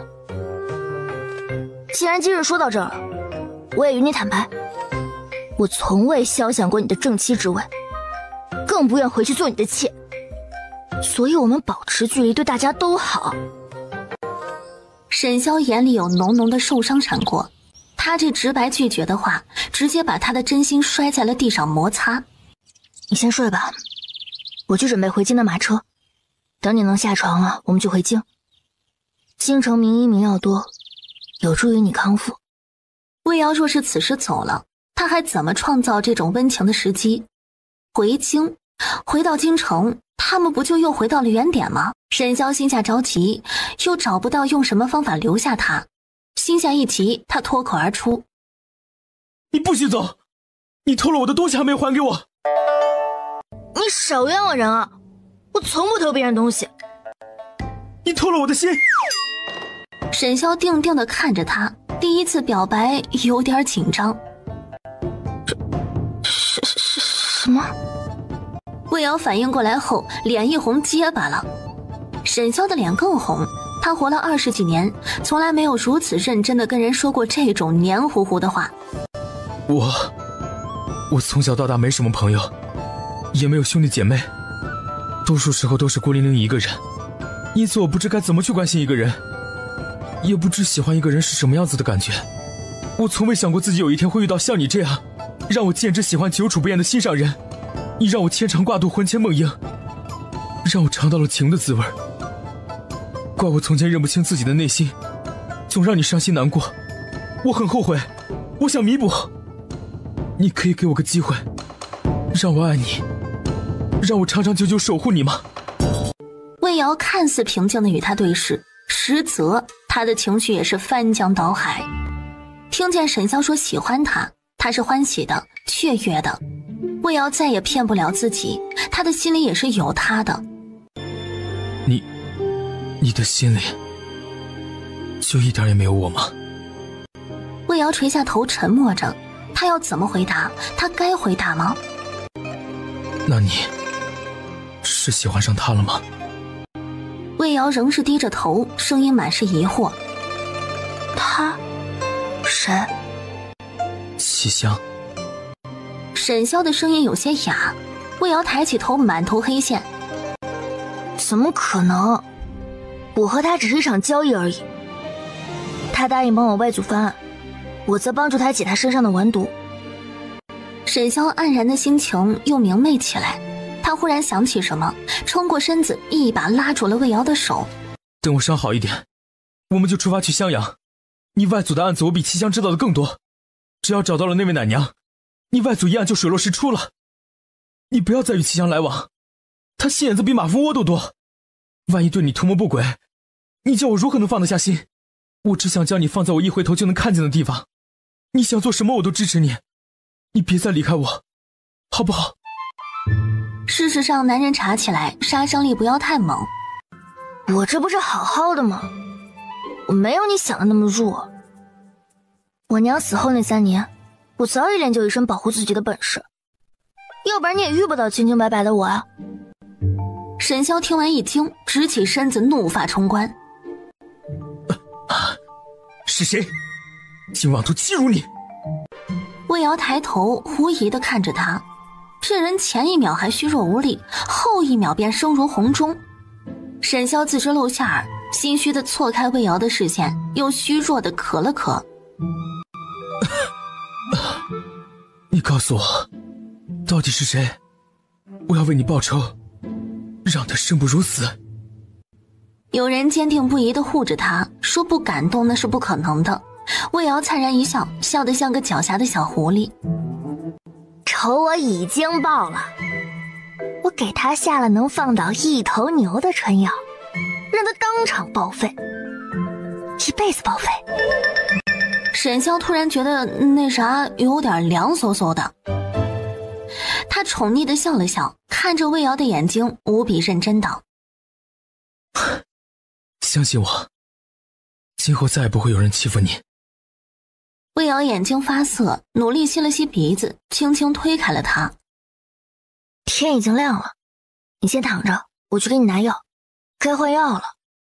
唉，这一期之路漫漫哟，慢慢来呗，还能咋的？谁叫我以前2，净给自己挖坑，还埋得比较深。沈潇虚弱地往后一躺。哎呀，头好晕，手也没力气，喝了一整日的粥，连肉都没吃着，好无力。魏瑶深吸几口气，终是接过了帕子，没好气道：坐好，右胳膊抬起来，左手再仰头。沈潇抬起那双暗沉湿润的眼睛，不满足的道：只擦上半身吗？你别得寸进尺啊！有什么好害羞的？又不是没看过，亲都亲过，还怕摸吗？魏瑶听见他这混不吝的话，脸烧得通红，一巴掌拍在他脑门上。你给我闭嘴！沈潇一时得意，竟忘了自己如今还没资格跟他说这些混话，急忙去拉他的手，连声认怂。我错了，我错了，你别走，你打骂我都可以，就是别不理我。爬开！好好好，只要你不走，我爬给你看。魏瑶无语地瞪着他，这人是被鬼附身了吗？怎么跟从前大相径庭，一点脸都不要了？我媳妇都要跑了，我还要脸？脸能当媳妇搂着睡吗？自己擦！说完之后，砰的一下就将他关在门内。这真是鸡飞狗跳的一天。到了晚上，如何睡又成了个难题。沈潇靠在床头，听完福应带回来的消息后，冷笑一声：“呵呵，既然那人想要栽赃陷害于我，那便将计就计。拿纸笔来。”爷，您的伤。沈潇脸上的冷笑变成了真心实意的笑。放心，有你家夫人在，很快便能好。这话福应倒是信，先前主子的伤反反复复，还不都是因为他用药不认真，又郁结于心。如今找到了魏姨娘了，不对，以后该改口叫夫人了。主子心结已除，只需认真吃药，好好休养，可不很快就好了。把这封信交给殿下，让他找个合适的时机通缉我，对方达到目的必会有所动作，我们等着他接下来的动作便是。这段时间不要来打扰我，有什么重要的事情再飞鸽传书于我。主子，您不回京城吗？呵呵，不回。他忙着追媳妇儿，回什么京城？沈潇当晚就吃到了魏瑶给他炖的鸡，幸福的都快要冒泡了，这也太好吃了吧！瑶瑶吃鸡腿，瑶瑶吃鸡翅，瑶瑶吃蘑菇。我真的吃不下了，你别再给我加了，自己吃吧。那再喝碗汤，你太瘦了。沈潇的语气就像是在养猪，他面前一堆鸡骨头，一只5斤重的老母鸡，除去魏瑶吃的，剩下的都被他一顿给干完了。魏瑶无语地看着他，这是养了一头猪吧？沈潇默然，看来要使出杀手锏了，色诱。谁说这世上只有美人计了？美男计同样具有杀伤力。怎么了？我背上的伤有些不适，你能帮我看看吗？进来吧，我给你看看。魏瑶把灯芯拨亮，拿了瓶外伤药过来。沈潇已经坐在桌前，他其实想坐到床上去的，又怕被打出去，只能徐徐涂之。伤口有些红肿，你是不是因为痒去抓它了？不能抓，这是在长新肉，抓了会发炎的。是有些痒，还有些疼。魏瑶听见他委屈巴巴的声音，心软了几分，语气也变软了。没关系，再忍忍就好，很快就好了。沈潇伸手一拉，魏瑶便坐在了他的怀里。沈潇紧紧地抱着他，像是抱着一件失而复得的宝物。你可知道，这半年来我有多想你？我无时无刻不在后悔。你……魏瑶动了动唇，不知道该说些什么。不要放弃我好吗？也不要再推开我好不好？给我个机会，我们重新开始。从今以后，再没有别人，只有我和你，我们一生一世一双人。沈潇满目深情，掷地有声。魏瑶一愣，大脑暂停了思考，一片空白。沈潇趁机缓缓低头，凑近了他的唇。他也记不清他们是怎样开始的，待反应过来的时候，两人已换了地方，坦诚相待。忽觉某一疼，魏瑶脑袋瞬间清醒过来，忙去推他。沈潇生怕他又说出什么戳心窝子的话来，忙堵住了他的嘴，用力赖着。久未舒展的土地变得青涩，根本就受不了他不遗余力的栽种，实在是太难以消受。你怎么能那般无情？说放手就放手，说走就走，把我一个人丢在无尽深渊。这样幽怨的口气是怎么回事儿？好像都是他的错一样。他们都结束了，还跑来对他做这些事。魏瑶气得又骂：你这个狗男人！沈潇又堵住了他的嘴，故技重施，更入木三分。魏瑶深吸几口气，待缓过劲儿来，他又伸手去推，气恼的道：你的伤，你不要命了？见他还在关心自己，沈潇觉得死也值了。他声音暗哑，带着些许疯狂：不要了，人给你，命也给你，全都给你。说完将他紧紧地抱在怀里，肆无忌惮地宣泄思念。魏瑶担心他的伤，不敢太用力推他，气得咬他一口。沈潇心里却乐开了花，比起那种无边际的疏离和淡漠，被他打被他骂竟成了一种幸福。我从前不敢承认我喜欢你，但是我被思念日夜折磨的时候，只有我自己知道有多痛苦。魏瑶，我喜欢你，不，我爱你，我爱你，魏瑶。你说实话，你心里有没有我？魏瑶别过头，不知道该如何回应他。他不回答，他就一直问。魏瑶嗓子都干了，只能模棱两可的妥协。我不知道。沈潇有些失落，但想到现在他至少开始接纳他了，他还有机会，他对自己有信心。没关系，我等你，等你和我一生一世一双人。魏瑶更加震惊，一生一世一双人，和他想都不敢想。沈潇似乎看出了他所想，情深似海。只要你愿意，其他的都不用担心，交给我。你这又是什么意思？为什么又要来招惹我？我只是想日日夜夜和你在一起，以我之姓，挂耳之名。你说什么胡话呀？不是胡话，你相信我。曾经沧海难为水，除却巫山不是云。我想了很久，已经想得很明白了。我只想要你，你愿意吗？你可以爱我吗？可以只爱我吗？可以最爱我吗？魏瑶沉默，得不到回应，对方以为是他不够努力，颠得魏瑶人都快绝过去了。你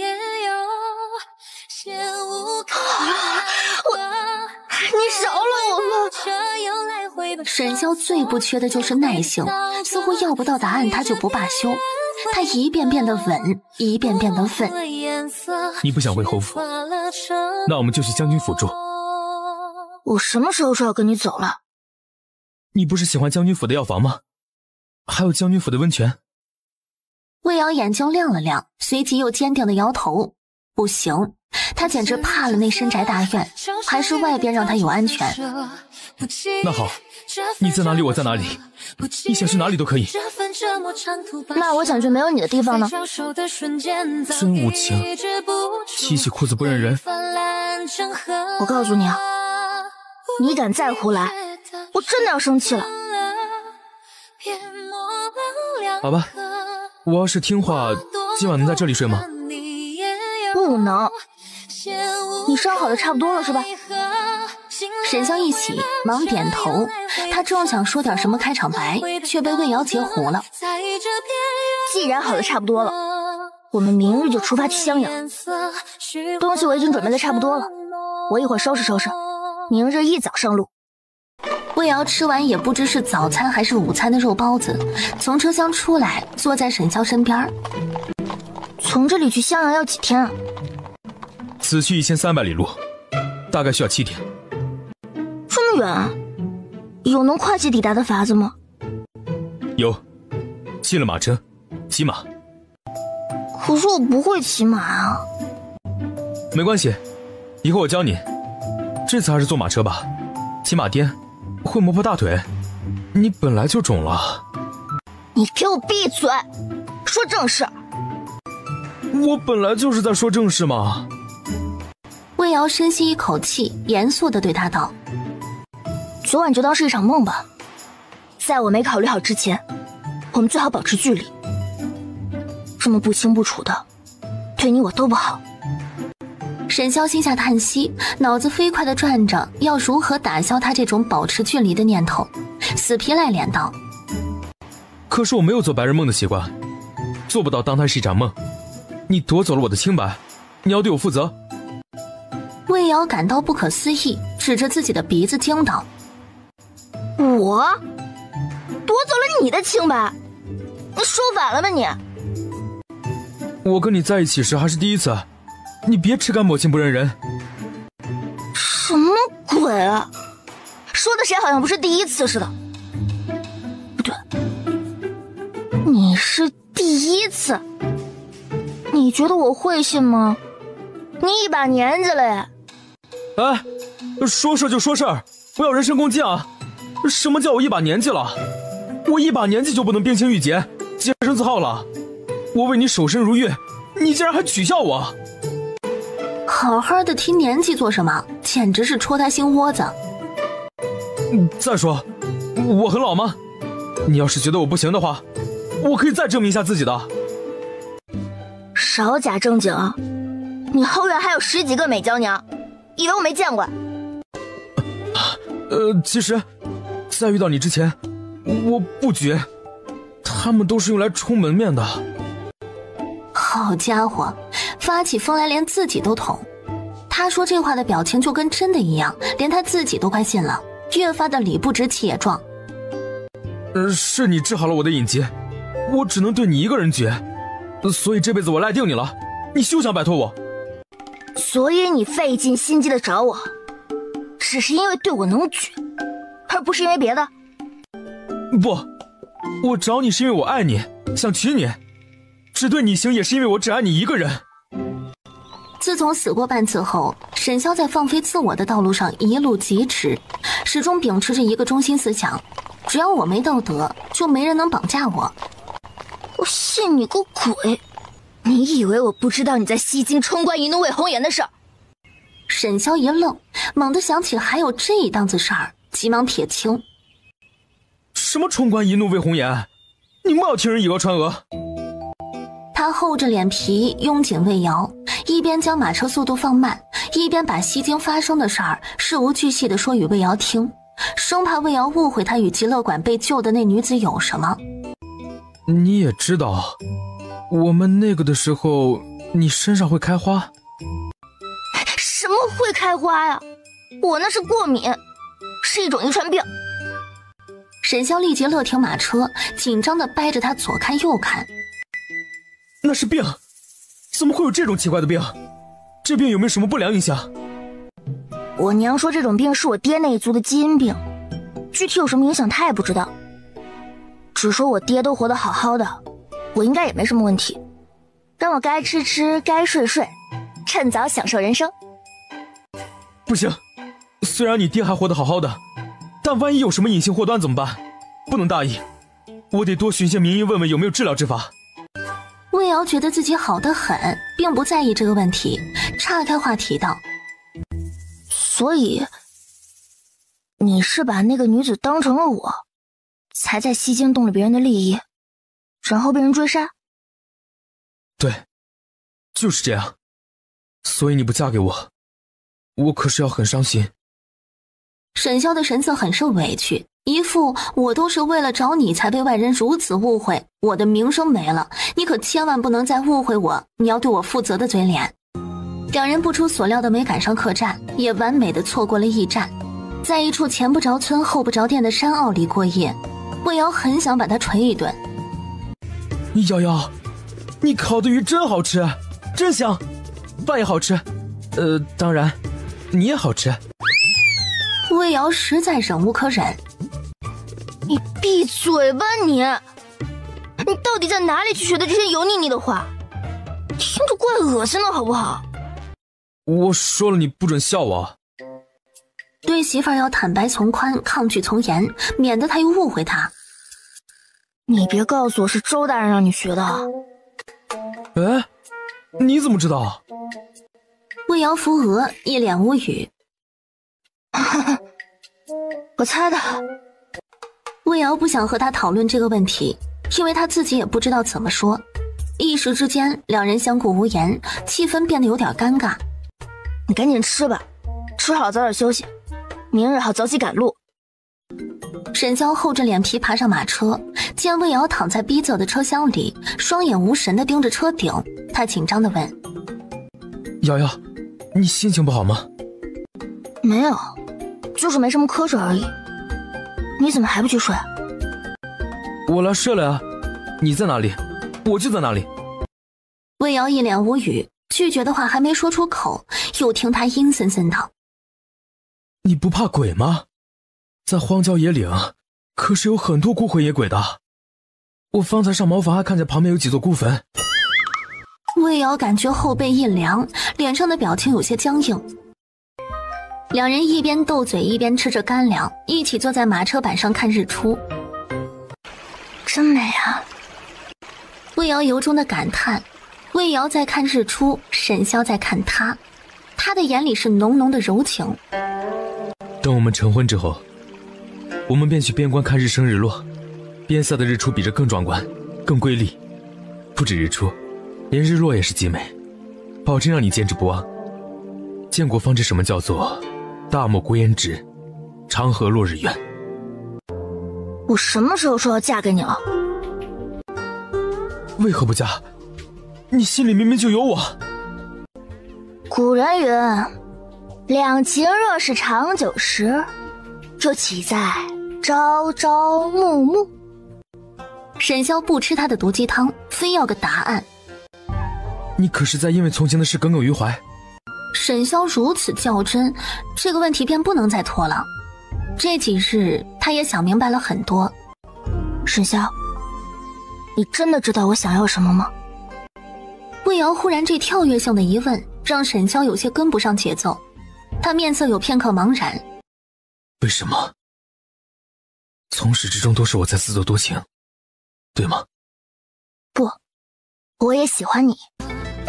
经过这些日子的相处，他已经确定了自己的心意。原来自己从前对他的特殊都是源于喜欢，喜欢沈萧才会对他依依不舍，喜欢他才会那么在意他的所作所为。你再说一遍。魏瑶也不觉得难为情，在他看来，承认自己的心思也没什么好难以启齿的。沈萧，我心悦你。话刚落音，便被对方抱了个满怀。沈萧的胸膛宽厚温暖，如他这个人一般，可靠稳重，让人生出无限的安全感。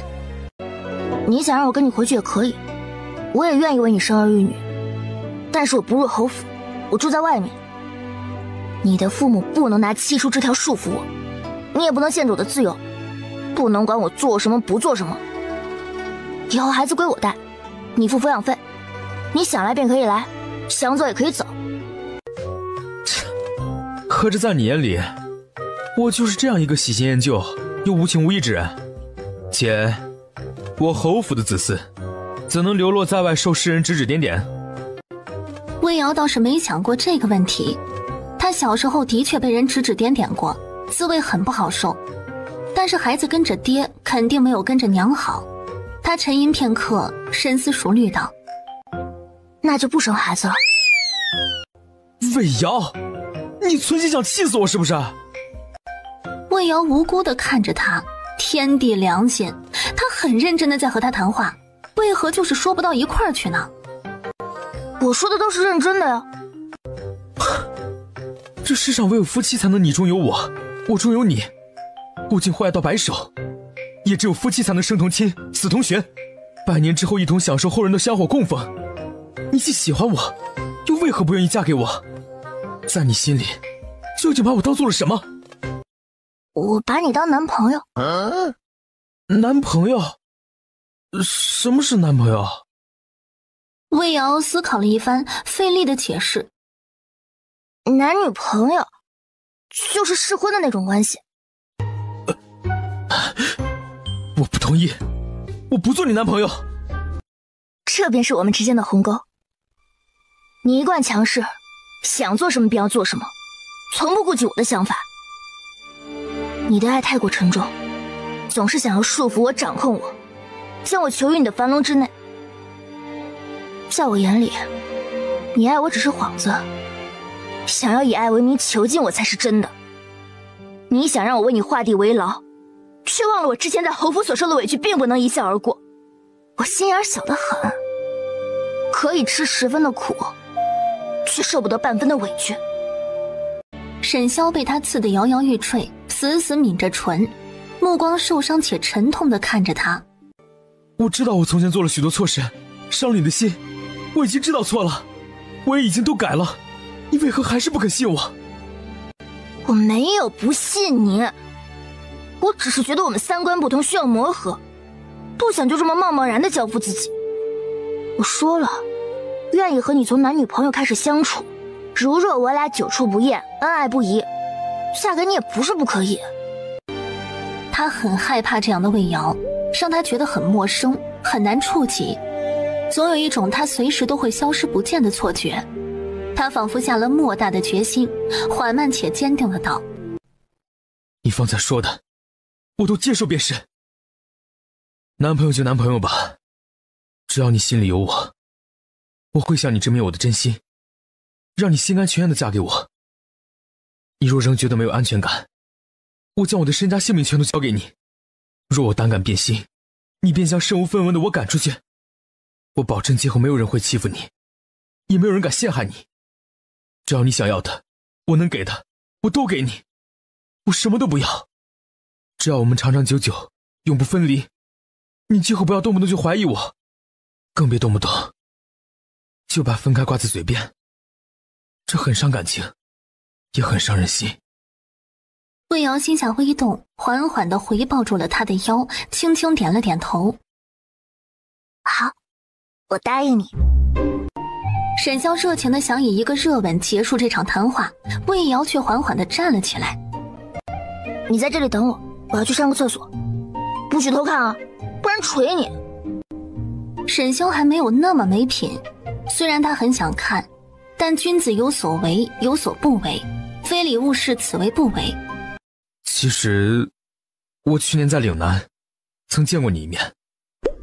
魏瑶一脸问号，努力地回想他们去年在岭南何时何地见过面。你在镇南王府见过我？是不是你不准那些千户挑我的？你早就对我见色起意了？沈潇老脸一红，矢口反驳：没有，是在大军要回京的时候，我夜探镇南王府，无意之间闯入了你住的那间屋子，你正在洗澡。我就说你后院有那么多姨娘，我是最晚去的那个，怎么会被最先叫去服侍你？感情是因为你偷看了我洗澡啊？你先听我说完，我什么都没看到。我当时从房帘往下匆匆一瞥，只看见你披着头发坐在浴盆里，吓得我脚下一滑，差点从梁上摔下去。不过外面的追兵就又立即跳窗走了，都差点被镇南王的暗卫给抓到。我谢你个鬼！匆匆一瞥，匆匆一瞥怎么可能会记得我是谁？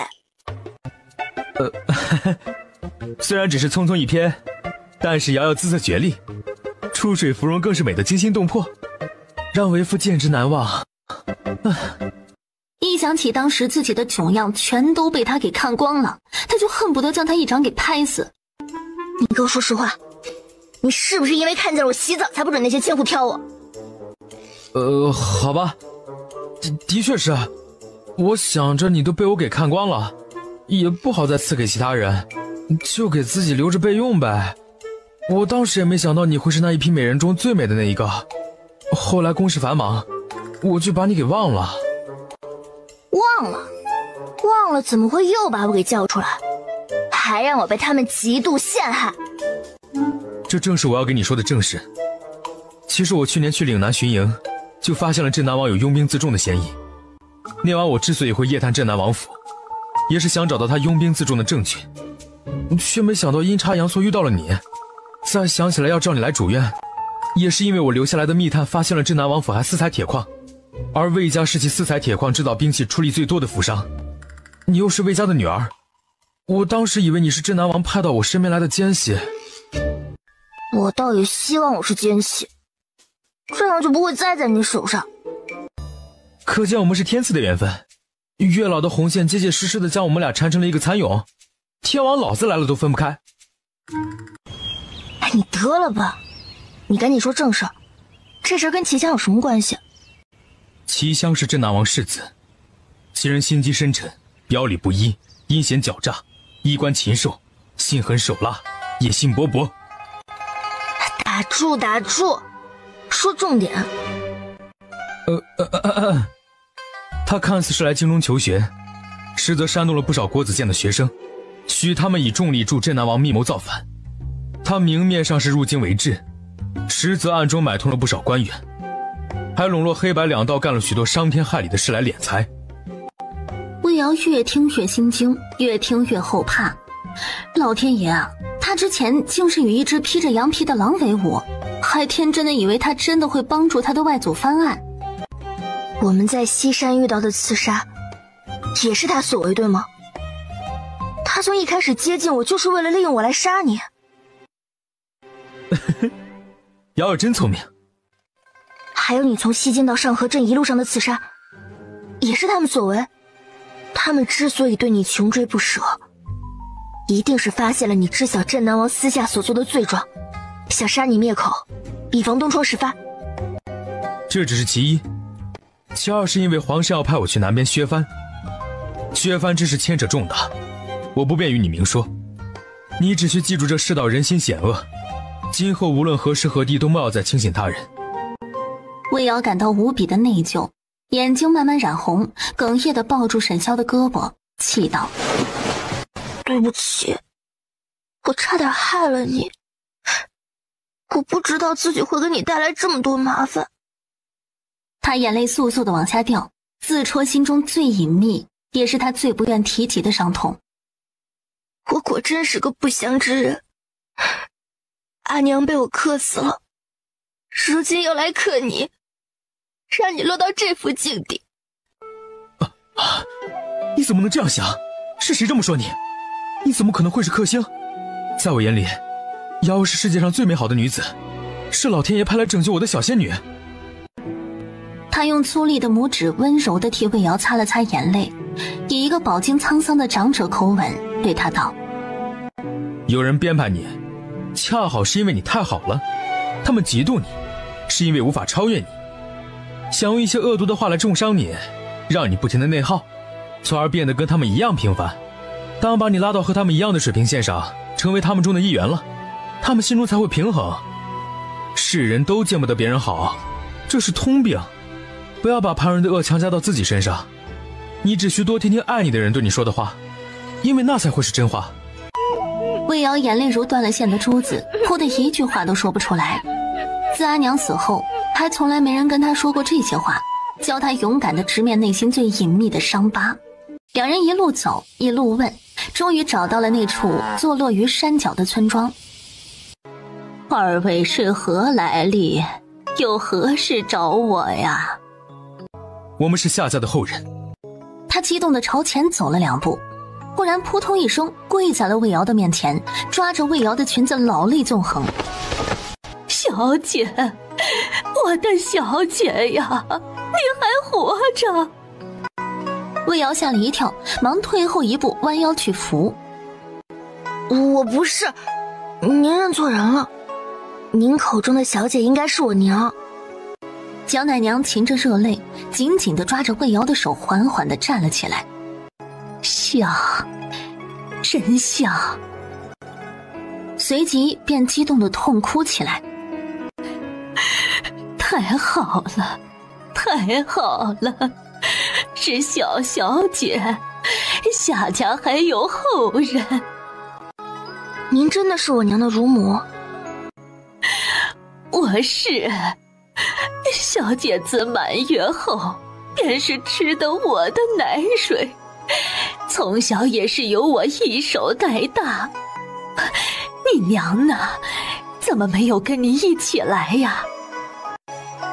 我娘她4年前因病离世了。情绪的大起大落让她久病的身子再也支撑不住，两眼一翻，晕倒在了魏瑶肩膀上。这位好汉可是小小姐的后院儿。魏瑶一愣，不禁回头看了沈萧一眼，见他像尊门神似的黑着脸杵在门边，那模样的确有点像。他扑哧一笑，乐不可支。不是后院儿，他方才说是夏家的后人，看这年纪，难道是你叔叔？魏瑶彻底爆笑，沈萧如遭棒击。叔叔，某叔叔当场石化，竟然把他当成了他的叔叔，他老得那么明显吗？嘤，蒋祖母，他是我的夫君。沈萧低落的心情瞬间被安抚了。夫君，瑶瑶终于承认他是他的夫君了，这是不是就说明瑶瑶要嫁给他了？小小姐成亲了，你今年多大了？年底就18了。蒋奶娘欣慰点头，眼冒金光盯着沈萧看，视线在他身上来来回回的寻梭，看了许久才满意的点头。仪表堂堂，郎才女貌，真是登对的一对璧人。他又想起了夏云桑，伤怀的道：说是当年小姐也跟你一样，早早的认清自己的心意，如今定又是另一番光景。阿娘从前也有过男朋友，她从未对我说起过她以前的事儿。蒋奶娘踌躇半天，终是下定了决心，搬开口问道：你爹是姓齐还是姓武啊？魏瑶一愣，目瞪口呆的和沈萧对视了一眼，双方都从彼此的眼中看到了震惊。漂亮，感情他娘还是个海王？魏瑶一言难尽道：不是，我爹他姓魏。蒋奶娘说完方才那些话后，便觉得有些不妥，这些事情怎么能在小小姐的面前说呢？这不是毁坏她母亲在她心目中的形象吗？蒋祖母，实不相瞒，我们今日前来实则是有事求您，那便是替我外祖家翻案。翻案？这案子如何能翻？夏家的罪可是当今皇上亲自定的。俗话说，君要臣死，臣不得不死。你们要翻案，岂不是要和皇帝对着干呀？蒋祖母大可放心，翻案一事我们会量力而为，绝不让自己涉险。您就将夏家当年所发生的一切都告诉我们吧，这对于我们来说是很重要的线索。且瑶瑶也想知道关于她娘的往事。蒋奶娘浑浊的双眼不停地闪烁，片刻之后，她闭了闭眼睛，终是沉沉地叹了口气。老奴只记得那段时间，小姐一度的废寝忘食，研制解药，还把那位五公子接到了别院治疗，甚至日日亲手照料，不管是施针问药，还是按摩双腿经络，都不曾假借他手。他们也许就是在那1年的时间里相处出了感情。这事儿我记得如此清楚，乃是因为夏家到了生死存亡之际。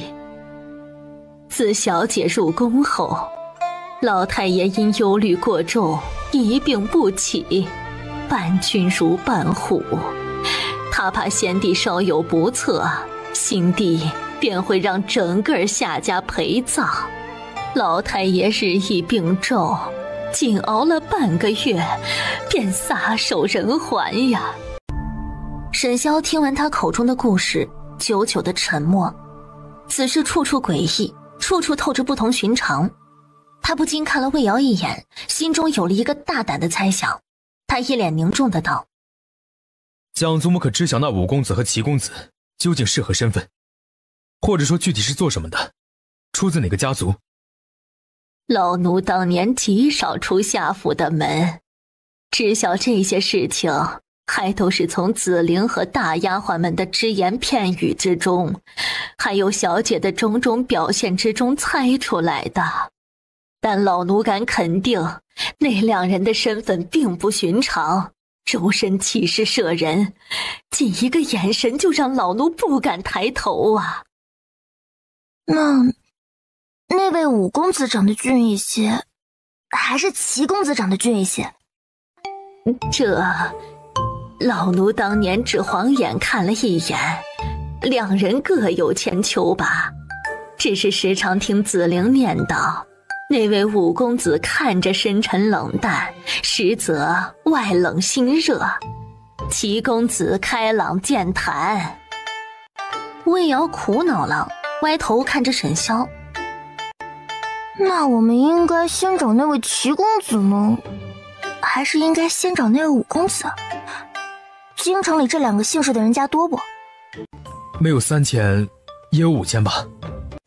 这么多，这要如何找啊？不用着急，我们先去南疆找我父亲，他既和岳母相识，说不定会知晓些内情。魏瑶眼睛一亮，一脸崇拜地望着他。对啊，先去找你父亲问问，我怎么就没想到呢？你这脑袋瓜才真是好使。沈潇被夸得心花怒放，一脸憨笑，犹如得到了糖吃的小孩。如果他有尾巴，那尾巴摇晃的速度一定都快到有虚影了。魏瑶捏着衣角，有些紧张兮兮的，也不知道沈潇的父亲会不会不喜欢他。你别怕，我父亲很好相处的，他眼里没有那些条条框框的规矩，你怎么自在怎么来就好。俩人正说着话，忽听一道如雷般的大嗓门由远及近。阿萧，阿萧，你这个臭小子，你怎么跑到边城来了？京城中的事情到底是怎么回事啊？老子派出去几拨人都没有找到你，你怎么突然跑到边城来了？魏瑶还没见过沈潇的父亲真人版，只在书房看过他年轻时身着戎装的画像。这怎么说呢？这大概便是沈潇中年时的模样吧。爹，这是魏瑶，您的儿媳。瑶瑶，快喊爹。魏瑶脑子一团浆糊，本能的就跟着他的话走了。爹。沈老侯爷一上来就先遭了他一记重锤，先是震惊他的长相极效故人，心中惊疑还没有来得及消化，又被他那一声爹给弄得手足无措。好好。这时花厅门口娉娉婷婷地走过来一个身穿青衣的中年美妇人，她似一路小跑而来，有些出气不均。哎呦，当真是萧哥来了，怎么瘦了这么多呀？陆姨，这是我的未婚妻魏瑶。这姑娘长得可真俊呐，瞧这小脸儿，漂亮的跟瓷娃娃一样，真好，你俩真是天造地设的一对儿。陆姨是个聪明的女人，侯府就沈潇这么一根独苗苗，她这一生不可能有孩子，便把一腔的母爱都投到了沈潇身上。您近来身子可好？好好好，我和你爹身子都好，倒是你呀，怎的瘦了这么多呀？定是这一路风尘仆仆，吃不好睡不好所致。不行，我这就命人去准备午宴，把你原来住的院子收拾出来，你们吃完饭好好歇一歇。沈潇直接拉着魏瑶往前走了2步，将魏瑶的手递到了陆姨手里，温声对魏瑶道：你先跟陆姨回去休息，有什么想吃的都告诉陆姨，不必拘谨，这也是你的家。我和爹有事情要谈，一会儿便来找你。沈潇说完又对陆姨笑道：陆姨，我可把媳妇交给您了，她害羞，您多多担待。哎呦，没想到你这个榆木脑袋开了窍倒是比谁都上道。放心，这是咱们侯府的金疙瘩，保证帮你护得死死的。老侯爷见人已经走了，便领着沈潇去了书房。刚一进书房，老侯爷又恢复了大嗓门：你这个臭小子，给我说清楚，怎么回事啊？您问的是哪件事情？是京城的事情，还是我媳妇的事情？先说京城的事吧。京中有人意图造反，想先除了我这个心头大患，但我们根本不知那人具体是谁，敌在暗我在明，局面太过被动，这才将计就计，转为我在暗敌在明，以此引蛇出洞。老侯爷一脸凝重地听沈潇说完之后，眉头皱得能夹死蚊子。到头来受苦受难的还是百姓，这太平江山当真是得来不易，守住更难呢。不会的，爷，此事我已与太子殿下暗中布置好了，只等那人沉不住气，只要他一有动作，便能将其钉死在权力的屠宰场。可能确保万无一失？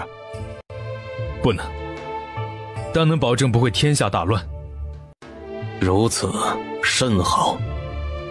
沈潇一改懒散的模样，坐直身子看着他爹的眼睛道：爹，您认识夏云桑吗？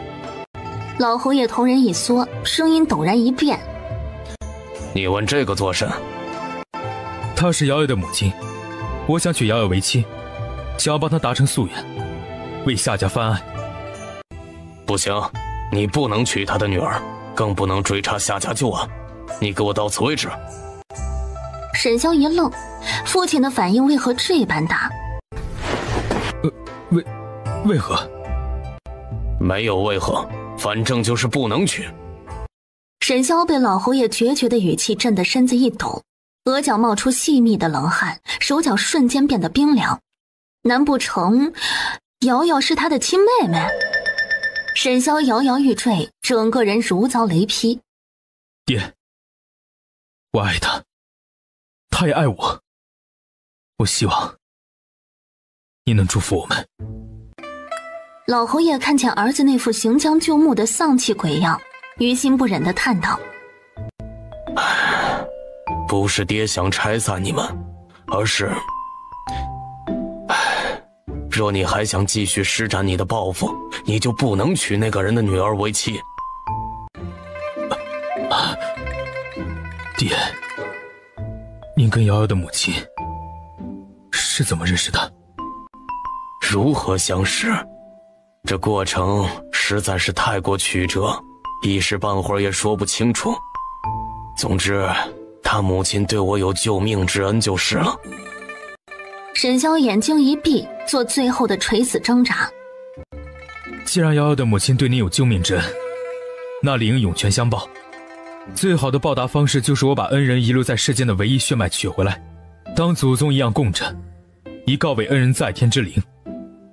父债子偿，这个恩情就让儿子用一生一世来报答他的女儿吧。且瑶瑶已经怀了您的孙子，您同不同意我都要娶她，您就看着办吧。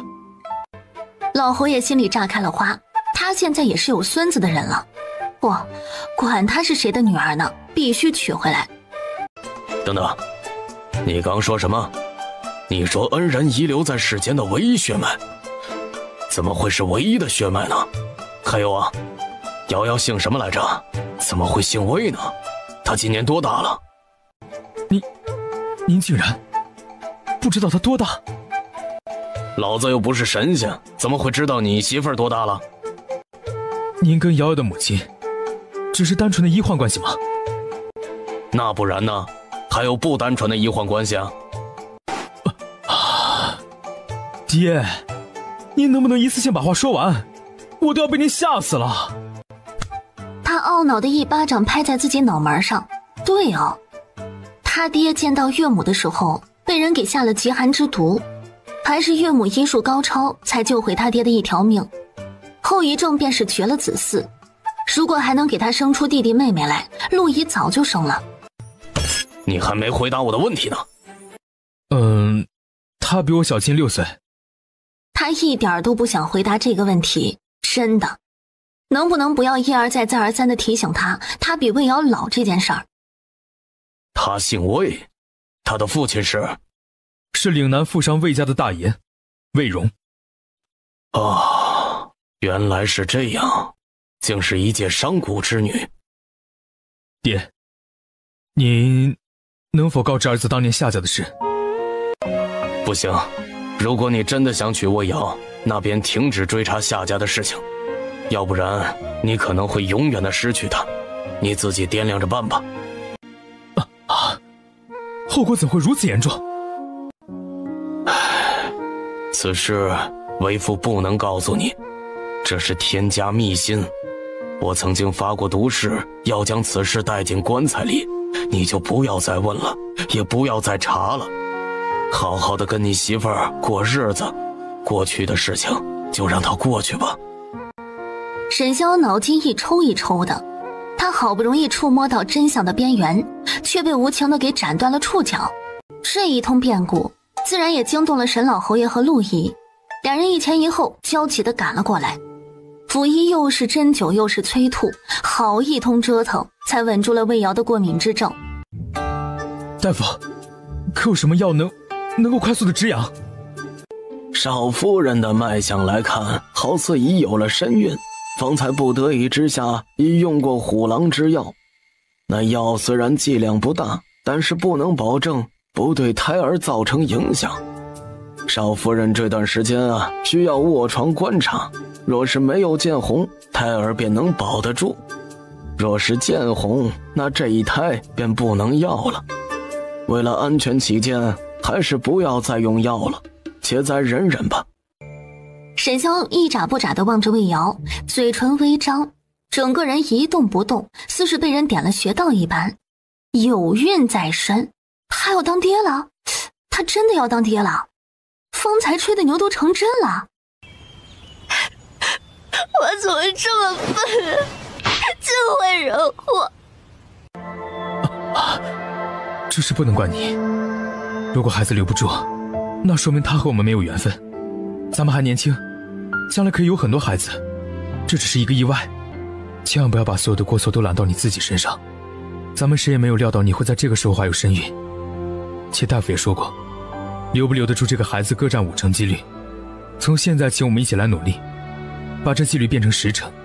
你负责放宽身心，好好的卧床休养，我则负责每日抄经茹素，早晚向菩萨祈祷。都说夫妻同心，其利断金，我们一起努力，用诚心把孩子留下来，好不好？这样真的有用吗？天下之大，无奇不有，万一真的有这方面的神医呢？父亲已经派人出去找了，事在人为，不到最后一刻，咱们都不能放弃。你快躺下，咱们来想一想开心的事情。例如，我们应该在边城成婚，还是回京城再成婚？我已经迫不及待地想要用8抬大轿迎你入门，以我之姓，冠尔之名，咱们生同亲，死同穴，生生世世永不分离，好不好？可是我没有10里红妆。瑶瑶抵得过千军万马，那些身外之物可以与你相提并论。这样说来，你还是赚了。你只出了1份聘礼，我这已经是买1送1了。沈潇看见他笑了，心下才大松了口气。瑶瑶躺了5天，躺不下去了，浑身腰酸背痛不说，整个人都头昏脑胀的，肚子上还长了一圈肉。他抓着头发暴怒道：你再去问问老大夫呀，到底还要躺多久？我觉得我已经没事了，能吃能喝能睡，身上也没有哪里不舒服，精神头很足。沈潇比魏瑶更加着急，但是老大夫说过，得躺半个月才能知晓结果。你再忍忍吧，还有10天，最多只有10天。再躺10天，我觉得那时候我都能胖成一个球了，到时候也不需要走路了，想要到哪里去就可以直接滚到哪里去。胖胖的多可爱，我就喜欢你胖。哼，少给我灌迷魂汤。等我真胖成球了，你怕是看都懒得看我一眼。怎么可能？你胖成2个球我都喜欢。那你觉得小徐厨娘好看吗？小徐厨娘是药膳阁老板的女儿，胖的眼睛眯成一条缝儿，体重200来斤，最大的爱好那就是吃，还一见沈潇误终身，每次来送药膳都是对他暗送秋波。你们哪能一样？你是我心爱之人，情人眼里出西施。两人正争论不休，陆怡满脸笑容地带着一位头发花白、精神抖擞的老嬷嬷进来了。来了，你爹终于帮你们找到了妇科圣手，这是边城最有名的稳婆，最擅长的便是保胎育胎和接生育儿。民妇江氏见过少爷少夫人。江嬷嬷不必多礼，快给内子瞧上一瞧。江嬷嬷看了魏瑶一眼，被她的角色给震惊了一瞬间，回过神之后，又恭敬有礼地对着沈潇和陆怡含蓄道：民妇得需为少夫人脱衣检查身体，还望外人回避一二。沈潇处在室内，一点也没有要退出去的意思。子嬷嬷来历不明，万一对瑶瑶有什么不好的心思该怎么办呢？她得看紧点儿。再说了，她的媳妇儿，她的身体哪处她没看过，还用得着退出去啊？恭喜公子，少夫人腹中胎儿已保住了。只是还需在卧床躺个10来日，因为只有在卧床时，全身的血液才会供给到腹部，有助于稳胎。沈潇大大的松了一口气，脸上挂上了前所未有的开心笑容。好，太好了，赏，重重有赏。他的嘴角还没有来得及咧到耳根，又见江嬷嬷换上了一副凝重的神色。夫人天生耻骨较窄，这样的好处便是有助于男子尽兴，增进夫妻感情。坏处则是产道过窄不利于生产，因此夫人腹中胎儿不宜过大，否则容易难产。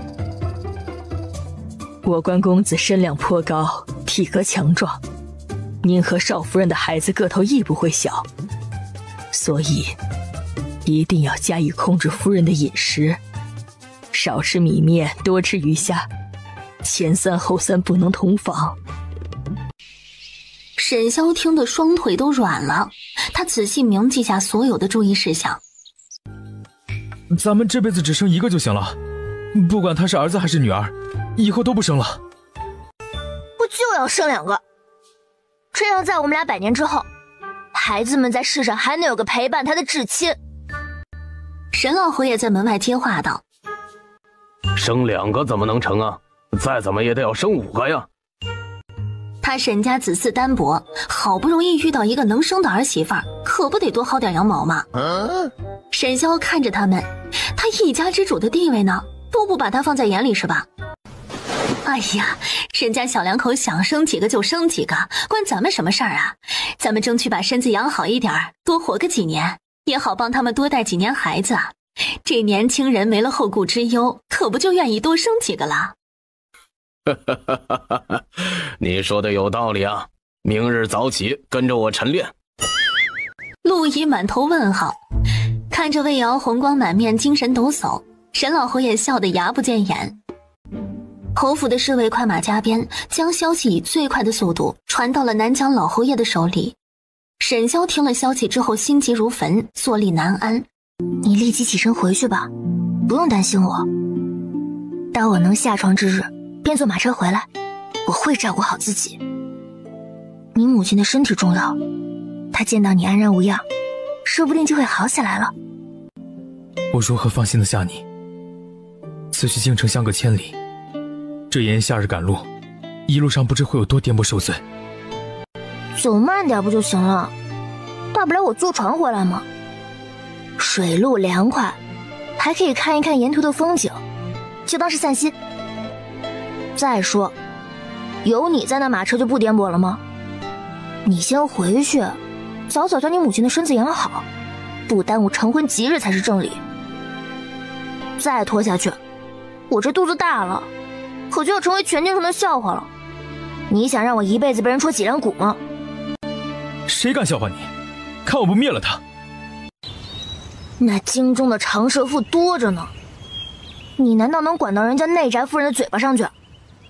再说了，我这肚子大了穿喜服也不好看啊。我才不想一辈子只有一次的婚礼留下不完美。我可告诉你啊，你回去得把侯府布置得喜气洋洋，还有府里一个貌美的婢女都不许有。我要是回来看见了，我就不进门，让你成为全京城的笑话。沈潇见他撅着小嘴的依依模样，心软成了一滩春水，不禁也跟着他憧憬起了他们的婚礼来。瑶瑶，你是上天派来拯救我的小仙女吗？好吧，我坦白，我就是上天派来拯救你的女神仙。如果你对我不好，我就飞走，去回天上。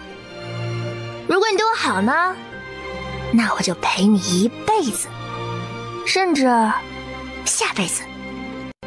魏瑶自夸起来毫不脸红，理直气壮极了。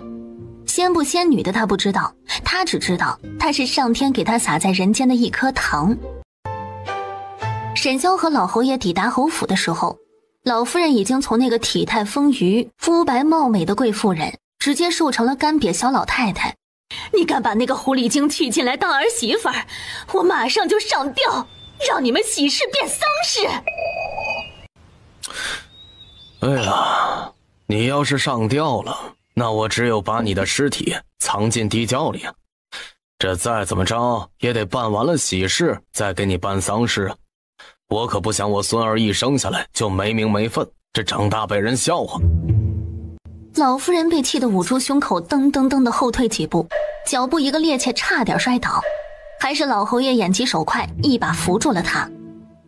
哎呀，都是老夫老妻了，想要我抱就明说嘛，还搞这些把戏，真是的。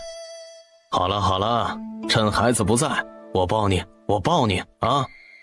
说着明目张胆地把老夫人紧紧地抱在了怀里。他这些天早就想这么干了，只是俩人当年决裂得太过难堪，他抹不下面子而已。你这个老不休，还是这么没皮没脸，你给我滚！这侯府没你的位置，这是我跟我儿子的家，你滚去你的南疆跟你的小妾过日子去。侯府没我的位置？哼，这个家究竟姓沈还是姓叶？什么叫我跟我的小妾过日子？难道不是你抛弃了我？你明知道我中毒之后受不得寒，且蜀江大将吴兆不得入京，你仍要执意带着阿萧留在京城，咱俩究竟是谁对不起谁呀？哼，我这都是为了谁？我为你兢兢业业守着侯府偌大的家业，一个人将阿萧拉扯成人，你却带着露露在南疆逍遥快活，逢年过节连封信都不曾给我写过，你竟然还有脸说我对不起你，简直是滑天下之大稽！老侯爷双目通红，强忍住情绪站起身来，在屋里暴走几圈以平复情绪。如今啊，咱们都老了，从前的事情就让它过去吧。我不再耿耿于怀，你也别再耿耿于怀。不管你信不信，我心里最爱的人始终是你。等儿子成婚之后，你就跟我去南疆生活吧，那边气候宜人，风景如画，也没有这些尔虞我诈的烦心事，最是适合咱们养老。哼，跟你去南疆，去看你跟那个狐狸精你侬我侬吗？你想的真美！老侯爷又气得吹胡子瞪眼睛。我想得美？哼，我想的再美，也从来没有利用过你。而你一直在乎的娘家人是怎么对你的？事到如今，你还没有看清他们的真面目吗？老夫人又想起了自己一心一意对待的娘家人，如今待他犹如仇人的态度，忍不住心酸委屈，呜呜呜地哭了起来。我这一辈子白活了呀！嫁到你家来是外人，在娘家也变成了外人，如今还里外不是人，我这一辈子究竟是为了什么呀？老侯爷见他哭得如此伤心，也不忍再刺激他，他别扭地挪动自己的臀部，慢慢地坐到了床边，然后向老夫人坐近了一些，再近了一些。哎呀，总之你记住了，你既已经嫁到了我沈家，就是我沈家的人，老子不会不管你就是了。如今你认清了那些人的真面目也好，今后便犯不着再为他们操心了，你就安安分分的跟着我去南疆过清静日子。咱俩100年之后啊，是要葬在一起的，总不能到了棺材里还相互嫌弃，天天打架吧。魏瑶再次醒来的时候，天已经黑透了，屋内没有点灯，黑漆漆的，房内的景致一片模糊。你是谁？随安，这么快就把本世子给忘了？齐香，怎么是你？怎么不能是我？我的毒你还没有帮我解决呢，就想翻脸不认人了？魏瑶紧抿唇，心中又惊又怒。他不顾他的意愿将他掳走，竟然还能装作若无其事的和他聊天。你的毒，我现在还没想到好的法子，不如你把下毒之人是谁告诉我，我看能不能找他商量商量，让他把解药给你。好啊，下毒之人乃当今天子，他为了制衡权力，控制藩王，对大周每一个藩王和世子都赐下了这种毒药。只要藩王还想活命，那就得乖乖的听他的话，对他毫无怨言的当牛做马，这样在每年朝贡时便能领得一颗解药。但只要生了一心，那就只能想法子把这毒给解了。凑巧我和我的父王刚好生出了一心，想要谋权篡位，推翻他的暴权，改朝换代。魏瑶脑子嗡嗡作响，心中警铃大作，看见他开开合合的嘴已失去了思考的能力，这些话是他能听的吗？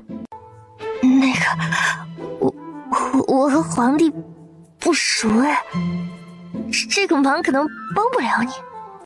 没关系，这毒我父王已经找到了解决的法子，我们再也不用看他的脸色苟且偷生了。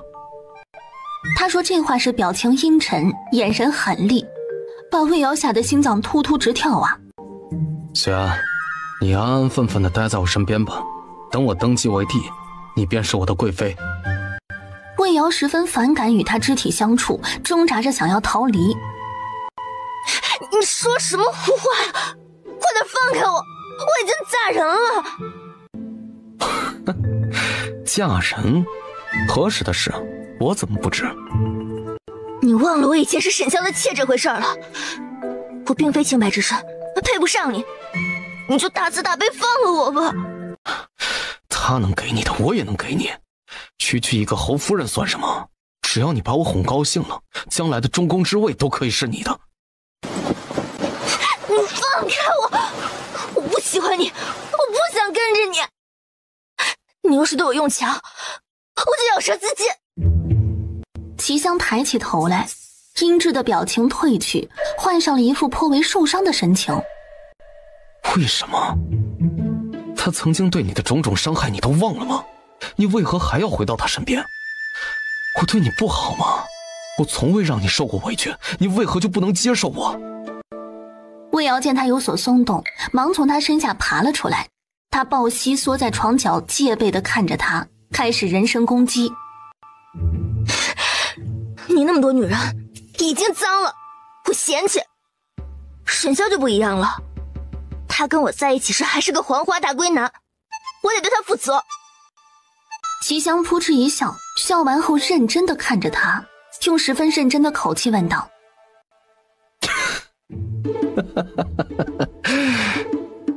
那我若是把他们都杀了，只要你一人就可以吗？魏瑶牙齿直打颤，连一句完整的话都说不出来，只是防备地看着他，害怕地缩在床角。没关系，等他死了，你的心里便能有我的位置了，我等得起。魏瑶大骇，急声质问：你对他做了什么？你乖乖地伺候我，我就告诉你。魏瑶闭上眼睛，深深呼吸，强迫自己冷静下来，尽量不再被齐香影响情绪。若再这么折腾下去，孩子定然又保不住。魏瑶悄悄往身上摸了摸，嘿，他毒药呢？怎么一丁点都没有了？你是在找身上的毒药吗？别费功夫了，那些东西都被我收走了。你这会儿是不是发觉身上越来越没力气了？那是因为我还给你喂了软筋散，为了防止你做出什么自残或者逃跑的事情来，只有先委屈你了。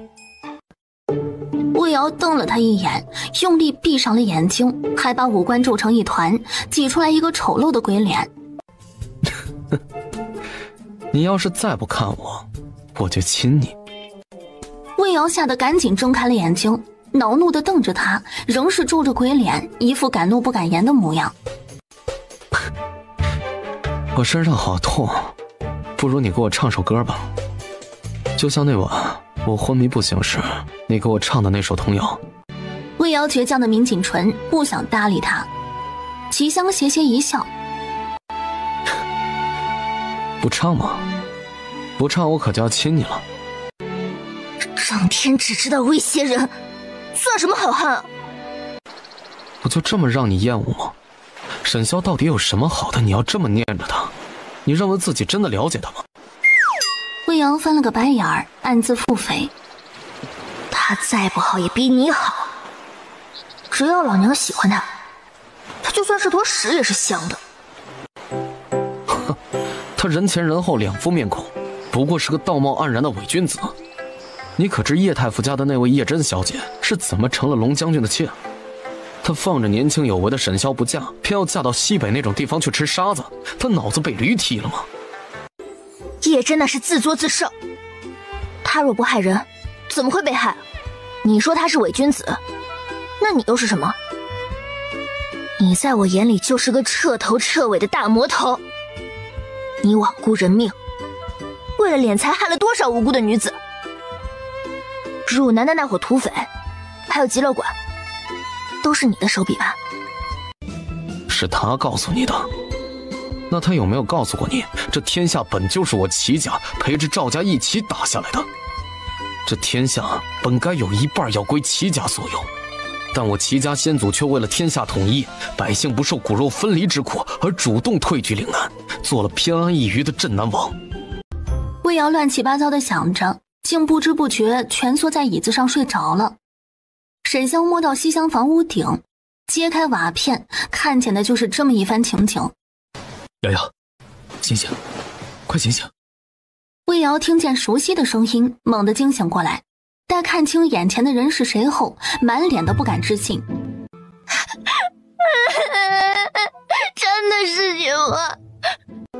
对不起，我来晚了，让你受委屈了。沈萧感觉到他的身子都在微微发抖，心中更是心疼且愧疚。别怕，我来了，我来了。是我不好，我当初不应该将你一个人留在南疆，以后无论发生何事，就算是死，我也不会再和你分开。他这几日寝食难安，担心的整个人都快要疯了。如今见到他完好无损，他的这颗心又活了过来。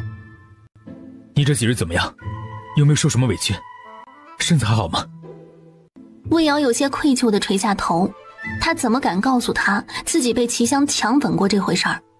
不，这件事绝不能告诉他。有，他给我喂软筋散，害我这几日一直躺在床上动都不能动，连如厕都是嬷嬷帮我的，好丢脸啊！沈萧听后心下一松，齐香还派了人来专门伺候他。看来除了给他喂软筋散之外，他并没有让他受什么非人的待遇。你受委屈了，这事绝不能就这么算了。你且等着，有机会为父定会替你报仇。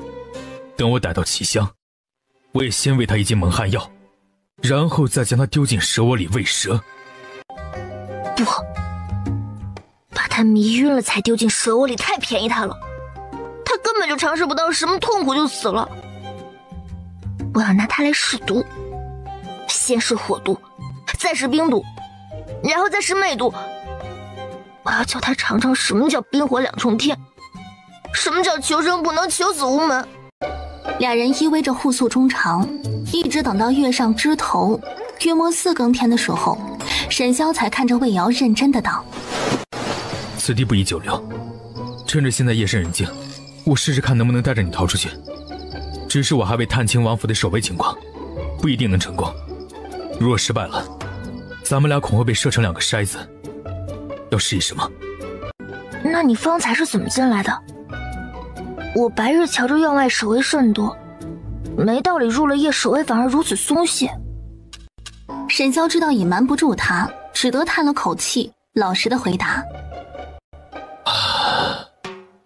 我方才进来时，好似有人故意放水，像是故意诱我来此瓮中捉鳖。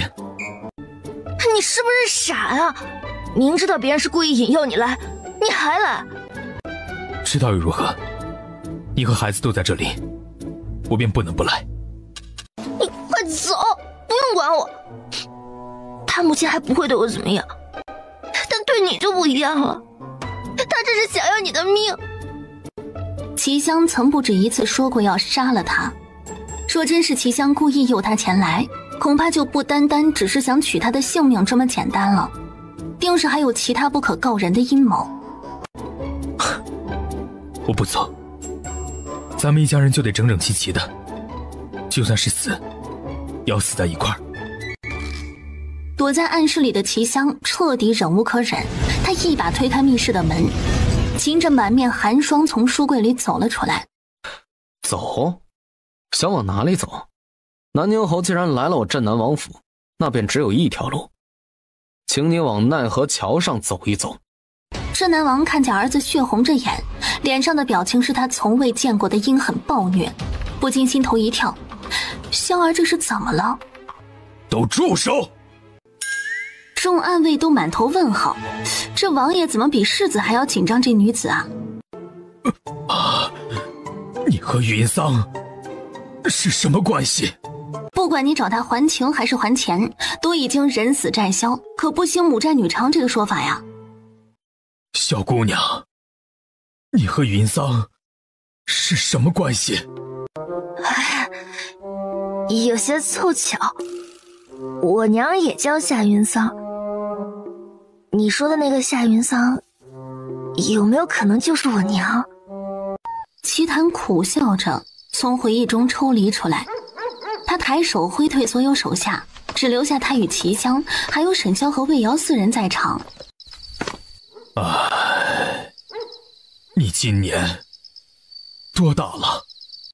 魏瑶不知该不该答，只能求救地看向沈萧。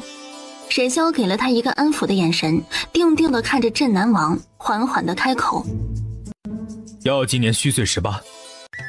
镇南王面上逐渐露出巨大的惊喜，他一眨不眨的满是慈爱地看着魏瑶，眼眶渐渐湿润了。你娘可曾与你说过你爹是谁？魏瑶很实诚地摇了摇头，心中五味杂陈。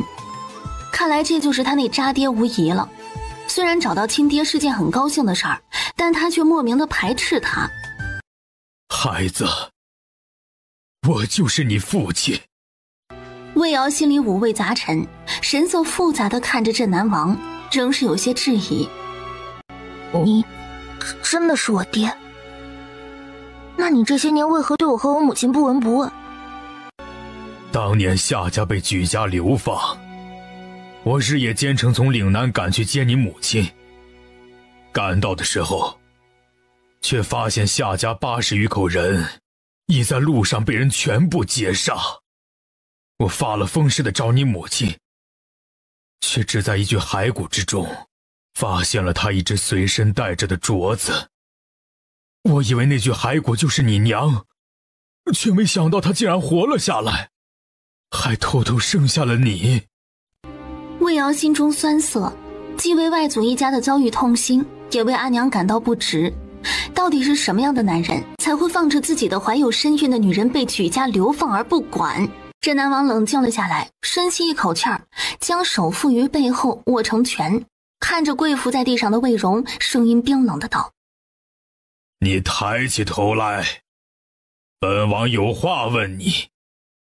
若是胆敢乱说一个字，立马将你拉出去五马分尸。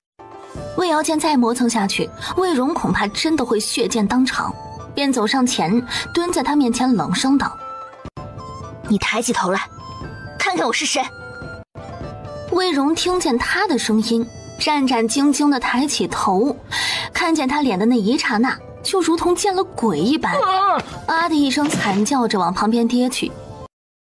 胆敢对本王的郡主不敬，本王立即要了你的狗命！魏荣彻底被他的话给吓呆了。郡主？他如果是郡主的话，那个女人的身份……王爷饶命！王爷饶命！小的真的不知道她是您的女儿啊。当年他娘并未透露过他爹是谁，只说借我的名头一用，只要我能保守秘密，便每年都给我解药。小的这都是为了活命被逼的呀。他当年明明什么都没做过，却被那个女人下了毒，还被迫的喜当爹，还没地方说道。那毒折磨得他好几年都睡不着觉，头顶都成青青大草原了，却只能含着泪认下。说，当年到底发生了何事？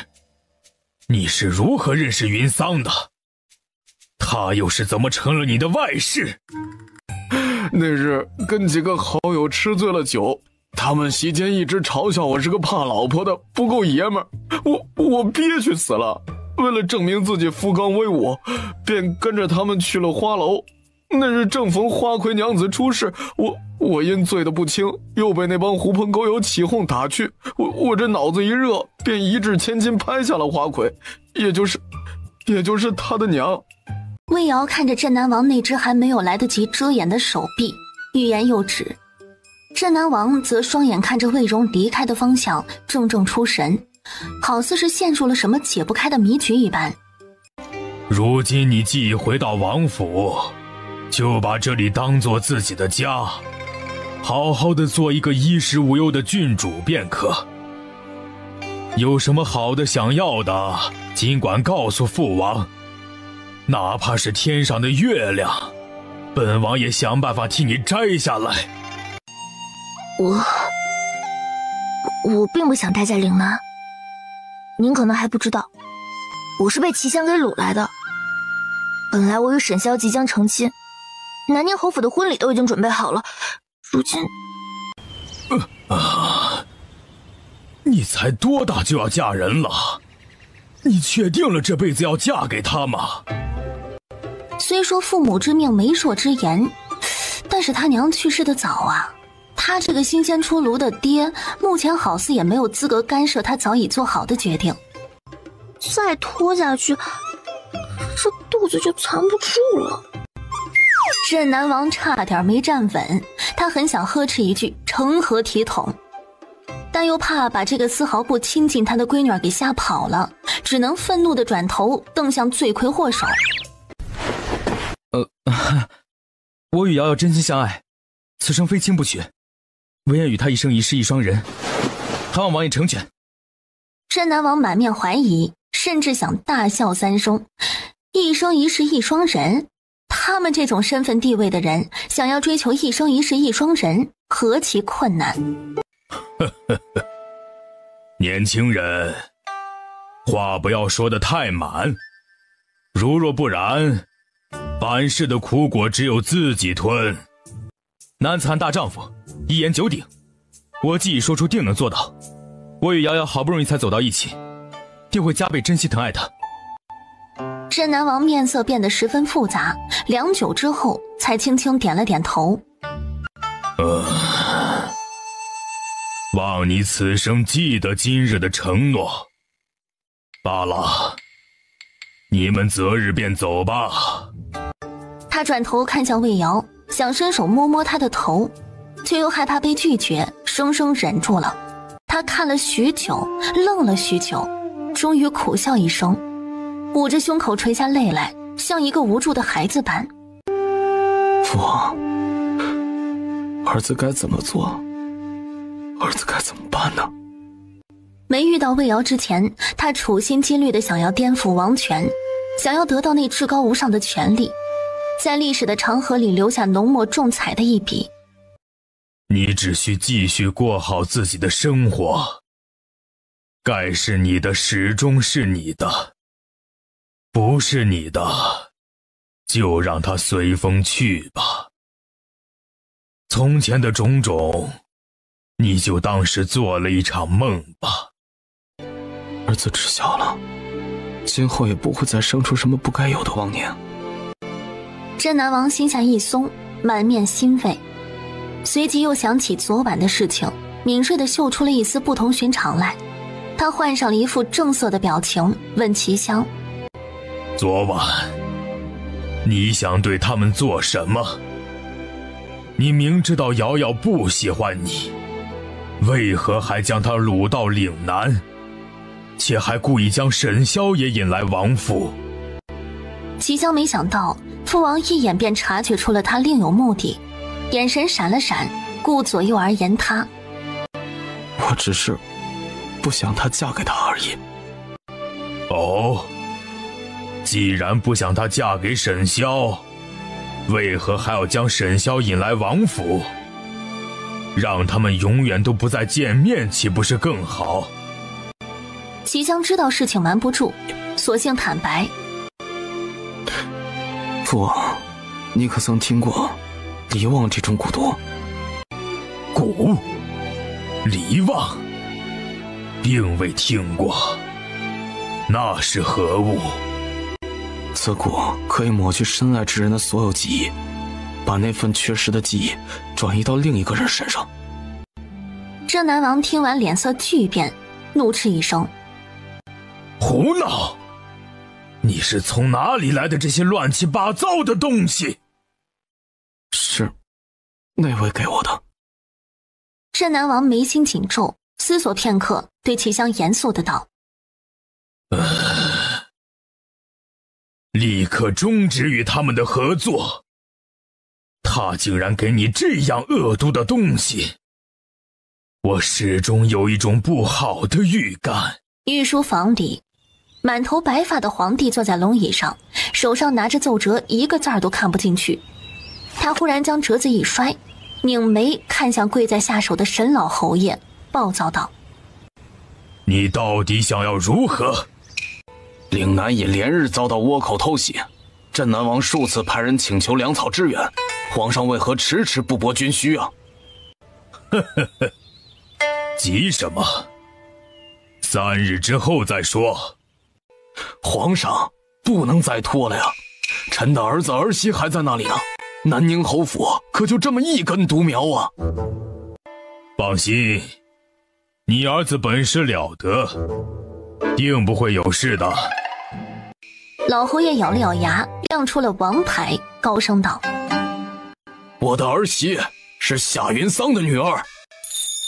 皇帝闻言一愣，手中的折子啪嗒掉在了地上而不自知，他的脸上出现了震惊、怀疑、不敢置信。你说谁的女儿？语气紧张而又迫切，声音很轻，好似生怕吓到了对方而听不到他想要的答案。你没听错，是夏云桑的女儿，小名叫瑶瑶。云桑还活着，她在哪里？阿阳，不要骗我，快带朕去见她，朕要见她。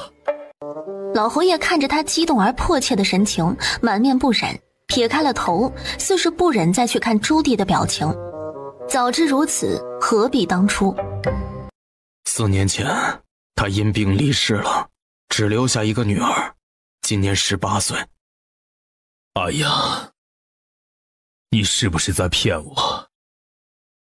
云桑明明18年前就已经死了，是被朕间接害死的，怎么可能会还有个女儿？你是不是为了让朕出兵去救你儿子，所以故意拿这些话来诓骗朕？沈老侯爷看着他孤单寂寥的背影，心下不忍，叹息一声，将他知道的一切都和盘托出。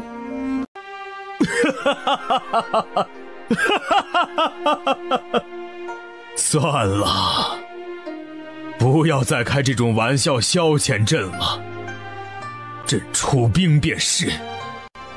沈老侯爷看着他孤单寂寥的背影，心下不忍，叹息一声，将他知道的一切都和盘托出。18年前，夏家在流放途中遭遇的那一次刺杀，云桑并没有死，而是辗转流落到了岭南一所青楼里，被一个姓魏的商人所救。他在那庄子里生下一个女儿，母女2人相依为命，一直在那里生活。直到4年前，他因发疾病突然离世，留下了一个名叫魏瑶的女儿。你是如何得知云桑18年前没有死，还流落到岭南生下了一个女儿？那孩子叫魏瑶，姓魏，她到底是谁的女儿？最后一句话近乎嘶吼般分的又急又喘。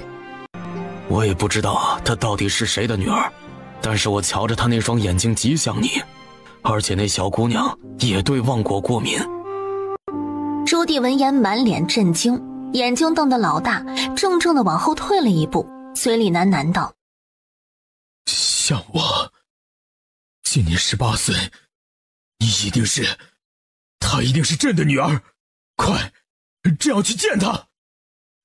他急急地往御书房的门口走了几步，快要走到门口时，好似又想起了什么一般，旋身回来。朕这就拟旨出兵，这就出兵，朕要御驾亲征。他撩起袖子，抬笔就开始写圣旨，写到一半，忽然朝门口大声喊了一句：来人，选太子过来。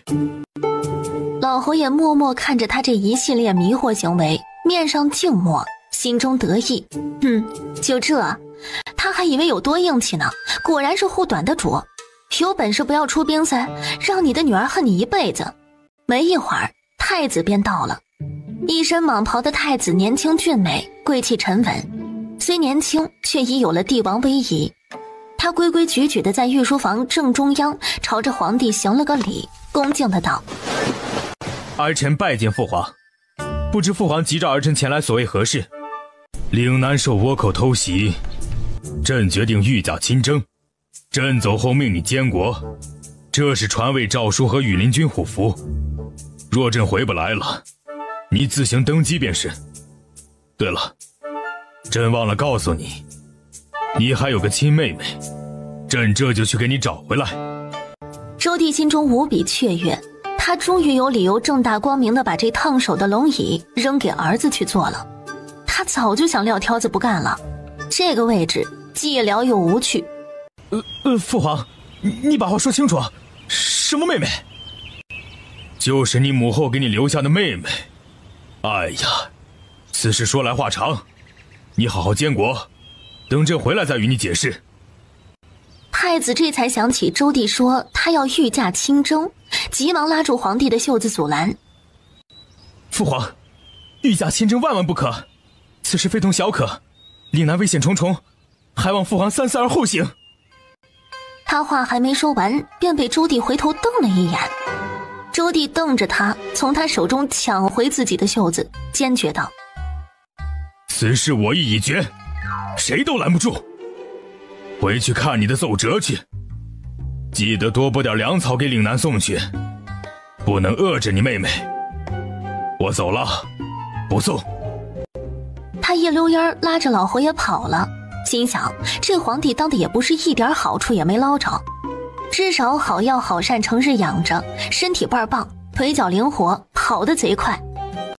魏瑶十分敏感地察觉出了他的想法，他前脚一走，他后脚便跟上了。你这一路，你是怎么来的？你不知道你还怀着身孕吗？怎能如此胡闹？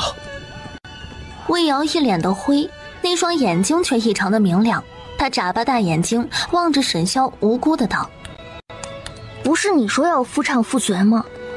不是你说一家人就得整整齐齐的，就算是死都要死在一块儿吗？我只是听话照做而已，无所之有啊。你不带我来，我总有办法自己找来，你休想摆脱我。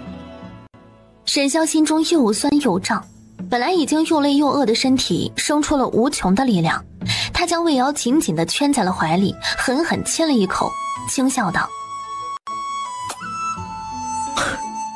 傻子，你才是世界上最大的傻子。怎么给我留了那么多钱财，还大方的让我带着你的孩子和这些巨款去找小白脸，然后小白脸跟我一起住你的房子，睡你的媳妇，打你的娃，还花你的钱。你还真是舍己为人、无私奉献的楷模呀。沈潇被他的话刺激到天灵盖都快冒烟了，咬牙切齿的道：不准！你敢找小白脸儿，我化成鬼也不会放过他。那你说咱俩到底谁才是傻子？咱俩都是傻子，傻到一家了。他将手掌放在魏瑶的小腹上，他的肚子还看不出什么变化，但仔细去摸，已经有了些许弧度。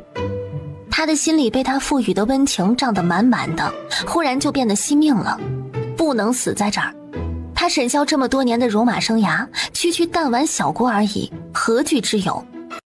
哼，沈爱卿怎么会出现在岭南？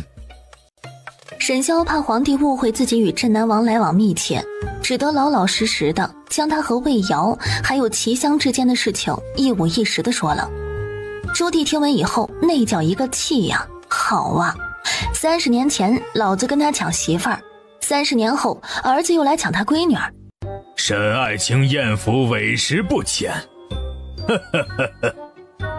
不如朕赐婚于你一个公主，让你做驸马如何？皇上，臣已心有所属，此生只愿娶她一人，还望皇上收回成命。你喜欢那女子无权无势，乃一介孤女，对你来说毫无助力。你当真愿意为了她放弃驸马之位？臣愿意。在臣心中，她是世上最好的女子。臣一个男子汉大丈夫，靠的是自己的本事，不需要利用岳家来巩固富贵。朱棣神色复杂地盯着他看了好一会儿，这小子倒是有情有义，不枉他栽培了这么多年。这模样嘛，倒也还过得去，都快赶上他年轻时的风采了。圣上曾经答应过臣，臣的婚事要让臣自己做主，还留了一道空白圣旨给臣。君无戏言，臣请您将那道圣旨赐下，赐我妻魏瑶一个一品诰命的身份。朱棣被他逗乐了，开怀的哈哈大笑，对他的表现满意极了。沈萧被他夸张的笑弄得满头问号，懵逼的看看朱棣，又懵逼看看自家老爹。想要朕下旨也可以，先把他带过来给朕瞧一瞧。沈萧闻言大喜，暂时抛开了心中一切的疑惑，屁颠屁颠的去找魏瑶过来。老侯爷一言难尽地瞅着周帝，心道：这哪里是皇帝啊，这分明是成了精的老狐狸。3言2语不光把女婿给考验了，还让我那傻儿子感恩戴德的把闺女领到他面前来，让他光明正大的见。等着吧，一会儿他保准要从瑶瑶的容貌下手，开始认闺女。我娘从未对我提起过我的父亲是谁，也从未对我说起过他的往事，但我却知道他从前有个刻骨铭心的爱人，因为他每月圆之夜都会祭酒消愁，醉酒之后口中还反复念叨一首词。你想听听那词吗？周帝听他提起夏云桑，神色颇为悲伤，他一脸痛楚地点了点头。10年生死两茫茫，不思量，自难忘。纵使相逢应不识，尘满面，鬓如霜。是我对不住他，怪我，都怪我。周帝的眼泪无声无息地流，泪眼朦胧地望着女儿这张和心爱之人相似的面容，眼前越来越模糊，最终咚的一声倒在了桌子上。他没事，只是喝醉了而已。他果然是我的生父。难道你让圣上喝酒，就是为了验证他是不是你的亲生父亲？你知道你这一杯倒的酒量是遗传自皇上？我这一杯倒像谁不好，非要像我那个没用的爹。如今看来，他就是我那没用的爹。沈萧被他那句没用的爹吓得心中突突，小声道：瑶瑶，不可无礼。他这不是还醉着呢吗？听不见。君心难测，时常注意些总归是好的。赵瑶生怕他又开始唐僧念经，忙敷衍道：好吧好吧，知道了。若皇上的体质跟我一样的话，那么1刻钟之后他的身上就会起红疹，你快去让御医准备些过敏的药来备着吧。他现在心情有些烦躁，只想把他支走，自己好好的静一静。沈萧对过敏2字有极强的心理阴影，他一言难尽地看着赵瑶：臣今日是来请封瑶瑶为郡主的，领完旨就走，还请陛下下旨。胡说，什么郡主？她明明是朕的公主。你贵为一国之君，怎得如此不讲道义？27年前抢走了我的未婚妻，现在又要来抢我的女儿，简直欺人太甚。什么叫你的未婚妻？云桑根本就不爱你。当年分明是你这个阴险小人趁虚而入，骗着他跟你定亲。我骗他，明明是你朝三暮四伤透了他的心，他跟我定亲是心甘情愿的。如果不是你，他早已是我镇南王妃。不说旁的，他跟我在一起，至少此生富贵安宁，不会像如今这样被迫害的家破人亡，含恨而终。周弟的眼睛瞬间红了。是啊，如果云桑当初嫁的人是齐谭，他的人生是不是就会完全不一样呢？你说瑶瑶是你的女儿，你有什么证据？这我如何证明？那时你做的太绝，将太子抢进宫去，独留云桑在外伤心欲绝，是我及时赶到才阻止了他寻短见。他心情很不好，非要拉着我陪他喝酒。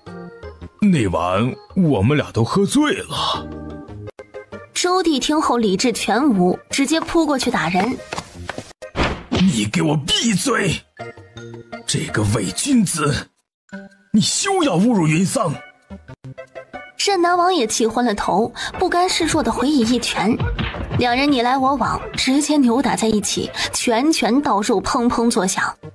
这场架他们憋了20几年，谁都没有让谁，谁都没讨着好。你看，我就知道这事要打死人架。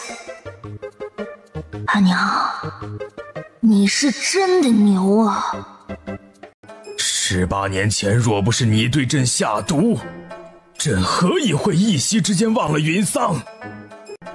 休要血口喷人！本王什么时候对你下过毒？分明是你为了控制藩王，对本王父子俩下了剧毒，如今还好意思倒打一耙？你真是恶人先告状上瘾了。当年是你横刀夺爱在先，将云桑软禁之后才有了太子，如今的瑶瑶你又要来抢，未免太不把我当回事儿。睁开你的狗眼，好好看看，瑶瑶这双眼睛到底像谁？她分明是我赵印的血脉。眼见两人又要火力全开，赵瑶忙插到中间劝架，但又实在不知道该说什么才能缓和双方矛盾。他们是因为什么打来着？哦，对了，是为了给他当爹。他灵机一动，试探性的道：要不你们都给我当爹好了。我当了那么多年没爹的野种，现在突然有了3个爹，想想都觉得好拉风啊。俩便宜爹听他这么一说，脸色皆是一致，纷纷吸了剑拔弩张的气焰，变得沉默不语。王爷，瑶瑶很感谢您的厚爱，但我不能骗您，我确实不是您的女儿。因为我娘曾经对我说过，我的过敏体质是随了我爹。我昨日让陛下喝酒，就是为了证实他到底是不是我亲爹，因为我也是一杯倒的酒量。镇南王再不甘心，但事实摆在眼前，他也只能接受这个真相。我是真遗憾你这么实在乖巧的孩子，竟然不是我生的。罢了，亲不亲生的又有什么关系？干女儿也是女儿。咱俩既然如此投缘，那便继续以父女相称，以全了这份父女情谊。今后无论你在哪里受了委屈，都不要忘记找本王给你撑腰。如今赵瑶的身份还未公开，为了保护她，众人都心照不宣称她为沈夫人。侯爷、沈夫人，你们赶紧去看看陛下吧。陛下自从醒来得知这里是已故皇后的居所后，仅在院子里逛了一圈，整个人就又不好了，身子哪儿不舒服也不说，饭也不吃，一直把自己关在房里，属下都快要急死了。赵瑶看着紧闭的房门，瞬间明白是怎么回事了。他轻轻地嗯了一声，望着沈潇：你在外面等我吧，我进去和他说几句话。周弟此时正趴伏在梳妆台上，也不知是不是睡着了，身子一动不动，背影显得孤寂又落寞。爹，你这是在为了我和阿娘的事难过自责吗？周弟闻言猛地抬起头来，不敢置信地转头看着赵瑶，声音满是激动。你刚刚叫我了，你可认我了？我认不认你，你都是我爹，这是无法改变的事实。且你和我娘之间的事，是你们上一辈的恩怨，我作为晚辈不敢越矩评价。但我娘从来没有在我面前说过关于你不好的话，也没有贬低或丑化你的形象。我想我娘应是不恨你的，要不然她做不到如此坦荡。我现在已经没有了娘，不能再没有爹。我好不容易找到你，不认你岂不亏大发了？周弟听后激动的眼眶湿润，哑着声音：你娘她真的从来没有说过我不好的话。赵瑶点了点头，心中却在腹诽：阿娘何止是没说过关于你不好的话，她连提都没提过你这个人。既然要先成婚，便不能没有府邸。朕原打算为她修建一座全京城最豪华的公主府，但袁家大患未除，此事只能秘密进行。他们俩的府邸便先用将军府来代替吧。且瑶瑶也曾说过，她喜欢将军府的温泉，你便回去先把将军府翻修一番，暂时做他们小两口的新居来用。等朕的公主府修葺好了，再让他们搬过去，你看如何？其实南宁侯府也能作为他们的新房。所以说呢，娶一个身份高贵的儿媳就是这么被动，这哪是娶儿媳，这分明是嫁儿子。哼，别以为朕不知瑶瑶曾经在你南宁侯府所受的委屈，还有你那位眼睛长在头顶的老夫人，一直嫌弃她出身卑微，任由叶家那个小毒妇欺辱于她。叶家上梁不正下梁歪，朕已经将他们全部贬到穷乡僻壤去了。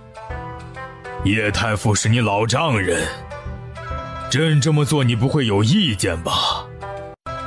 臣不敢有异议。朱棣很满意他选择跟自己站在同一条战线，年轻时是出生入死的兄弟，老了是儿女亲家，这简直是几辈子都修不来的缘分呀。算了，你那老丈人年纪也大了，朕便特许让他在京中养老吧，让叶家的年轻人去历练历练就成。他暗自抹了把汗，这下回去总算能跟夫人交差了。皇上这是想弥补你，才借口是赏赐我，将这些东西全部送到了大将军府，还有你的公主府。瑶瑶，皇上对你当真是宠爱到了骨子里，如若没有发生当年的事，你一定会是大中最受宠爱的嫡公主。赵瑶开了眼界，也不去在意那些身外之物了，那些东西只不过是些生不带来死不带去的死物件罢了，眼前这个男人才是他真正要牢牢握在手中的宝物。所以这就是小老婆多了的下场。你们男人想享受其人之福，却不知道女人的嫉妒心是比魔鬼还可怕的东西。所以三妻四妾左拥右抱也是要付出代价的。沈萧岂会听不出他的弦外之音，立即对天发誓表忠心。我可从来没想过三妻四妾啊，我从头发丝到脚指甲盖都只属于你一个人的。你如今成了身份高贵的公主，可别冤枉人，我现在才是要担心你会把我一脚给蹬了。他说完还夸张地抱住赵瑶的手臂，把头往他的胸口里埋。赵瑶险些被他压得一个踉跄，无语地去推他的头，却怎么也推不动，气道：说话就说话，吃我豆腐干嘛？室内的热烈氛围也随着那淅淅沥沥的雨声渐渐趋于平缓，两人气息微喘，裹着同一张薄被，贴服依偎在一起。你说话不算数。那你有没有感到不适？也没有。就是嘛，亏你还是大夫，你能不能有点常识？怎么可能会戳到？你这脑袋瓜当真异于常人。那你又是怎么知道不会戳到的？沈潇怎么会告诉他？他早就红着脸找江嬷嬷将这些事情事无巨细的都问了个底朝天。他要脸好吗？切，不说算了。我说，我找江嬷嬷问过，她说只需要动作轻些、慢些，你没有感到不适就没什么问题。你找江嬷嬷问过，还问她要怎么做？赵瑶一想到他竟然和江嬷嬷讨论过他们俩娘娘降降的事情，就恨不得找个地方钻进去。这他喵岂不是他的大型社死现场？他以后还怎么好意思面对江嬷嬷？从这一刻起，赵瑶这个名字彻底成了过去式。她摇身一变，成为大周最尊贵的正德公主，更名为赵玉瑶，也与从前那个地位卑微的魏瑶彻底划清了界限。瑶瑶，你知道吗？陛下已经昭告天下，将南疆赐给了你做封地，连带着南疆的军队也全都赐给了你做私兵。这是大周建国以来史无前例的事情。你是第一个拥有封地的公主，也是第一个有私兵的公主。陛下对你当真是宠爱到了骨子里。什么？封地？私兵？这他没听错吧？这样一来，她岂不是就成了南疆的女皇帝？是啊，你如今的身份地位可真是让我仰望仰止，为夫今后可就得跟着你混了。没问题。那些私兵有多少？钱都给你来领。陛下拨给你的私兵有10万，再加上父亲手中的兵力，岭南共有25万大军。这么多人，那每天得吃多少粮食？每个月得发多少饷银啊？我养得起吗？饷银和粮食自有朝廷负责，你无需操心。你只需每年阅兵时，淡定地坐在高台之上，接受士兵们的朝拜即可。真的？这么多人都不用我出钱养吗？不用。南疆比邻交趾，这25万大军不仅是你的护卫，也是大周抵御交趾的一道屏障，所以粮饷得由朝廷来发。这样啊，这些国事我完全不懂，你教教我呀，不然被人笑掉大牙怎么办啊？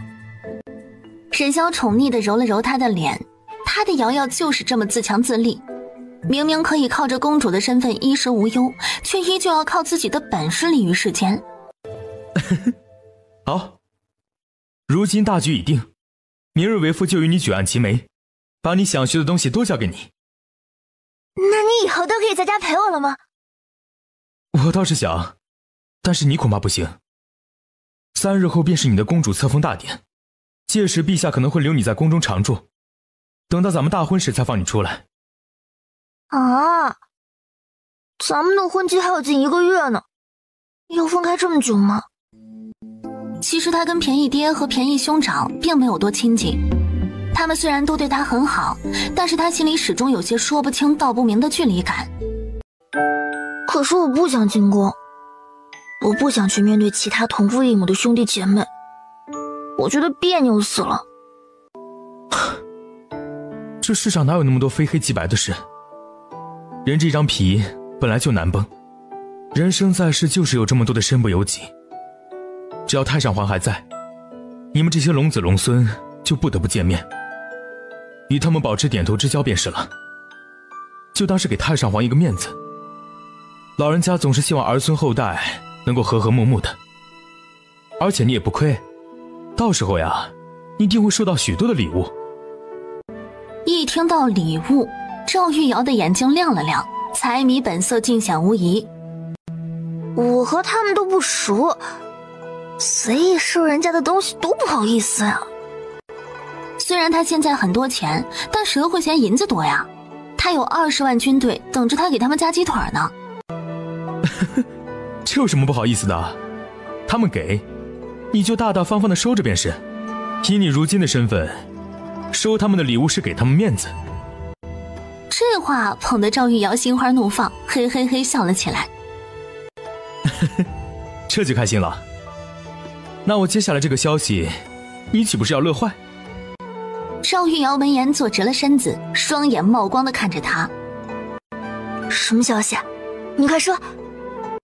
太上皇问我他的赏赐中你最喜欢什么，我说你最喜欢那堆金子，你猜他怎么着？难道他又给了我一堆金子？沈萧一副你格局小了吧的表情，憋着笑道。太上皇听说你喜欢钱，特意画了一所假字号钱庄在你名下，说你想花钱就直接去取就成，想取多少取多少。他说着颇有些牙酸。怎么办？为父感觉快要被你父兄给比下去了，娘子会不会嫌弃为父穷？怎么会？我的就是你的，你的也是我的。再说，你哪里穷了？你富得流油。别以为我不知道啊。大周的商民钱庄，是你和周玉堂开的。啊，果真什么都瞒不过夫人的火眼金睛，这一下子连私房钱都要交出来了。我那银庄如何能够跟大周的假字号银庄相比？一个是小船，一个是战舰，好吗？夫人可千万不要嫌弃我。你不曾嫌弃我粗鄙无知，我怎会嫌弃你呢？这些都是身外之物，我只想和你日日厮守。赵若灵对赵玉瑶的态度再也装不下去了，再也做不到和这个半路杀出来的程咬金假装姐妹情深。妹妹多吃些鱼也是极好，听说这鱼吃的越多，肚子里的孩子就越聪明。姐姐当年怀宝儿的时候也是顿顿离不开鱼呢，宝儿生下来后聪明伶俐极了。她正想和三公主讨论讨论为何孕妇鱼吃的多孩子比较聪明这一科普，就听见三公主话锋一转，颇为好奇地看着她的肚子道：瞧着妹妹这身孕快5个月了吧，不知驸马爷是朝中的哪位大臣呢？所有人都伸长了脖子翘首以盼，都在等着看这位正德公主的驸马究竟是何方神兽。他这也太会下注了，竟然押中这么大一块宝。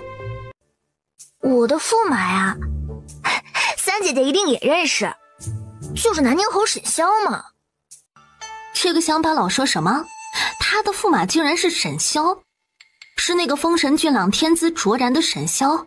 是那个他年少时爱而不得求而不得的沈萧？怎么可能会是他呀？父皇，沈萧在外面等我呢，要不然让他进来一起吃。你这孩子，人家在外面等你，你怎么不早说？儿臣这不是想着今日是家宴，他还没有过明路，不方便带他一起进来吗？这有何好忌讳的？早晚都是一家人。沈萧不一会儿就随着王德进来了，他身着暗红武将朝服，胸前金线绣的麒麟活灵活现，衬得他身姿越发伟岸，冷峻的面容严肃而凌厉，浑身透着生人勿近的杀伐之气。一声响亮的贺喜声打破了赵玉瑶的沉思，他顶着薄如蝉翼的大红盖头，抬眼往前看，影影绰绰间看见一身大红喜服的沈萧骑着高头大马缓缓朝他而来。瑶瑶，你是我大周的公主，要时刻谨记自己的身份。今后若是沈家敢给你气受，你就告诉兄长，兄长接你回家，以后哥哥养你。沈萧都愣了，难道摆平了情敌，今日娶媳妇儿最大的绊脚石竟然是大舅子？他生怕武帝突然给他来一句：瑶瑶年龄尚小，不若晚些再嫁，我看今日婚礼就算了吧之类的话，吓得他赶紧扑通朝2位皇帝跪下，大声表忠心道：皇上请放心，臣今后一定会一心一意对待公主。她叫臣往东，臣绝不往西；她叫臣洗碗，臣绝不洗衣。突然有点鄙视他是怎么回事？太上皇原本沉重的心情都被沈萧给逗笑了，看来这女婿还蛮上道的嘛。朕今日就把女儿交给你了，愿你今后能好好待她。如若不然，朕会毫不犹豫地把她接回宫来。请陛下放心，小婿将瑶瑶看得比自己的生命更重要，绝不会让她受一丝一毫委屈。太上皇点点头，没有再说话。他怕自己再开口就会哭出来，失了长辈威严，白白叫人笑话。时候也差不多了，你们拜别我和你母亲，且出宫去吧。长长的公主仪仗队从宫门处一直延伸到宣武门，真正是奴仆千人，10里红妆。